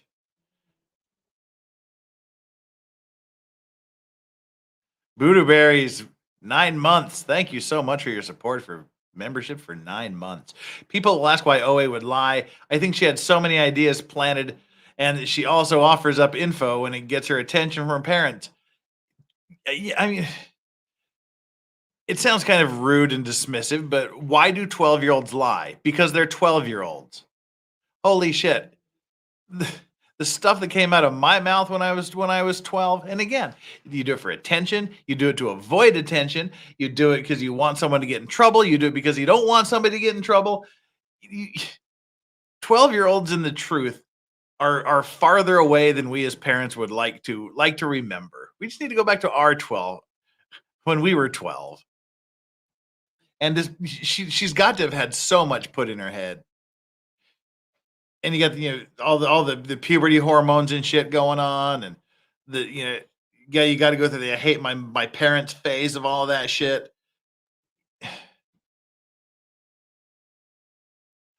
I mean, oh yeah, and exactly this is what I was just gonna say, Solomon. There are a lot of mixed and planted memories. You say this shit long enough and it becomes a real memory, even though it's not. This is terrible. This is just terrible. More than enough to prove. I know, and I didn't want to. I know. Is there a way that I could call my father? Not right now. We don't want you to do that right now. Why would you want to call? I mean, like, not investigating dear. anything, but like. You're not being to see if, charged like, with you could hear anything. anything in the background. You of have the it, First Amendment right to call your like father. that. We're not going to do that right now. Good idea, though. Yeah. So, we just have to make sure you're on board with it before we go about it. Yeah, I mean, I definitely want that Okay. piece of things to stop. That's Right. been a concern of mine. I mean, I'm, getting to a paranoid point Sure. of, like, Sure. where am I go, when am I being watched or not watched? And, Shut up. She's telling me things, it's just not healthy Right. all the way around. Everything you've said is she's confirming it. You know what I mean? Without me telling her, she's coming out and telling me she knows all this stuff. And it's, for someone to get stalked is one thing, but then to bring your daughter into it, and I think that That's why it's She it's doesn't not know. okay. Mom, well, I it didn't, wasn't over video that I saw it, What wasn't over video? where I saw you and Rosalia together. Okay. Dad had brought me that night and left the boys at the house Are you serious? alone. Holy shit, are you serious? Hey, Oh Danny. my god. Here we go. Hey, Danny. Oh my What are you god. doing? Okay, so what do I I do? think this is important. I solved a major fraud against my parents when I was 18. Crimes called Crime Stoppers. 2 years later, the guy was sentenced. Good for you. Baby girl, he can't go over there. He can't have you guys right now. I can't. This isn't right. None of this is okay. He leaves us alone when we're there. And he comes and watches you when we're there. He leaves in the middle of the night. Okay, how do I stop this? I've got to do something. I've done what I could to try to place my in custody into place, and I don't know what to do now. Well, we're gonna. I've done what I could to place him in custody. You scummy woman. Okay, we're gonna take some action. I just need your blessing and you're on board with it. I'm so scared. I know you are. You've been scared for about 3 months, right? What? Longer, probably. Oh my God, this is horrible. And so Sadie, it takes a lot of Oh, courage no. to his heart, to talk to us, and I think it means a lot that, she can talk to you as well. Sorry, And I'm just. I think mom needs a It's hug. just a Girl. mom thing. Dad told me not to tell I you. know. Why don't you give mom a hug, huh? Stop telling her to hug her mom if she doesn't want to. I fucking hate when people do that. If she wanted to hug her mom, she would have hugged her mom. Cop tells her twice to go hug your mom. Look, she's not even hugging her mom. She's letting her mother hug her. Her arms are not around her mother. Fuck, I hate when people force hugs and touching on other people. You can put this chair over there if you want. Yeah. Give me a minute. I'll give you guys a minute, okay? My name is just drawn on there. Just go. Oh, Danny, you sweet summer child. You got to go back in time here. The police, this is all over. They're just wrapping up. They actually, they actually questioned the 12-year-old daughter for who knows how long, how many hours alone without any representation whatsoever in the next room. Mom allowed them to interrogate or question their daughter alone in a separate room, simultaneously with her being questioned. Yeah, we've got to the horror part already. This is the resolution phase. I hope. Oh, yeah. Oh, no, not that one. Oh, The other this one. I just changed it Oh, on them, that's okay? fine. Put the chair over there if I'm not, you don't have to sit across from me. That's my job.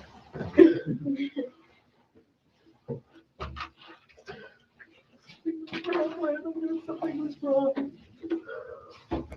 You gotta tell me stuff like this. I know, but that's not. Because Sadie is a horrible mother, a horrible, despicable, disgusting, I know, Mom. filthy woman. That's why. You're telling the truth now. I just. Yeah, you need to watch the 2.5 hour. Hard for me to say stuff like that to my mom. But baby girl, I'm your mom. I fucking love you so much. I know, but I knew that you were gonna do something that wasn't gonna be in the police's. What would I do, baby? I don't know. Go up to him and tell him and say something to him that I told you, and then I would be in trouble with him, and I don't want to be in trouble with Right, him. right. I know. I get all of that. I do. And I've been so good at protecting the information that you've given me and just telling Dad that I know because I find it out, because I figured it out, not because you told me, Oh, because I figured it out. And that's how I've been confronting the things that I've been finding out that way. And what's his address in that one?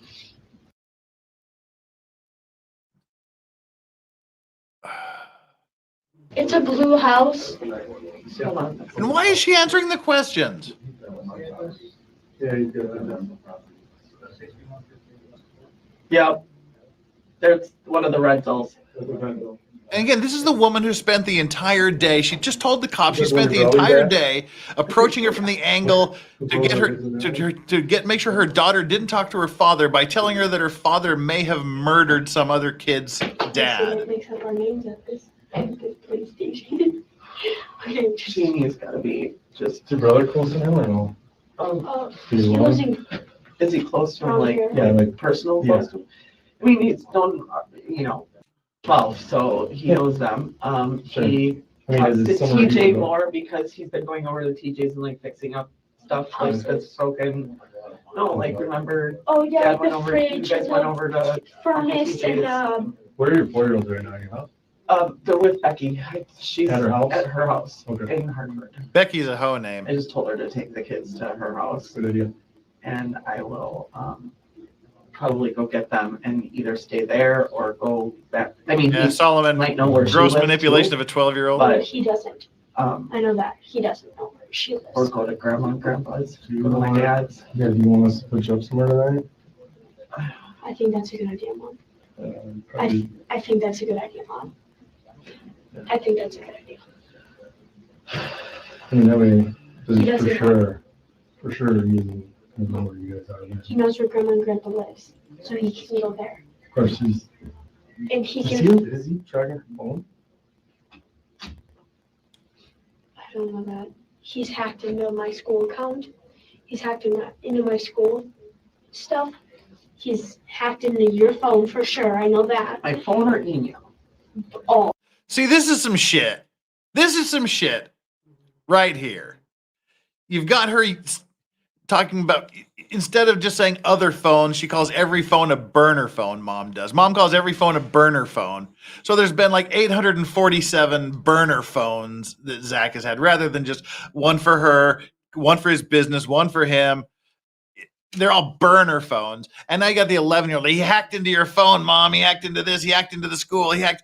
Kids don't know what hacked means, I guess. Why would Dad hack into your school account? If to me that means he just went on the face, because my kids, I'm sure they all do across the universe now.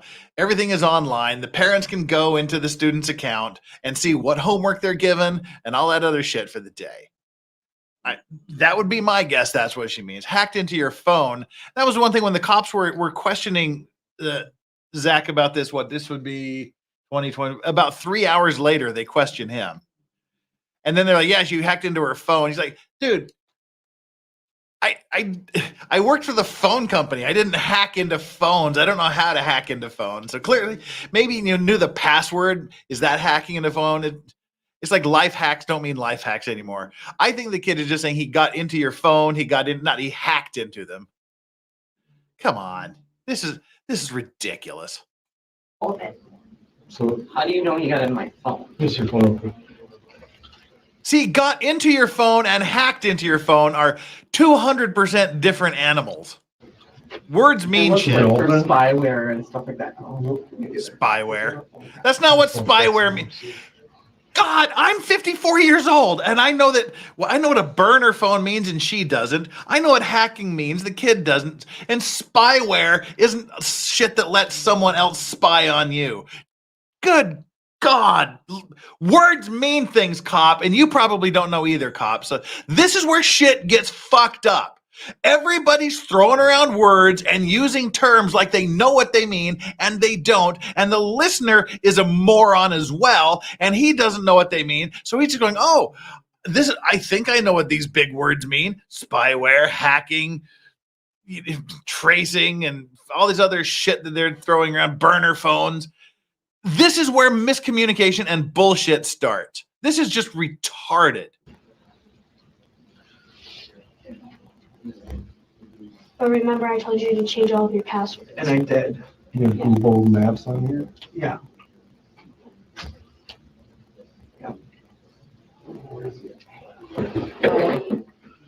Yeah, cop, play around with evidence. Play around with evidence, cop. Go ahead. Fuck around with her phone and dick things up. Sorry that I had to tell you that way. As long as you're on. Cop, stop dicking around with the phone.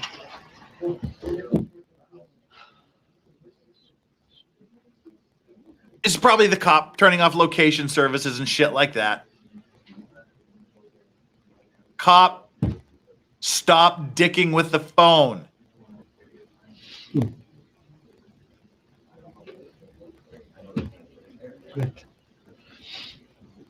Yeah, he's drooling over the possible conviction merit badge. You do this. Is it too late? Shut it off. Yeah, your location history. Yeah. Is it off? Oh, you know what it is? I bet. I mean, there's a million ways to do it with Gmail. I think I have my Settings? actual location off. Does that matter? No, that's good. I don't want Okay. Is this cop? Now, I may have misheard or misinterpreted. It sounds very much to me like this cop just told her to delete her location history from her phone.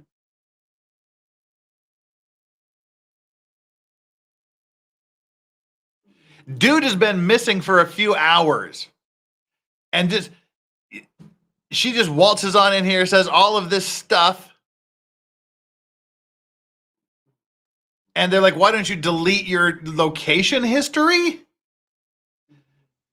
The location history that could very well put her at the murder scene at the time it happened? Oh, just delete it. Just delete it. Yeah, there's lots of ways you can delete your location history. You should try them out. What the actual hell? Well then, to, with that off. What the hell? yeah, Yeah. so I think if I go in here, it goes like this. Last week, previous searches, and then recent history like that. Yeah. Yeah, that's all. It's not off? It's not on? Is it where you are? I think she just deleted her location history.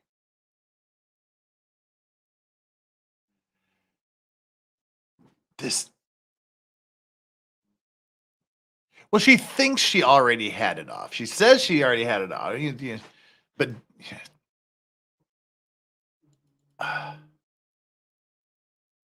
and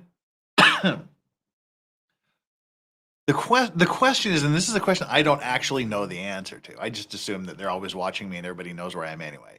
Having your location services off to me means that it will not send it to other locations, like ads and other shit like that.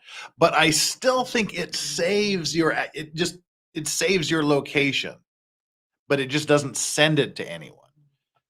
Or no, if it's off, it doesn't save any of your location data, correct? Yeah, it doesn't save your location, because I remember there was a big stink about that and they had to change it, because that's the way it used to be. If I recall, it used to be it would save it but not broadcast it. Then people were saying, no, I don't even want you saving it, so they had to change the setting. Yeah, you have to turn off GP. You have to turn off a bunch of shit to make sure it doesn't do this. This is just dumb, though.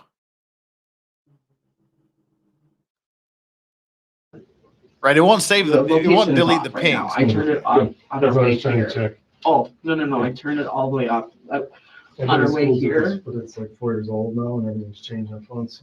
Yeah, and I shut her phone off. She's got a flip phone. I shut her phone off, but it's in the car. And then this, I shut off the Wi-Fi. I just have the data on right now. Okay. And then I don't have location or anything on. I shut all of that off on the way here. Do you know, does he have any firearms or anything like that in the residence? No, he, Yeah. I don't know. I've never seen anything. In California. In my, I don't know. I don't know. he does not. He had one in California. He should be taking all of their phones, digging through them, and preserving them, and trying to find evidence. Have you ever heard him talk like, oh, if the police ever come here, I'm gonna do this or I'm gonna do that, or No, he never made some Do you like comments police? Does he ever talk bad about it? he says don't talk to them without a parental guardian. Okay, that's being a parent, that's right. Yeah, and they're not your friend and things like that. Well, To we're a not- certain we're not that extent. No, He never made, oh, if the police ever come here, I'm gonna. Listen to this shit. Have you ever heard him talk like, oh, if the police ever come here, I'm gonna do this or I'm gonna do that? Have you ever heard him say that if the police come, I'm going to do this or I'm going to do that? That's them. Like if we go there, is he going to try to kill us? Are we going to have to take him out, kind of a thing? Are we going to have to be ready for a gunfight? He's like, they're never going to take me alive. Or is he saying stuff like that? This is a very goddamn dangerous conversation to be having with an 11 or 12-year-old, with a 12-year-old. This is a damn dangerous conversation right here. Did you ever say what he's going to do? If the police come over, I'm going to do this or I'm going to do that. One lie could get people shot on either side of the fence.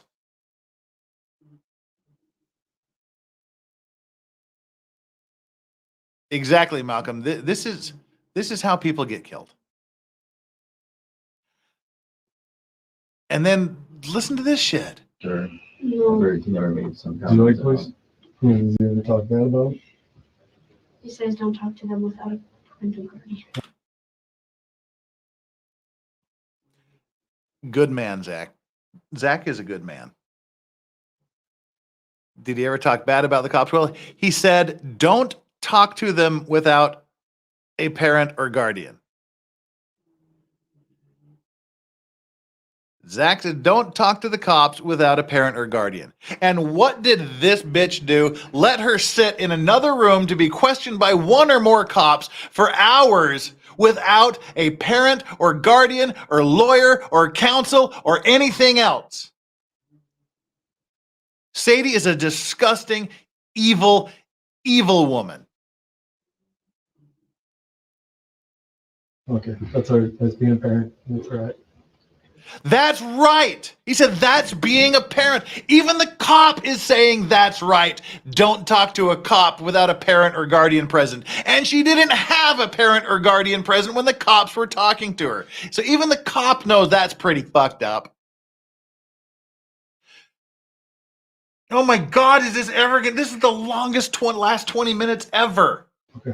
Yeah, and they're not your friend and things like that. And things like that. We're not that bad. Right.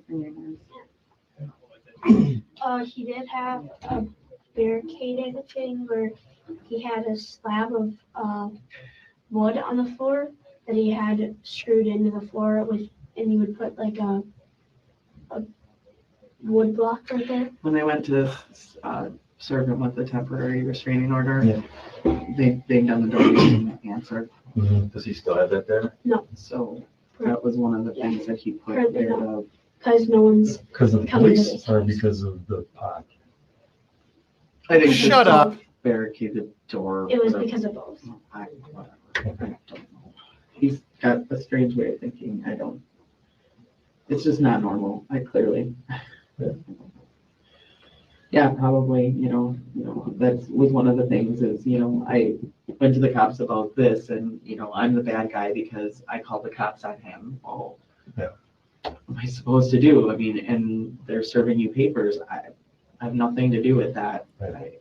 Jen, I'm not you're trying right. to get him arrested for I mean- anything, just.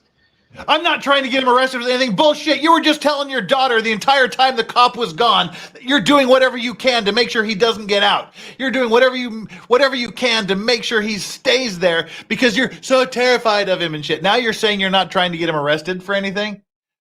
Fuck you. Just fuck you, you lying piece of shit. You want Want him the to stop behavior to his stop, actions. right? That's what I've always said, the behavior has to stop. It's just not healthy. Now this is to a whole nother fucking level, whole nother level. Sorry. So I got someone coming in to dump your phone. Okay, I want to do that before we release you guys, whatever we're gonna do. There'd be, How long ago did they live in Colorado or California? A year ago. 2 years. When was the last time you 2 did that years. barricade thing? Been back for 2 years. He He's been fixing up the house now, so I don't know. when he took it sort down. of. He has it stripped to the bone, but The house? yeah, all the downstairs is you can see right through everything. He's always had it like that. It's always been gutted out for the most part. He's never really lived in it. Like I said, had a place for the kids there. Like you guys haven't stayed there since Mexico. Like that's when you guys started sleeping Yeah. over. But Great, so- before that, it was So the cops that are going to go get him and bring him in for questioning. What have they learned from his daughter? That there's been a gun in California and he's barricaded the door. So now the cops are going, okay, there's a gun and there's barricades on the door, which just to me seems like there's like a piece of metal, like a piece of wood screwed in front of us so you just can't open the door, which I think is actually a pretty good idea. But so, yeah, we're setting up a very, very dangerous situation here. Far more dangerous than this 12-year-old kid can comprehend.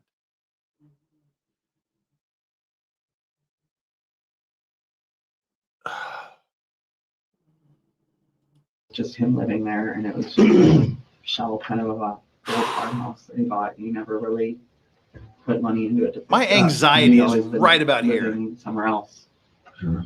traveling for work. Detective Lauren said that you had just like a bad feeling with your dad and with what was going on or something like that. Oh, now, Like, now the kid gets bad feelings. What do you think? Everybody gets bad feelings except for Solomon. I mean, sorry, Solomon. I was looking at your name there. When I said, everyone gets bad feelings except for Zach. It was really, I wouldn't sleep there without my little brothers. And I think, Mom, you remember that? It was on I do your know. birthday. And I made up an excuse to not go with him because he's like, your mom doesn't want you here, mom doesn't want you here, and blah, blah, blah. Then he was like, let's go. And I was in the kitchen, and then he pretended like it was nothing, and then he was trying to make me go with him. He's like, we're gonna have so much fun. No, you're not gonna stay here tonight, you're gonna come with me. Well, the boys got to stay there. But I said, and I made up an excuse, and I said, no. And I told him, I said, no, I'm not going tonight. No, I'm not going tonight. And I made an excuse with Mom, and then I didn't end up going that night. And then So, Mom got mad because I made up an excuse, but she didn't really know the background of it. sure. So right now though, like, today or when you were talking to Mom, and she had told, you had said something about you can't find Rosario, you're trying to find him or Yeah, something. was it last night or the yesterday? Right, Yeah, last yesterday. night. What was Last night. your first thought? Like, what did you think? My first thought was Dad had rope and duct tape on the chair downstairs in the basement. Okay, and What? so what do you think, what do you think about, like, to that? Like, When? what do you think happened? On Sunday. Oh, that's what a guy in the construction business, a guy that demolishes and renovates houses and shit. He would have duct tape and rope. The fucking hell, you say? What are the odds of that? hate to break it, but I don't do any of that shit. And I have a roll of duct tape and some rope just right over there. I can take 6 steps and get to it. And what do you think he meant to do with the rope and duct tape? This poor kid. She's like, oh, I'm being helpful. I'm a 12-year-old girl. And now people are paying attention to me. People are listening to me. People are interested in my story. People are hanging on my every word. Let me tell you about the rope and duct tape. One day, down in the basement playing with his Legos that he had at At Dad's house. Mequon? Yeah. In the basement? There's a chair down there? It was like a lounge chair or a chair like that. No, it was like a desk chair. Oh, Like, You one mean of those- rope and duct tape? like this tiny of rope, but it was like thicker. And it was just sitting on the chair? Yeah, but like it was Okay, all shut up, blended. investigator It was still Sadie. in the package, like plastic around it and stuff. Yeah, around the duct tape. Yeah. I guess, so what do you think? That was my first thought was Dad. Yeah, that your dad may have done something to him? Oh, fuck you, cop. Fuck you, cop. Seriously, go intercourse yourself, cop. I just want to reach through the screen right now and just slap the shit out of that guy. That was like, I mean, seriously. That's one of the worst leading questions ever. So you think he might have done something with that rope and duct tape there on the chair? You think he might have done something bad with that? You think so? Gets validation from the kid. Oh my God, yes. If I say yes, then they'll tell me I'm smart again. This kid who thinks she's manipulating people is being horrifically manipulated by her mother and this cop right now.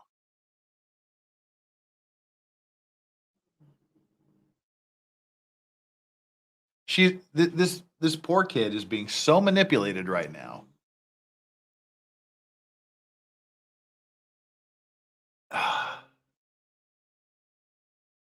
Well, I don't want to put yeah. words in your mouth, and that's why I'm trying, I don't want Yeah. to put something out there, so. Well, But you were with Dad on Sunday until like I 5. don't want to put something. Do you think he used that duct tape to murder a dude? I don't want to put anything out there, but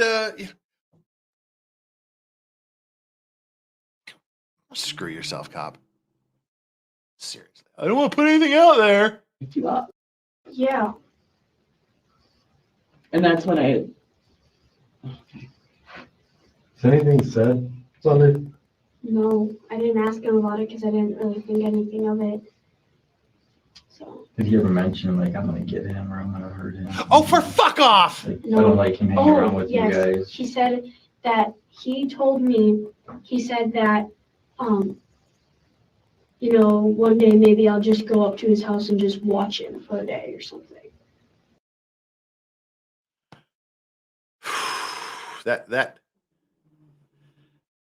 Okay, that caused some anxiety right there. Now, listen to that shit. Anything else? No.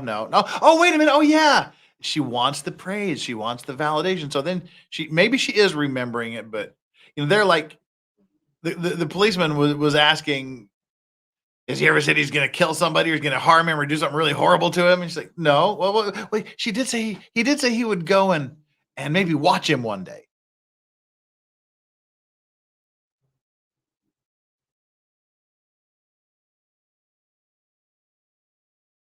She didn't say said, yeah, he'd go up to, I was like, oh my God, if she says one day he's going to go up to the house and like hurt him or something, I was going to lose my shit. But she's going to go up to the house and watch him all day. Okay. That's not as bad as it could have been. Ellie Fan says, is he going to say Yaz Queen next? Sorry, this was about 30 minutes ago. Sorry about that. And Julio, kid also convinced school staff she had leukemia. That's one thing Zachariah brought up in his interrogation, that she'd convinced people at school she had leukemia for 2 weeks. Kid needs attention. Like every 12-year-old needs attention. And she's getting attention and praise overload here by the cops. Oh, you're so cute. And Julio again. Zach also flipped votes for Dominion in 2020. Nice. And Solomon says, Legal Vices, that was the same cop that was sweating through his suit on the stand, aka Deputy Donut. Oh, that's Deputy Donut lurking there off camera. Okay. Makes sense. Those were his words.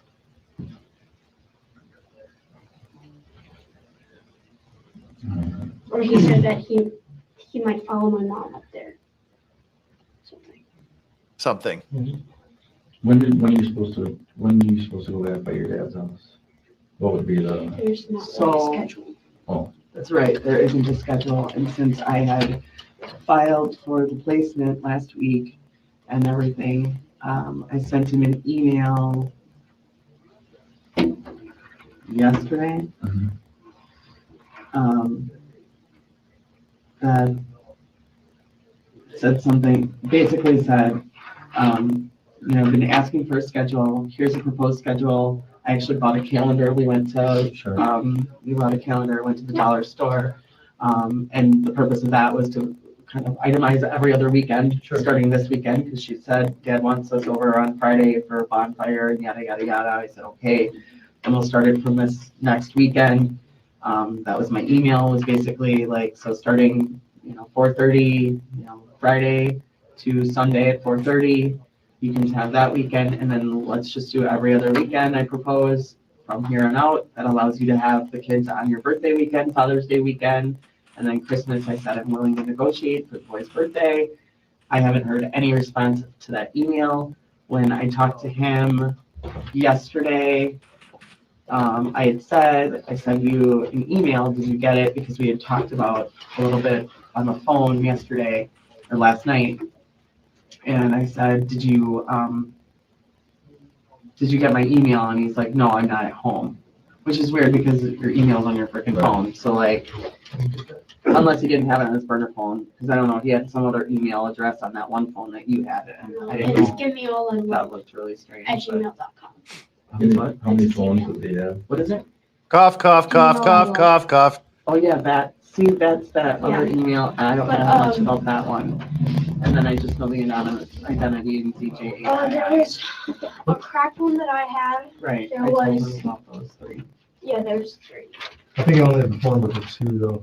right? I don't know what the phone number would have been for the other burner. I know the one that Yesterday has a is cracked last one, night, that's Sadie, the right? one. Right, because you had that one. Yeah, And That that- was- and that was that's- for a different. That was the one that was taken. By the Germantown has that one right now. Okay. It was taken by the Germans. Yes, he does. He works at MATC. Yeah, to our knowledge. What, like, what, hours?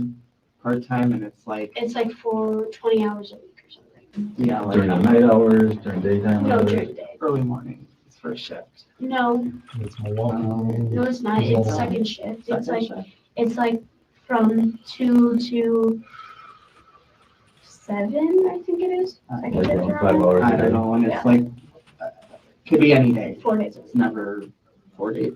That was the schedule, but because the school is not in session right Oh, now, yeah. he's not really working, he's just doing little stuff here and there. Part-time, and then he works That's for, on the and top then he line. helps his friend at AV Design. He doesn't even have that anymore, What do you mean? the pot plants. No, he doesn't. No, that's been done for a long And I while. think I said that he took them all down. It's been done for a Yeah, she while. told me. Yeah, I don't. Does he always have um, Bob? Like, I mean, he's going to pick up 27 pounds. He's growing That was 72 just a pounds. whole another secret thing that he kept very, I mean, there's quite a bit of money in that. I mean, you get up to pounds and pounds of meat. I never saw. Especially Who other gives a guys. Yeah, shit? like I said, Who we gives a shit? lived off of my income. I've not seen a dime. Wow. I mean, Buying houses. okay, so yeah, like maybe here, $100 here, or he'd go to the grocery store and get, groceries and come back. So you with, ate the drug food or money, didn't whatever, you? For the boys. She Much pays appreciated by all means, any little bit, but it was never like, oh, hey, I need this, or we agreed upon, this amount every month, or, anything. In He fact, pays for the boys' daycare. I didn't even get a car until just this Yeah, don't ask about the marijuana. Past 2 months. last We don't year. want to talk about that very much. Because we needed a vehicle so bad, and he bought an Audi, and a van. another van and everything He bought a before. van, an Audi, a We gotta stick be all shift, that I needed. and a new car that's in California. What? Yep, he has a car in California. What? Yep, that's what he said. When you talked to him last, he was still in town. Yes, When did you talk to I him know. last? Was he- just on Wow. Sunday. Oh, That was the last time I talked to him. When oh, I you saw don't him. talk to him like on every day, like he doesn't I'm go, hey, how's it supposed to. going? I'm supposed to, and then he Oh, I said, got two, then he but I thanks think me in three. when I'm supposed to call him every day. The Then phone he- number is 262 And then he says, well, you should be calling me every day, and I said, if you want to talk, you can call me, because I'm doing stuff and I forget. And he says, well, you don't forget about the people that you love, do you? And I said, that's not the point. Right. I'm busy doing other. How many people are going to talk at once? We got 3 people in the room and 3 motherfuckers talking all at the same time about shit that's got nothing to do with anything that's going on right now. stuff. If you want to talk, call me. I have a phone, call me. Sure. Walmart things, you know, Yeah. those are those track phones. I don't know where He you got get them from Best Buy. There you go. Best Buy? Yep, in Menominee Falls, I think. Or is that where Menominee Falls? Right by Costco? Yes, yes, it is. Oh, okay. And, Oh, sorry, there's 4 people. There's like off-camera guy, isn't there? Yeah. Still. and the other 2 phones, I don't know. Yeah, I think you gave me those two already. Yeah, I forgot about off-camera guy. This is all so much. Mom's learning new stuff. Mom's learning new stuff. She thinks it's funny. This poor girl. Poor girl. So, I'm gonna grab some Google swabs from you, just because that's what we do. Some boogle Not that swabs. I'm saying that you're any part of this at all, because I don't. He literally just said boogle Coronavirus? swabs. Yeah, Right. right. It's kind of same thing, just swipe a cheek. And, I got nothing, and like I said, they're calling somebody in especially just to do your phone, so. I want to Do get that. you have to do my mouth too, or no? I don't think so. no. It's DNA, but it's used specifically for this case, and we're not gonna be putting it in any database or anything like that. Can't. I'm concerned. Okay. Oh.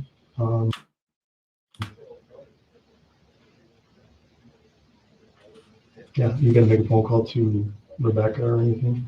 Yeah, I mean, I will, and I'm worried about Jeannie, who's been out there waiting for Oh, us. she can come back here too. Yeah, Or you know what, if you guys wanna go back in there, that's fine. yeah, I just want her, she's so worried too. Yeah. She just came here for me and her. She's out there. Yeah, we'll go back in there. You And have my to dad sit- is sick and he's at home, and she takes care of him, so Yeah, it's these getting late and I seats, need to kind of figure out, I need to get to the boy. Wow. That's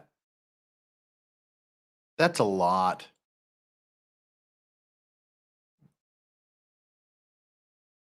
Right, that last 40 minutes was a lot.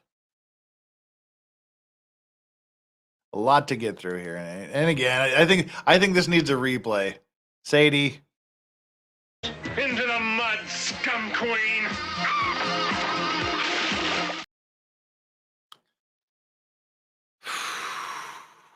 There's the video. Sorry it took 4.5 hours to get through a 2.5 hour video. But we had a lot to talk about.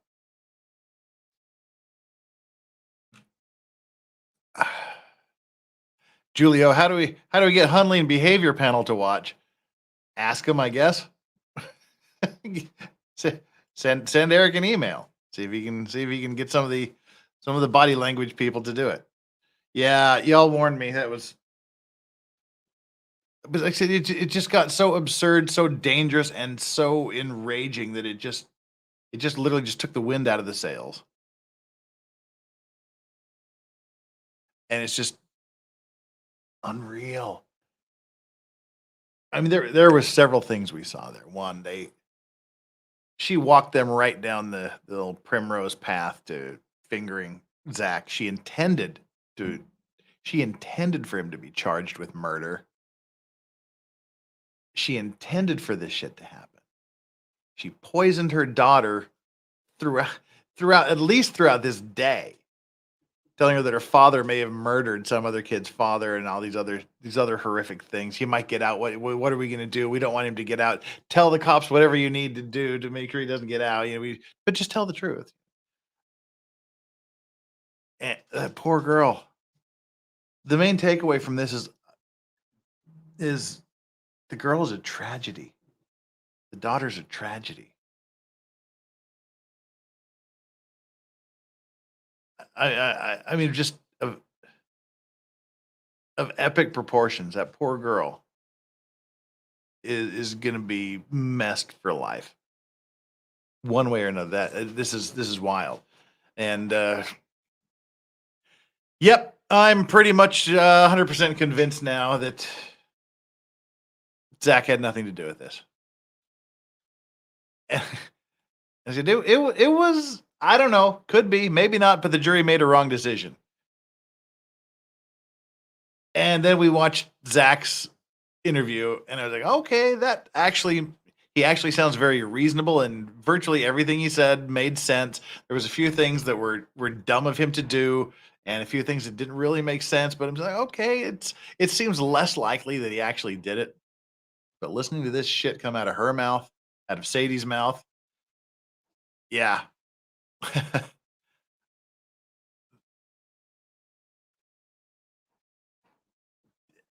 And these cops are horrific.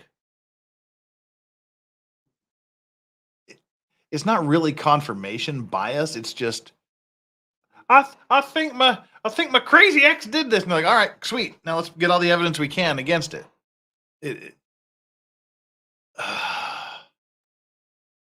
Guys, I got nothing else to add. I got it all out of my system during this 4.5 hours we've been together.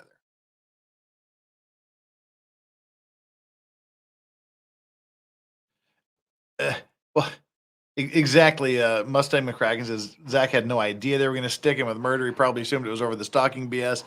What he didn't. He just thought he was being called in. It was clear he just thought he was being called in to explain these things that Sadie had said. He's like, oh, I got to deal with this shit again. I've already got rid of one, protective orders. All right, I got to deal with this shit again. All right, this is the shit that happens. And meanwhile, the cops are lying to him the entire time about what his daughter said, what his daughter did. She lied. Got to deal with this shit. Mom's crazy. She's made up all this stuff. This has just been going on and on and on. I don't want to talk to her. I don't have anything to do with that. I just, And then suddenly at the end, they're like, you're not going home. He's like, what the fuck? He's like, yeah, we're charging you with manslaughter and you ain't going home. Dude was genuinely surprised. And some of the things that Zach did is not something that you would do. Some of the things he said are not the things you would say if you had just murdered somebody and were afraid the cops were onto you. And then I hear her interview, which happened before Zach's interview. And I'm like, this is dumb. Yeah. I don't know how we got to that. Well, I know how we got to the bring him in and question him phase, but I don't know how we got beyond that. I really don't know how we got beyond that, other than to say it was it's target fixation. That's the word I'm looking for. Yeah, not confirmation bias. It was target fixation. They had complete target fixation. They looking at it, they focused on it, and they looked at absolutely nothing else, and everything they collected and built around it was based on that target, on hitting that target.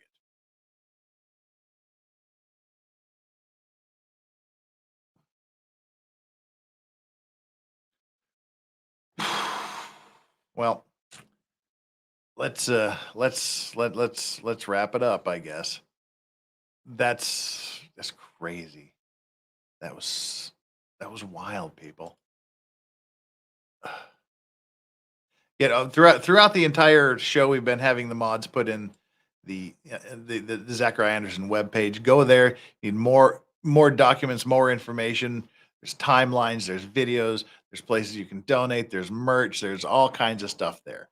If you're interested at all in this case, even if you think you know it all and you think that the police and did a great job and the prosecution was awesome, and they clearly he was found guilty beyond a reasonable doubt.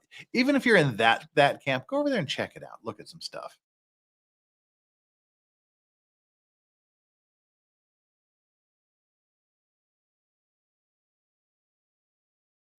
Rachel K says, "Thanks, Solomon. Thought so. I watched the trial. Jeff threw me off. What did I do?"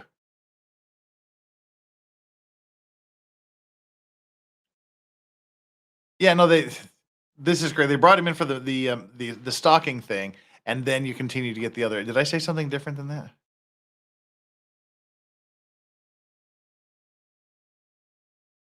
No, I did. No, he got the life for being convicted of first degree murder. How did I throw you off? I'm not sure how I threw you off. Sorry if I threw you off somehow. But anyway, don't want to throw people off. Yes, he was being investigated for the manslaughter here. The murder stuff happened later. When you said manslaughter, oh yeah, well that did I say manslaughter? I meant I meant stalking, didn't I? Shit, I don't know. Oh, I said manslaughter. Sorry. Oh, I accidentally. All right. Don't be thrown off by accidentally speaking. Sorry about that. I have no recollection of saying the word manslaughter. Stalking. It was. I meant to say stalking. Whatever I said. If I said manslaughter, I probably meant stalking. They brought him in, charged him with the stalking. Yeah. Right.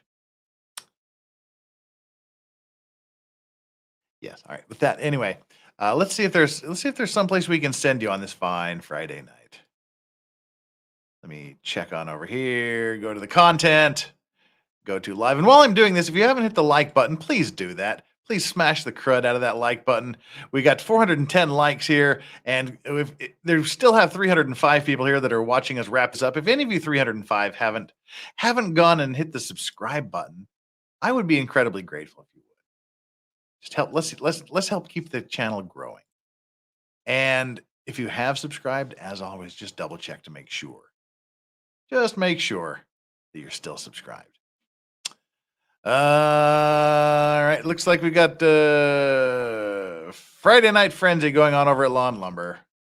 How about if we send y'all on over to Lawn Lumber's Friday Night Frenzy? Let me do that. That's where we're gonna go. If you want to go there, stick around. If you don't, you can wander off into the Twilight Zone. I just want to give a super special thanks to the mod for being here for the 4 hours and 42 minutes we went, and I want to give a super special thanks to Jen RN and Solomon for providing the video, and for David from Making Law Simple for doing the edits to this. And thank you, chat, for being the best chat there is on YouTube, for being the Vice Squad, which is the best chat, hands down. And thank you so much for all the support and kindness you've showed with memberships and super chats, etc. And bye. Say goodbye, Strawn. Turn around. Hey, say goodbye, people. Say bye. And goodbye from the dogs. Thank you, everybody. Deeply appreciate it. We can send you over on to Lawn Lumber, and we'll see you on Monday for a Maritime Monday of some sort. Thanks, everybody. Peace out.